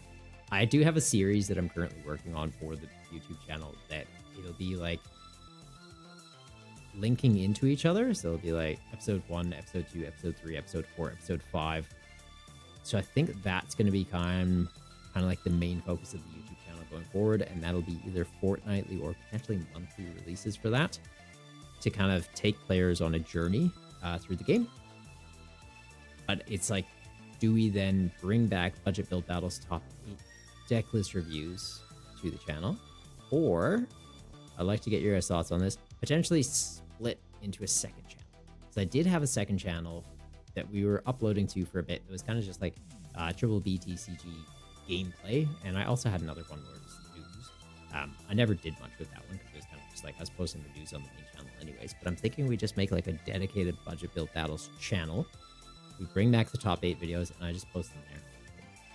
If it does well, it does well. If it doesn't, it doesn't. And then on the main channel, every once in a while, we can kind of loop into it. So I feel like at the end of each season, we can loop into it and be like, hey, this is how season 3 went. Like these were the top 8 players of it. These are what they brought to the championship, and review it. And like, if you're very interested in this format and want regular updates, there's a second channel. Go check it out. Kind of thinking that. But I'd like to get your guys' opinions on that. And if people would actually watch those. Like, you guys that are here are kind of like the main community of this format. So if you saw a budget build battles top 8 of the week video pop up, would you click and watch it, or would you be like, oh, I know what the decks are good? It's like, if you guys aren't going to watch it, I can't really expect just like people that are completely blind of the format existing, right? It's like, I don't know. It's a weird middle ground of there's only so much time in the week. So making these videos does eat up some of that. So is it time well spent, or is there not really interest in it, I guess? Jamjar, we saw pretty much all the new archetypes that have been created since rotation. Yeah, there's been some interesting ones popping up. I feel like there might be a couple still kind of flying under the radar, but we'll see. I don't know if they're like top tier or just like B tier, or have some potential with new cards that release. Like the Hit It Down, I don't hate it as much as I thought it would. Like, I could see that actually becoming a deck. It just needs to be refined a little bit more, I think. Only one that didn't show up was Garg, but Hit It Down is pretty close. Garg showed up for a little bit. I brought a Garg Frost last deck, and then someone else brought like a Garg control list. My Garg, though, I think I need to kind of like cut a bit out. Like, I had secondary attackers that I don't need to be in there. Like, I was running it with Okie Dokie. We tried it with Tinglu initially too, and like, I don't think that needs to be in there. I think it's just you lean into Garg, you lean into Frostlass. The Relicanth 100% needs to be in there. And then maybe like one Blood Moon Ursaluna just to be like your big delete cannon into something. Wanted to play Garganical today, but there's been too much Spite Ops. Yeah, Spite Ops is like legit. I feel like I definitely didn't respect Spite Ops as much as I should have. Because the other deck I was considering running tonight was Aggron, which is one of those decks that, like, it's just always going to be good while it's in rotation. And I feel like people forget it exists half the time. But, like, you have Aggron. It's like, oh, you're running Spite Ops. Cool. I have resistance into you, and I have a bunch of HP. It makes it a little bit awkward for you. And it can also just get going very quickly with attackers. Like, by second turn of the game, have a Steelix doing, like, 130 to the active and setting up damage on your board to have your other guys big delete cannons. Your Dodrios start becoming very threatening. It's just you run the risk of, like, comparing to Frostlass, they have a field day with your Dodrios, or they have Monkey Dories kind of picking apart your guys. It's, I don't know, I feel like Aggron's just a better Centiskorch, and Centiskorch has been seeing success recently. So it's like, do people just forget that this exists? Or they just prefer it on a stage 1 instead of Aggron, or Steelix effectively being the equal point to Centiskorch, but Aggron just being that stage 2, like, hey, this Centiskorch just set up more consistently without that stage 2 Pokemon. Anywho, I'm rambling. Is there interest in a top 8 review? Let's go. Top 8 review. Yeah? Nah. 2 minutes to vote. If there's interest, we can set it up. It doesn't take me too long to kind of get all the deck lists pulled up. Maybe like 3-4 minutes. So just bear with me while we do that. But we will see if you guys actually want it. Gemjar, but Aggron definitely has its merits. I like Aggron. Centiskorch is a little lower maintenance, to be fair, with how hostile the meta is to stage 2s currently. I think it's a pretty big deal overall. Yeah, but like, you have the option to just be using the Steelix. I think it's mostly, it's the Aggron, you're giving up deck space to fit in the Aggron and the rare candies, and it's kind of like consistency pieces for the Centiskorch. Maybe that is enough, that it's just like, well, Centiskorch does half of what Aggron wants to do faster. Does that you think having a second channel could also help open up the kind of 3-week content you could do as well? But that's all in your opinion. Yeah, I think the second channel is a good idea. It's just one of those things of time and effort, right? 'Cause it takes me time, 1, to make the videos, 2, to edit the videos, and then also just having time day to day.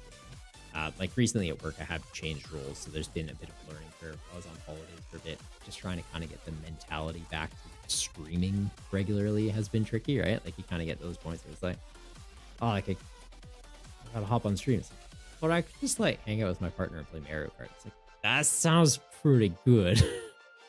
There was a couple nights where that did happen, but no, I'm really enjoying where this format's at currently, and adapting some of the content I've been making. Like we did that collaboration night where it's like me, Vice, Jelly, and I think her name was Willow.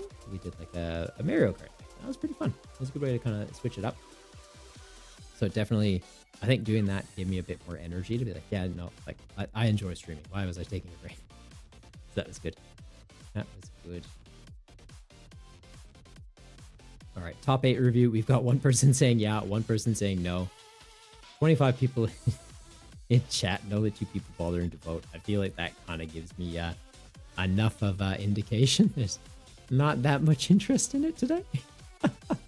So maybe it is something we bring back with the start of season 4 then.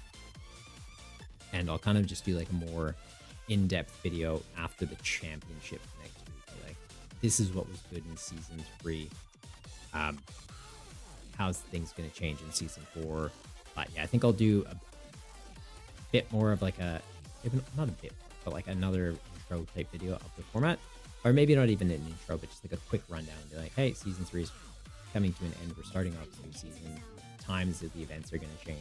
If you're in these time zones, wanted to get involved, you're going to be able to do that going forward. Something like that. I don't know. We'll see.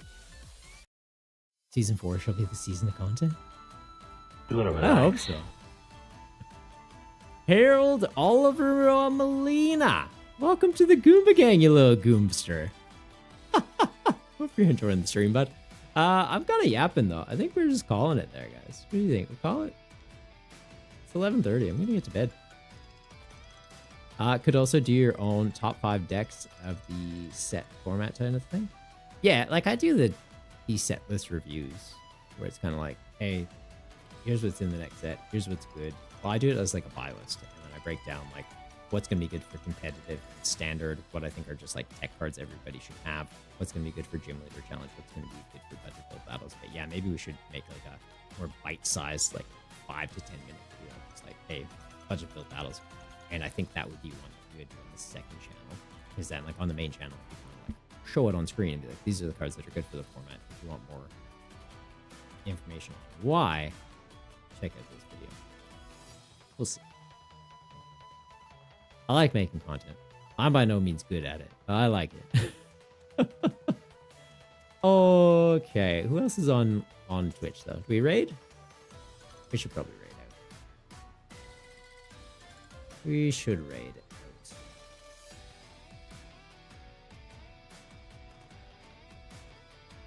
Oh, I was supposed to play some Pocket tonight too. I forgot about that. Pokemon keeps gifting me gold to open packs on Pocket. And I don't not play Pocket, but like I don't play Pocket. I don't think I've ever streamed Pocket.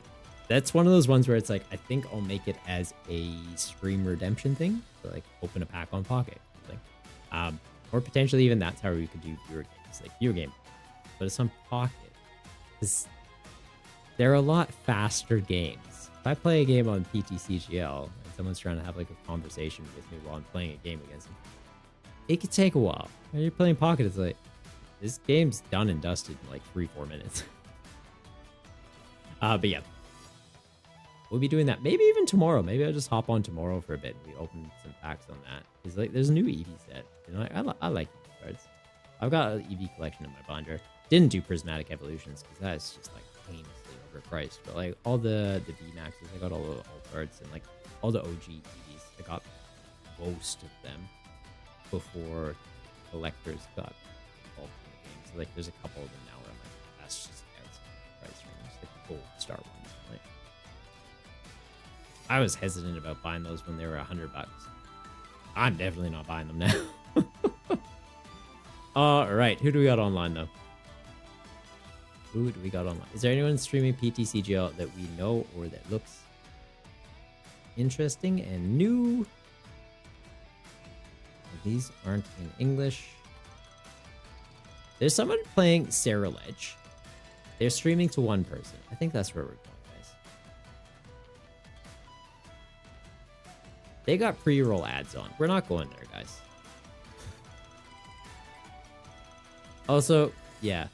Quick tip for anyone watching, if you're ever considering getting into streaming, or maybe you do stream already, don't have pre-roll ads turned on, and don't have follower-only chat turned on. When I'm looking at channels to raid out to at the end of my stream, if I see either of those things, it's just... I don't want to pop in and feel like, oh, if I want to say hi to this person, I have to drop them a follow, because that just feels weird. I should want to drop you a follow, because I enjoy being in your stream, and I hope that's how you guys feel, too. Like, if you're enjoying being in the stream, oops, the follow button. If you're kind of just here because you're like, it's background noise, this guy's yapping. That's fine. There is no obligation. But yeah, just something for you guys to keep in mind. And if I'm trying to bring people into someone's channel, it's just like, here's an ad instantly. No, don't do that. What is this, though?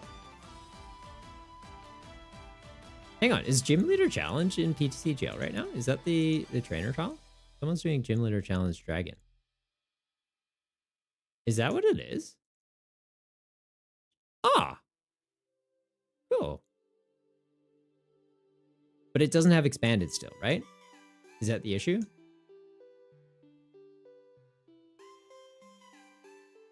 I could do some GLC. What were we playing GLC? I'm trying to think what's good. Because, like, no chorus kind of annoys me. I like having chorus, I like having end.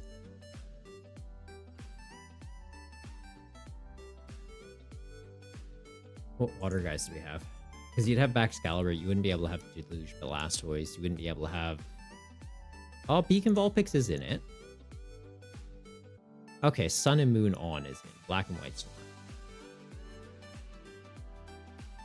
Okay. So we do, like, Hitmonbox. Right?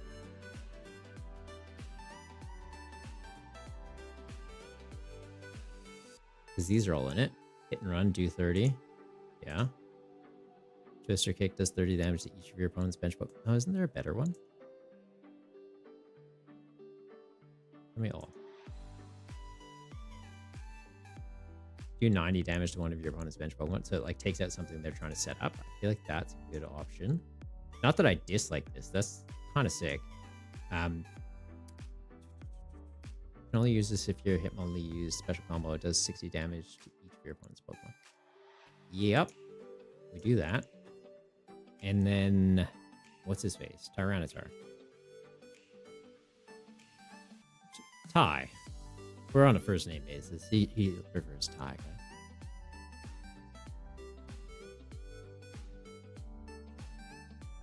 I guess I could just do team, right?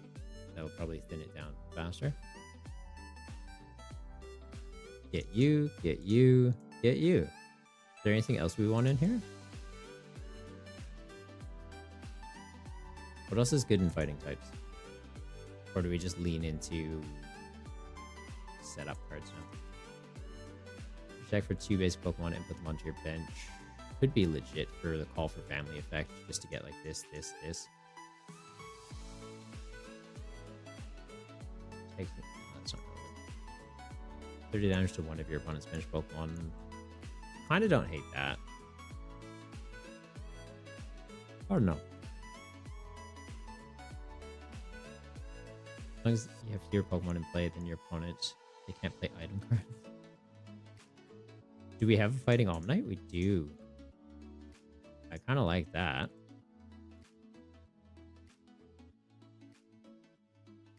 And then this just evolves from United or unidentified fossil. Okay. So I thought like Helix fossil. What is this? As long as this is an axe spot, So it evolves into Almanite, but I don't know if that other Almanite would be able to evolve from this one. How would that work? Do we just test it and see what happens? Ask forgiveness.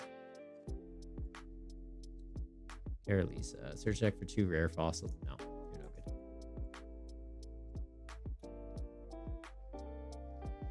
Then we just go like, yeah, a bunch of dark energy. Or not dark energy, fighting energy. Bunch of fighting. Maybe a counter? Is anyone else that has 2? He has 2. He's got a bunch.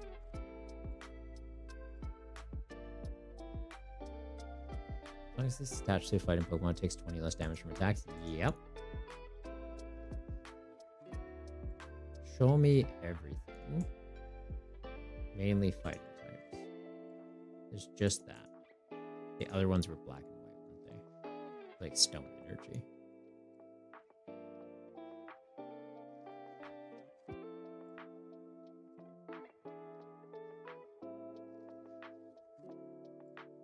Cycle. No, I don't think that does enough. Spike energy is interesting, but most of them need just basic fighting. I don't think anything would have that attached and really be relevant. Huh. Yeah, I didn't realize GLC was in it.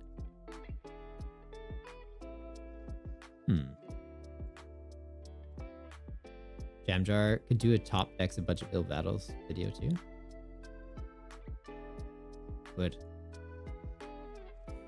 But that's why it's like, do I just do the top 8 each week? Like, what made top 8 each week? Or do we just do that? We could just do that too. I don't know. I've got that think tank little group chat in the Discord that a couple of you are in. So, yeah, if you got some opinions, I'm always all ears. I know I can be a little not bad at receiving feedback, but it's like I get a bit defensive about things at times. And I'm aware of it. So it's like, if you feel like, oh, you're giving me feedback, and it's like, oh, Triple's pushing back, you can call me out on it. But it's like, oh, well, like when you have your own opinion, then someone's like, well, I disagree. It's like, yeah, I like it's feedback. It's constructive criticism. But yeah, I can get a bit defensive. So I may take strong stances, but don't take that personally. And don't take that as I'm not listening to what you're saying, but it is, yeah, sometimes hard to receive. Yes, if you guys have ideas on what you think top decks are, or if you have ideas for videos you want me to do to promote the format, please let me know. I make this content for you guys, so if there's interest in it, that's kind of what I want to make. If it's a video where it's like only one person would be interested, like if Dudsta was like, make a video telling Dudsta that his haircut is really nice, I'm like, oh, I don't know how that really links to channel. But if it's like, yeah, talking about the best decks of the format, or if you want a deep dive into one deck, like we did the what did we do Wednesday? I was doing viewer battles. I played Slow King for the first time ever, and it was like one of those things of like, well, do we do a deep dive into how to play Slow King in the budget build battles format? Maybe I make that a video, right? Maybe that's what we do, is we don't do a full top 8 video each week, but it's like one of the decks that made top 8, I'll be like, okay, grab that, we run a game with it after the tournament wraps up, and it's like, cool, this is who made the deck, this is what the deck wants to do, this is why it does it so well, this is what it struggles against, this is what it kicks ass against. Yeah, maybe we do that. I don't know, I'm rambling, I'm getting sleepy, I'm gonna call it a night call it a night there though, guys. Hope you're enjoying the stream. Again, if you did, don't forget to boop that follow button. Might pop on tomorrow. We'll see. I feel like I need to catch up on some YouTube content. So I think tomorrow will be, yeah, updating some things in the editing software I use to kind of streamline making some things, maybe catching up on making some shorts. And like Black Bolt and White Flare aren't that far off. I should probably put together a buy list for that. That's what I'll do tomorrow. That's what I'll do. So I'll be around. If anyone wants to have a chat in the Discord while I'm doing that, I'm always more than happy to talk. Maybe even hop on a call if anyone wants to. Yeah, I don't know. bedtime now, though. We're going to be raiding out to all about that Facish? I think that's what their name is.